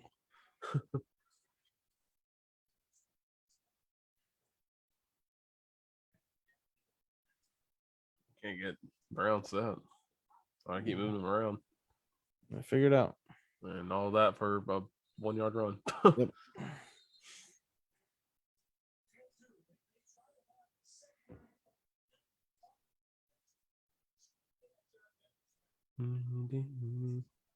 Holy cow. So Blake Ferguson, who's the brother of Reed Ferguson, for the Bills, he plays for the Dolphins. His parents were in London yesterday for the Dolphins game, and they're in Nashville tonight. Oh my gosh, that's That's all. wild.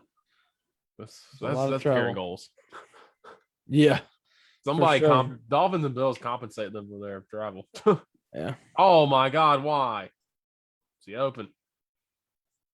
Nick Westbrook, Akina, go Hoosiers.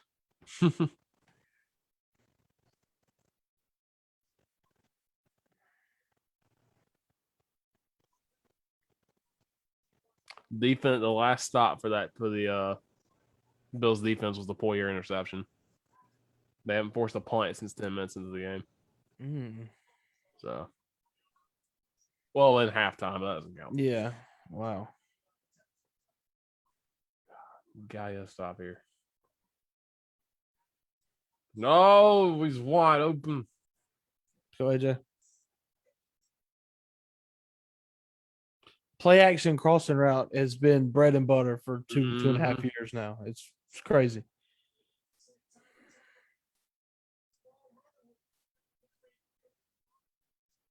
And Milan now. That's a good throw. Mm-hmm.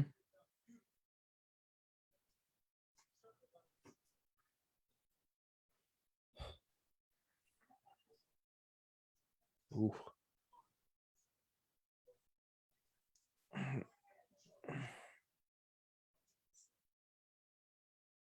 Toss nowhere. Wrap up.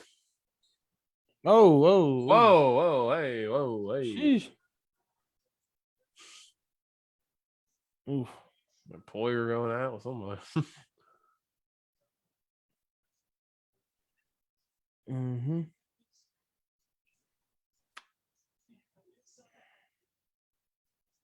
That was a good hit by Tremaine. Yeah. Titans are gonna take as long as they can on this drive now. Yeah. The freaking toss plays for Tennessee, it's boom or bust. It's either 1 to -4 yards or it goes for a first down. Yeah. Shoots good. AJ Brown even cooking. Good D. Right, it was a 3rd and 6. Yep.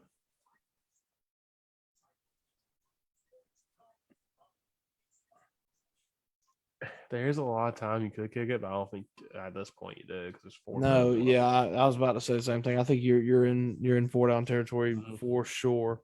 Especially with the way you've been stopping the Bills recently. So. Yeah, I mean,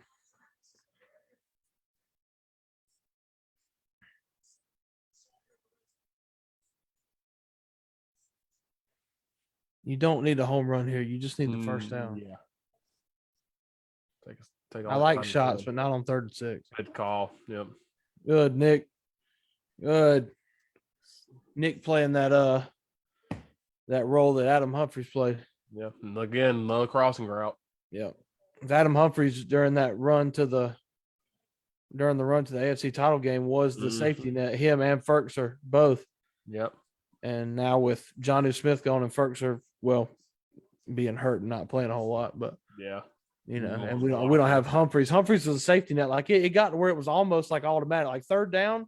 Literally, I don't know why people just didn't cover Humphries. Yeah. That's who Tannehill's throwing to. Small white wide receiver from South Carolina that played at Clemson. Surprising. Yeah.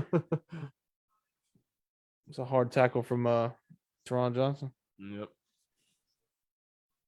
You got a great block right there.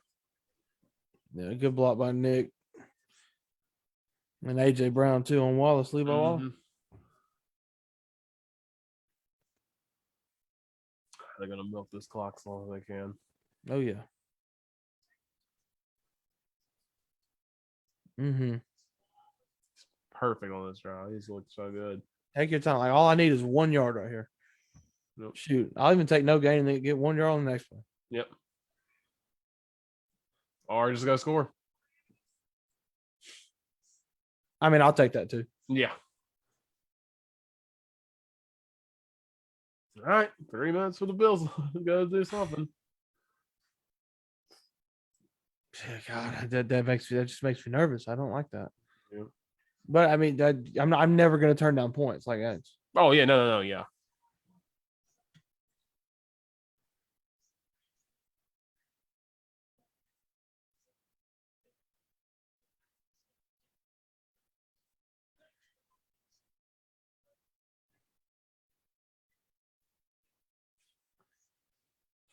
All right, Oh, Randy. He's got it. He got it. Don't do that to me. You loser. It was sneaking in. I was like, I know.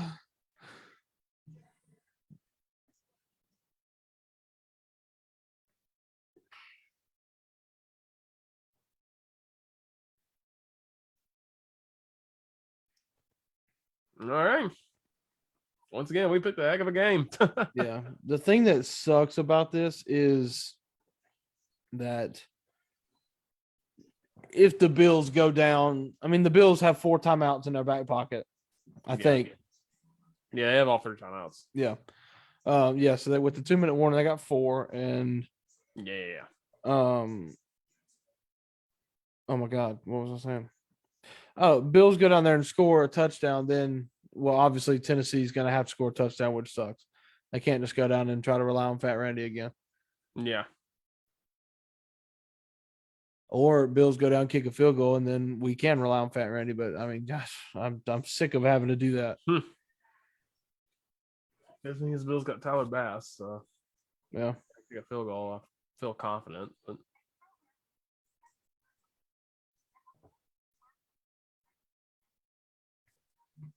Let's see what we got here.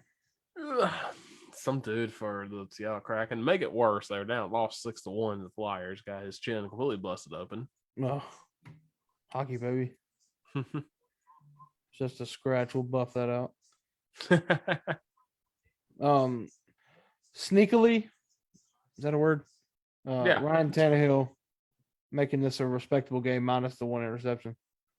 With he's 18 of 29 for 216. So yeah, he's Henry's up to 20 carries for $143 and 3 touchdowns. Sheesh, that's crazy. so good. And AJ Brown, welcome back. 7 receptions, 91 yards. So no touchdowns, but that's solid. Can't ask for much better than 16 fantasy points with no touchdown. Yeah.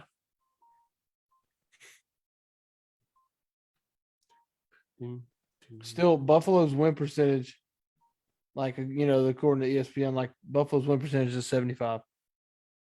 I mean, they're probably assuming they're after the touchdown. Yeah. Yeah.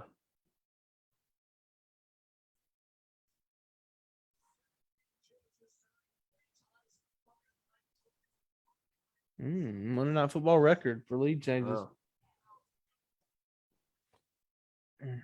Wild. I mean, yeah, get the Bills. If the Bills take the lead, that'll be 8. And a return, a big return. Oh, let's go. Oh, flag. Nah. I'll just step out of bounds. Yeah, I slung a flag back right there. Dang it. Dang it. Dang it.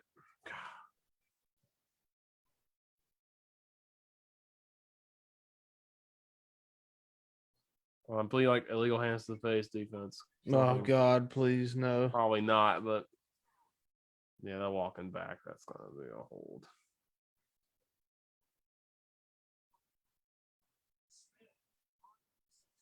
Andre Smith again. You got the block in the back on the punt return.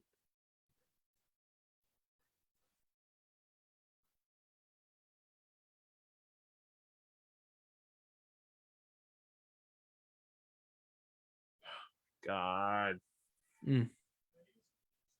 Second time tonight. Yeah. Come on, man.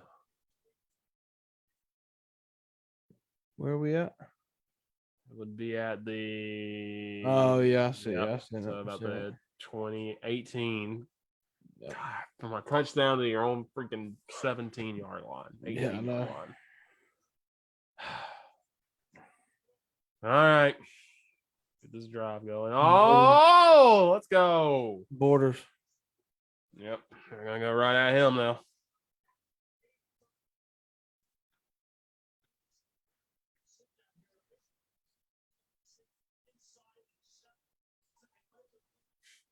God dang. What if Vrabel declined the penalty and got the ball back immediately? Smart play. Good job, Zach. Take it to the 2-minute warning. Yep. And then do whatever you want. Because you're getting close to field goal range. I get a touchdown is what I want, but I might run a play here. No shot. Yeah, 2-minute warning. No. The way, he waved it off. So. All right, time to start facing. I'm nervous.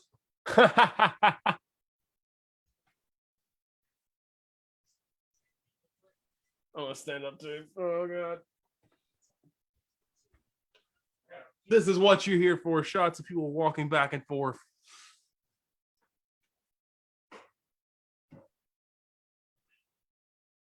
So this camera up.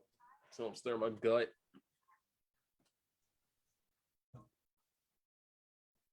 All right.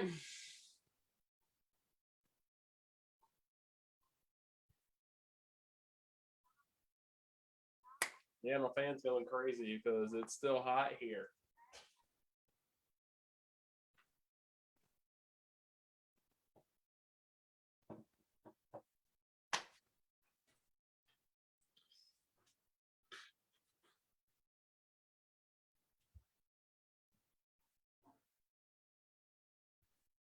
Need to get some fresh air. This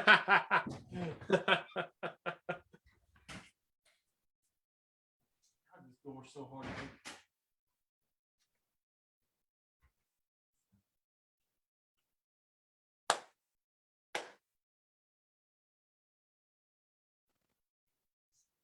I don't know what I'm doing. I dance when I'm nervous. This is me dancing. Hey. Hey. All right.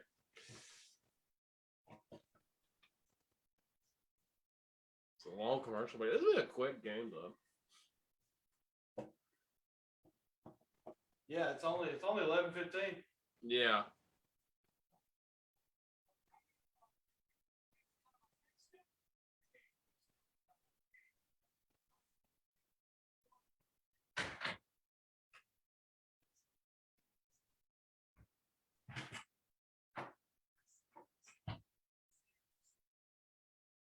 All right.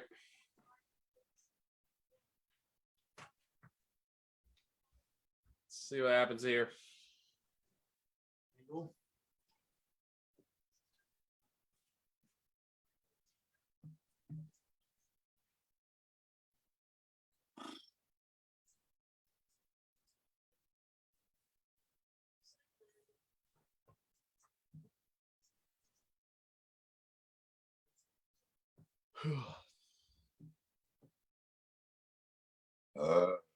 Oh, good, all good.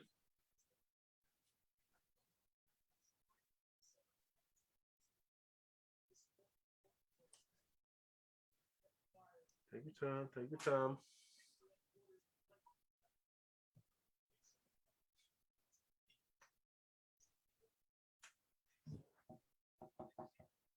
Oh, Borders. I know it's gonna be you. They're looking at you already. Good. Oh God, get rid of it. Just do Oh. something. Oh, let's go. Good job, Gabe. Get down. Get down. Time out. Okay, go. Okay.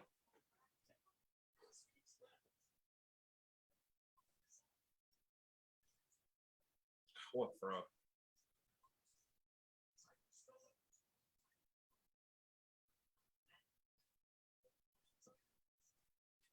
Come on, Bills. I know you want no self and field goal, get the touchdown. Oh my God, that was almost bad. Time out. Hey. Self with a field goal here. Got to win. Hey, David Long. I'm just saying. I'm just saying.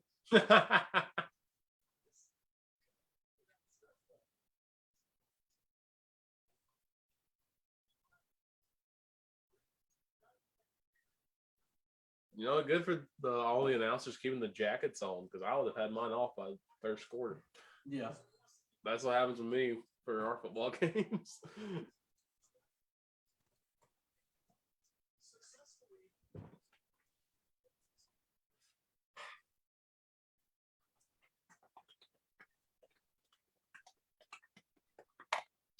Hold on, OT. Let's go to the touchdown. Come on. Nah.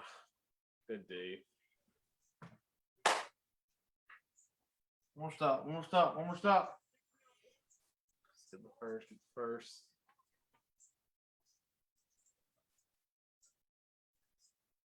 He was trying to get the pass interference. Yeah. Hey, that's a good job of Borders for turning around. Yeah.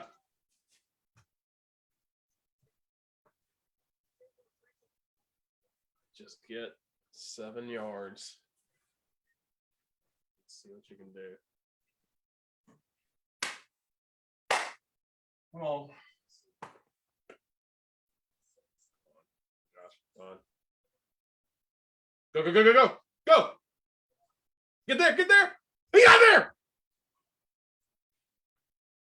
Clock's going to roll. Just throw timeout. You got it. Throw timeout.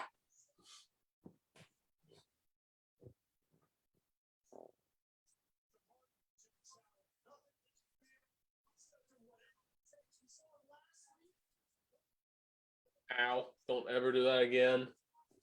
What yard line did he have to get? I think right at the 2. Because I mean, 2, but the ball comes out. Obviously, I'm a stickler, but the ball's is. It is 4th down and short. Yeah, okay. That's what I was thinking. Yeah. But I mean, incredible effort. We've seen him put his body on the line many times before. I say go for it. I know you just need a field goal, but I was like, yeah, right there, the ball's on that side. Yep. Good call. Oh, good call. Oh, go for it. Come on. Timeout, Titan. Yeah. Yep.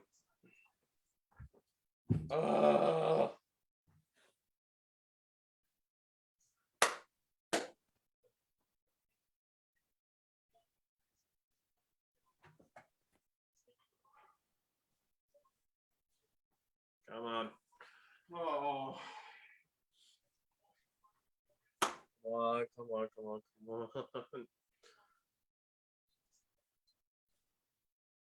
Did the first. Call timeout. You got 3 shots. Then kick field goal.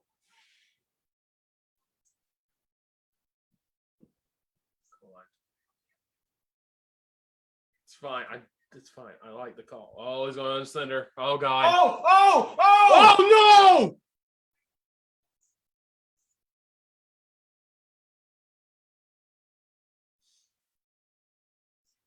He's short.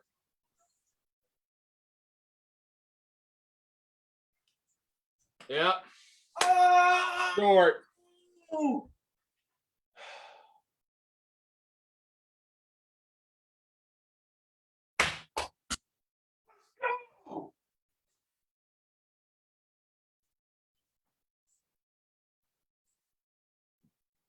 Let's see.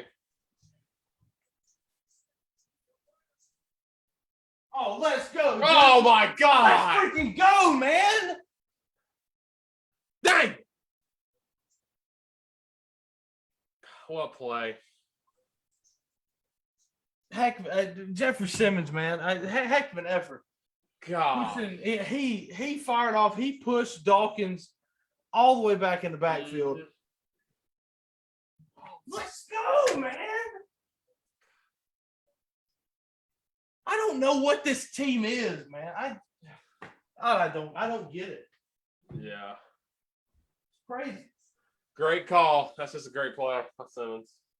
It's wild. I mean, I definitely don't disagree with the decision to go. No, not at all. Go at all costs. Yeah, go for the win at that point. All right.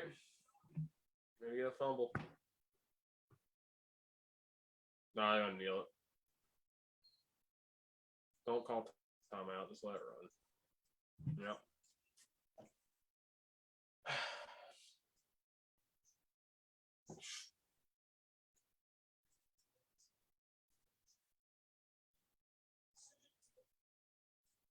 Whoa, come on.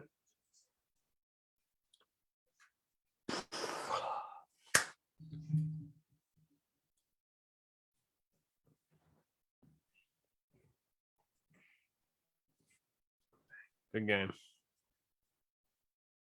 Good game, sir. Can we virtually handshake? Absolutely. I think that's yeah. Yeah, we're good. Man. What game? What a game. And if you're watching this on Thursday, you saw our reactions to that final play. And if it wasn't for Andre Smith. Yeah. Yeah. Twice.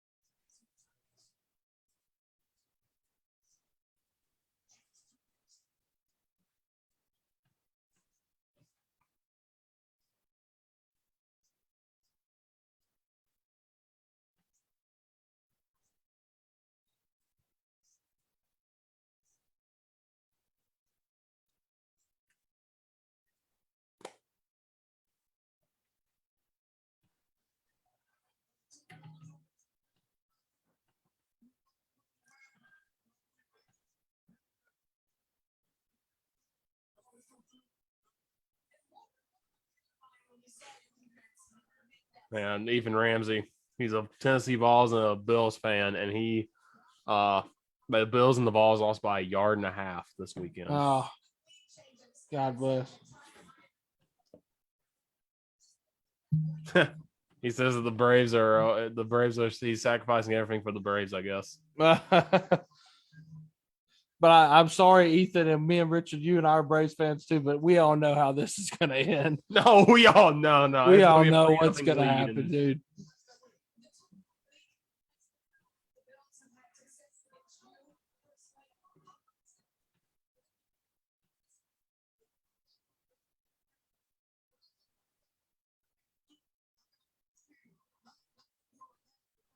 $13 wins and trailing the fourth quarter since 2016. Yeah. It's wild.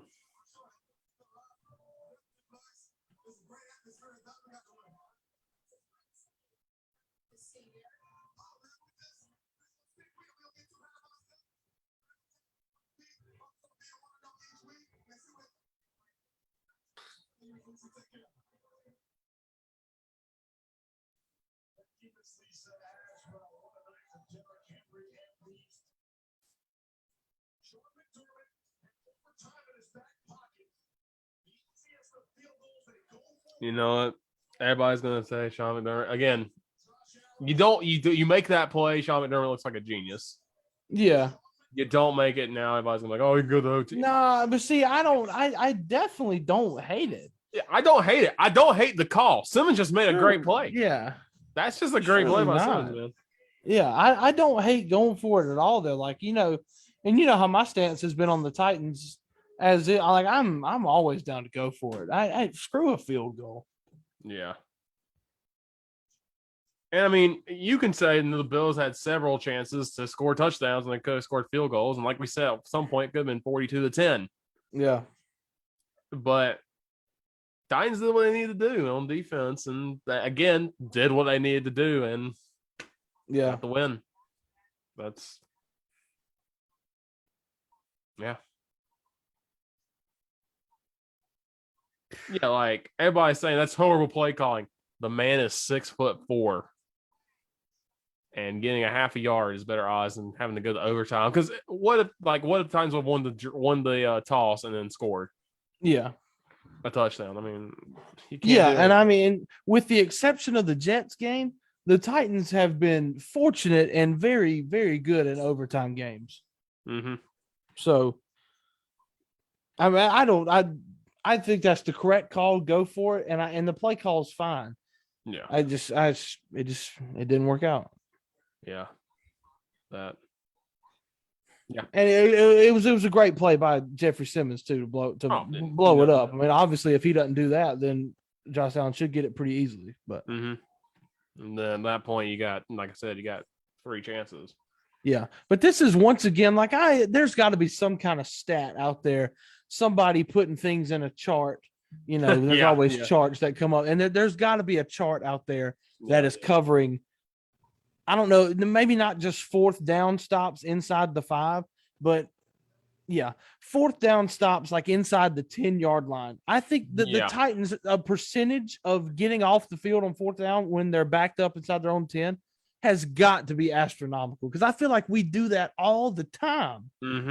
Or either forcing, field goals from the 3.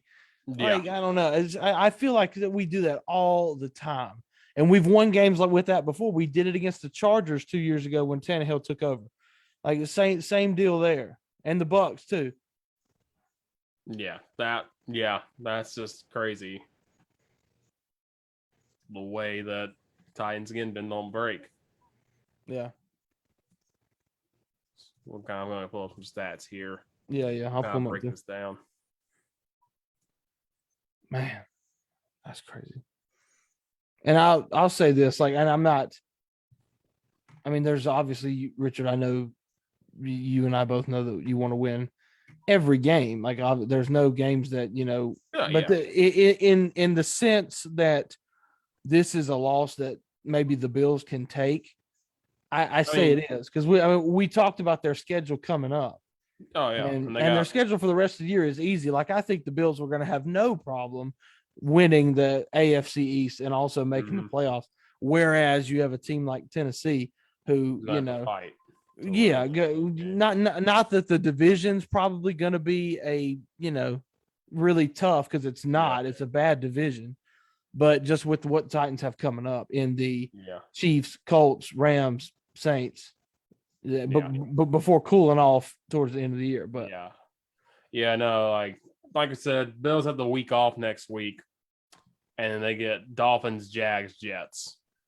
I mean, get everybody healthy, move past this game, and then go off and just dominate those teams. Get the 7-2. Yeah. And then you got the Colts. Tough. Should be a tough one. Saints could be a tough one. Colts, Saints, Patriots, Bucks. That's going to be a tough stretch. But after that, not too bad. It's not too bad. But it stings. It's going to sting for the Bills, this one, because they had it. Because if you look at the stats, my God, it looks like the Bills should have dominated. They had 28 first downs to the 16 by the Titans. Yeah. 7 of 13 on third down compared to the Titans 4 of 10 on third down. Yeah. Titans were 1 of 1 on fourth down. Of course, the Bills are 0-1 on fourth down. Bills ran 73 plays. Titans ran just 51. Bills had 417 yards of offense. Titans had 362 yards of offense. 335 yards passing for Josh Allen. He was 35-47. He threw a pick. Was sacked 3 times. That's the big stat, I think. Yeah. Because Ryan Tannehill, for all Ryan Tannehill did in the first half, he didn't have a great first half. That final drive, he was perfect. Yeah. And he goes 18-29. He does throw that pick. But after that, man, like I said, after that, the Bills defense could not get off the field. Yeah. And except for halftime. So that's just the second string game, Tannehill has not been sacked. And this O-line is not great. No, and banged up. And they're banged up. And Taylor Lewan was out and had to leave the game because he's got hurt. So and you can say, Boogie Basham and who was it? Defensive line injuries. I get it, but you still have a great defense. You still have Matt Milano back out there. You had Tremaine Edmonds, who played a good game. Yeah. Just for that 13th fourth quarter comeback since 2018 for the Titans. Yeah. That's insane. I'm telling you, it's tumultuous. It does a number on your heart, but dang it if it ain't fun. And then, and then of course, stat that's going to hurt you for the Bills: 8 penalties for 60 yards. Yeah, and 2 of them on Andre Smith on 2 big returns by McKenzie. 1 for a touchdown. Yeah, a kickoff, and that stings. That really stings. Individual stats: Bills rushing got 82 yards rushing. The leading rusher was Devin Singletary. The passing game was working, so I'm not too mad about that. Yeah. This week, the passing game was working fine. So that's not good. Again, Derrick Henry, 20 carries, 143 yards, 3 touchdowns. When he had to, he took over, and it worked. Yeah. Biggest stat, of course, is the Bills got outscored 10-0 in the fourth quarter. Yeah. You can't do that either. A.J. Brown, he woke up, had 7 catches for 91 yards. All in the second half. Yep. Julio Jones, 3 catches, 59 yards, had that insane catch on the sideline. Nick Westbrook, Akine, is that how you said that? Akina. 3 catches for 27 yards. He came up clutch when he needed to. Yeah. It's a good job. Emmanuel Sanders had 5 catches for 91 yards. There were a couple plays, if they would have found him, probably some touchdowns there. Yeah. Diggs, 9 catches for 89 yards, touchdown. Beasley, 7 catches, 88 yards on that touchdown. That was wide open. Dawson Knox, of course, he's hurt, banged up now. So a hand injury, 3 catches, 25 yards, also threw that pass on the 2-point conversion. Yeah. And then Tommy Sweeney had a catch for a touchdown, his first career touchdown. So they spread the ball out to the Bills. But it just, at some point your defense has got to step up, and they really didn't. David Long, we said his name all night. He was all over. Had 14 tackles, 9 solo, and he was in on about every play. That's insane. Harold Landry, 8 tackles, 2 sacks, tackle for loss. Yeah. George Jenkins, for all he did, had 3 tackles. But again, Jeffrey Simmons came up clutch, 5 tackles, including a sack and a TFL. Yeah. And that TFL won the game. So it does. It technically does show up in the stat sheet because I'm seeing it here, but Danico Autry is going to go by the wayside just because he doesn't have any tackles for losses, any sacks or anything. But the two quarterback hits that he has and 1 pass defended. That one of those breakups was that interception that led to a Titan short field for a touchdown. So, and Danico Autry was everywhere. I feel like he was getting a lot of pressure during the game. It just doesn't really show up in the stat sheet as well. But excuse me. Can't say enough about David Long. 9 solo tackles just flying across the field. Harold Landry, I'm telling you, man, contract year, he's playing his tail off. 8 total tackles, 5 solos, 2 sacks, 1 TFL, unreal. And then, credit to the biggest thing that I want to put credit to is the Titans run defense. Yeah.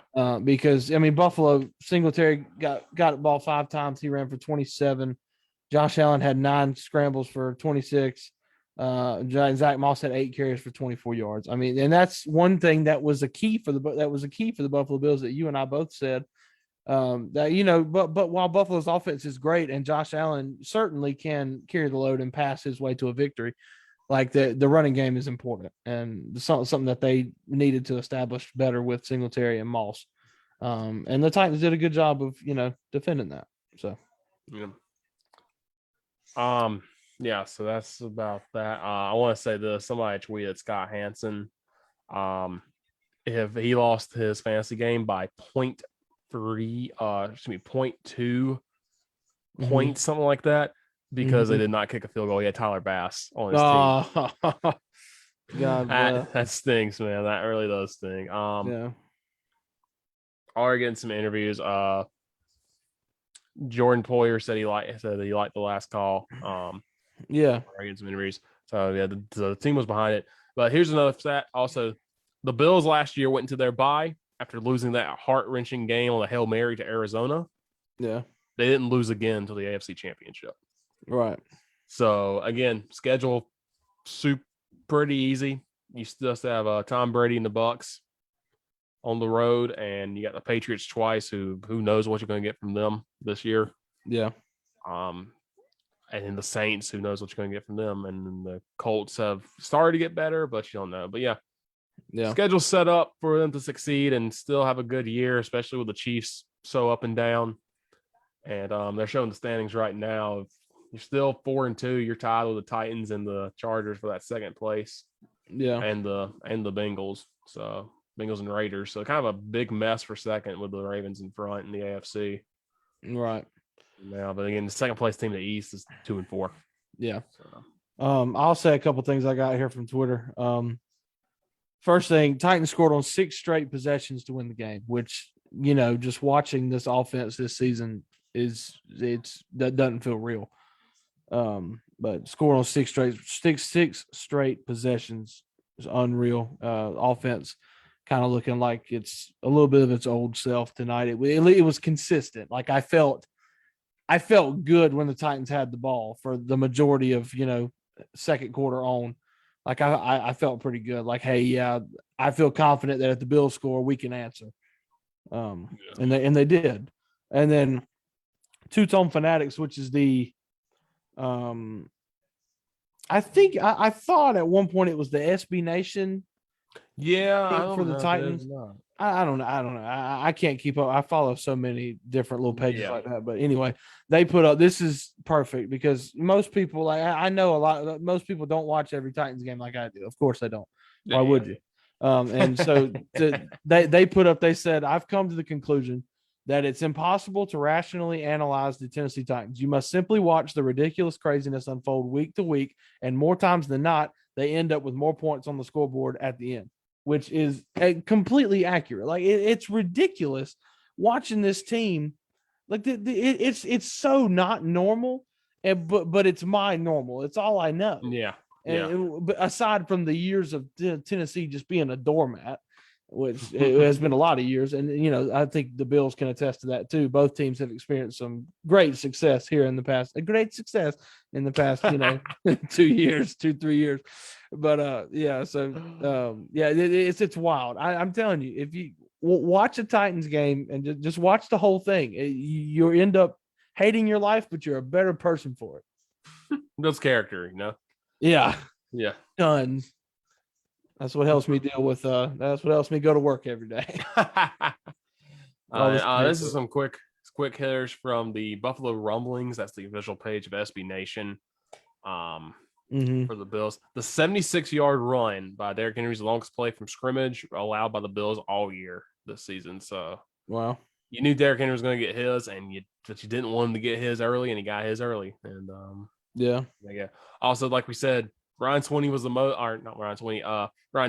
was the most sacked quarterback in the NFL coming into this game. He got sacked 0 times. Josh Allen got sacked 3 times and had 8 quarterback hits, including that one on the interception. Yeah. So that's just the Titans did everything right that they needed to do to slow down the Bills, and the Bills, I know, had to eventually come back and then get the calls on Andre Smith that kind of throw you back again. So this is tough. This is a tough one to swallow, but luckily the Bills have a bye week. Kind of take some time off. Yeah. Think about this one. We'll look ahead to next week in the NFL. Yeah. Before we go real quick, let me say one more thing about Derrick Henry. Yeah. So Derrick Henry on the season, they haven't updated it now, but Derrick Henry has 10 touchdowns rushing and 783 yards on the ground this season. And we have played 6 games. So you do the math for me. He is averaging, let's see, 783, and we've played 6 games. He's averaging 130 and a half yards. So times that by 17. He's on pace for 2,200 rushing yards. And we're 6 games in, so 6 more games, 20 touchdowns. And then that leaves us with 5 games? Yeah. He's on pace for like 28 touchdowns, which is the record by LT, and 2,200 yards rushing. Like I pray that he can keep it up and he can do that. But like this is it could end up being literally historical. Like it's crazy how good of a start he's having this season. He's putting it together. Has a great shot to be the first ever running back to run for 2,000 yards in 2 straight seasons. Yeah, so the whole curse. Everybody who's ran for 2,000 yards the next season, they severely fell off. Don't look like it's happening this year. That's wild.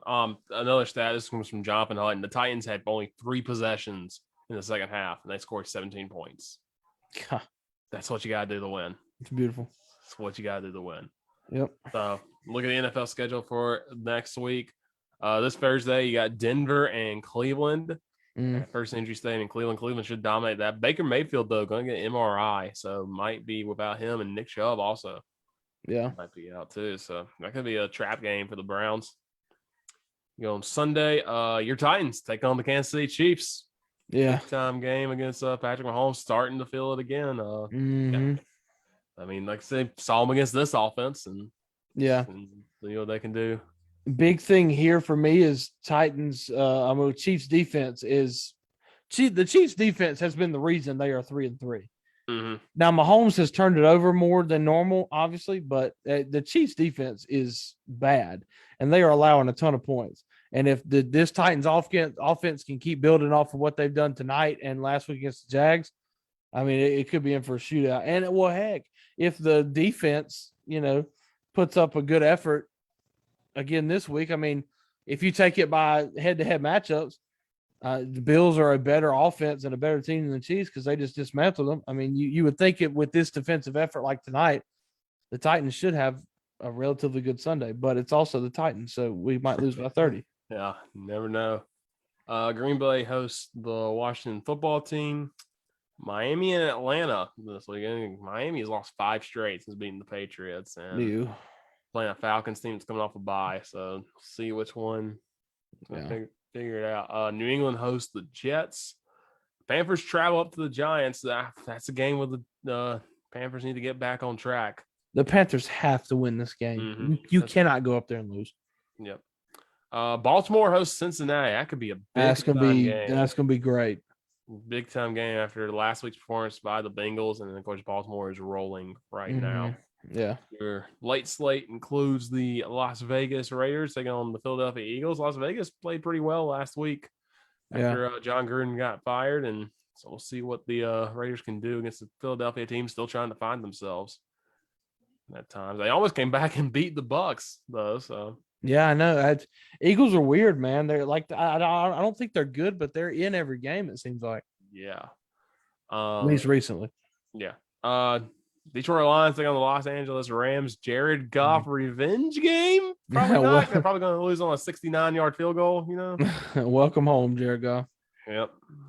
Arizona takes on Houston. JJ Watt revenge game. Arizona's going to have to just destroy everything in their path in this one. Yeah. Or they should, unless Davis Mills decides to be the greatest quarterback ever again for some reason. It's rare that you see lines like this. Arizona is a 17-point favorite, a 3-score favorite over the Texans. Wow. I mean, heck, the Rams are a 15-point favorite over the Lions. Yeah. That's wild. And the Bears and the Bucks. All right, Justin Fields, you get baptized by fire. Already had to take on Aaron Rodgers last week. Now you got to take on Tom Brady and that defense. Yeah. Good luck to you. Your Sunday night football game is the Colts and the 49ers. This was a game that they definitely put in this spot because they expected it to be a lot more high caliber than it is now. Interesting to see if you get Trey Lance in that one or Jimmy G back. And your Monday night football game, the Saints and the Seahawks. Geno Smith and Jameis Winston, like I said, has a lot of something written on it. Stupidity, craziness, weirdness. Yeah. It could be a weird game.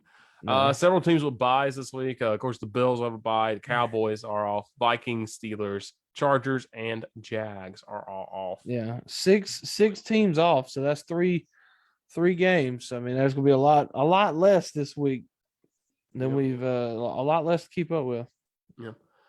Updating you on baseball, the Red Sox knock off the Astros 12-3 to take a 2-1 series lead. Tomorrow, when we're recording this, October 19th, Braves take on the Dodgers in Game 3 at 5:08 p.m. on TBS. Houston and Boston will play right after at 8:08 on FS1. Should be a good game. See if the Braves can take a lead or will they collapse. That's what we're all waiting for. Yeah. And that one. And then NBA is back this week. Brooklyn and Milwaukee and Golden State and the Lakers on Tuesday, October 19th. Grizzlies are back on Wednesday, October 20th to take on the Cleveland Cavaliers. Should be a fun week, man. Everybody talks about March being a great time of sports, and it is. October's a pretty good time, too. Oh, yeah, for sure. Come back and all the postseason stuff. It's really fun. Yeah, October's underrated because, baseball playoffs, football full swing, basketball's heating up, NHL's heating up. Yep. Great time. And so, yeah, a lot of fun stuff here in this month. Should be a lot of fun. Of course, college football this weekend could be another crazy weekend. Yeah. We'll have to see. Of course, South Carolina takes on Texas A&M at 7:30 or is it 7? 7:30? Yeah, 7:30 SEC Network game. Yep. And Clemson will take on Pitt at 3:30 p.m. Is that on ABC or ESPN? ESPN. Nice. Interesting to see what happens in those. Yeah. Looking forward to it. Yeah. So great weekend. Again, glad y'all could join us tonight. Yes. Thank you, everybody who did tune in. We appreciate you.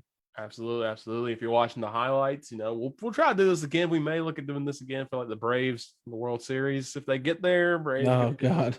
NLCS elimination game. We'll see what we can do about this. But yeah, thank y'all for joining. If you don't know, like us on Facebook, Breakfast Time with Waffle and Richard. Mm-hmm. Of course, listen to us on Anchor, Spotify, and of course YouTube every Thursday. Usually about 9 a.m. is when episodes come out. Yeah. And have a lot of fun. Oh, Waffle, you got anything to plug for this week?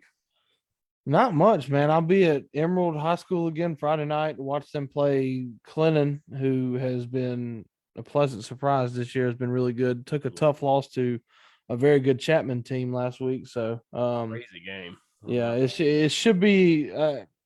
I'm not gonna say it's gonna be a good game because Clinton's gonna probably win by a lot, but yeah. So I'll be there, and then Saturday watch college football, and I'll try to pull the Titans through against the Chiefs like I did tonight. Yeah. I will be calling. We have the Orange and Blue World Series at Carson Newman University. It's a inter squad series that they do for baseball in the fall.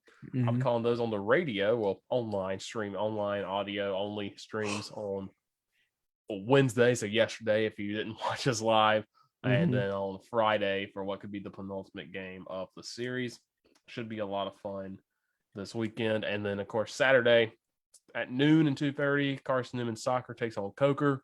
Women's game should be a win for the Eagles. Coker women haven't had a great year, but the men for Coker knocked off number 9 Limestone last week, and at one point were ranked number 4 in the nation themselves. And taking on Carson Newman, who's tied for first in the conference this Saturday. And I gotta give a special shout out. I'm gonna give more shout outs this weekend if you watch the broadcast. Danielle Whaley, who worked with Carson Newman. This is her last week at Carson Newman before she heads on to a new position. And this is her last soccer game with Carson Newman. She's been the SID for soccer, and no pressure on me because I get that role for the rest of the season here at Carson Newman. But yeah, I have more to say on the broadcast about Danielle, how great she's been while I've been here during my short time at Carson Newman. But that's all we got. Again, heartbreaking for the Bills, a big time game for the Titans, and we were glad y'all could join us. Hope y'all liked this. And just follow the socials, follow the pages, and we'll see you next time. Thank y'all so much. Yes, sir. Thank you.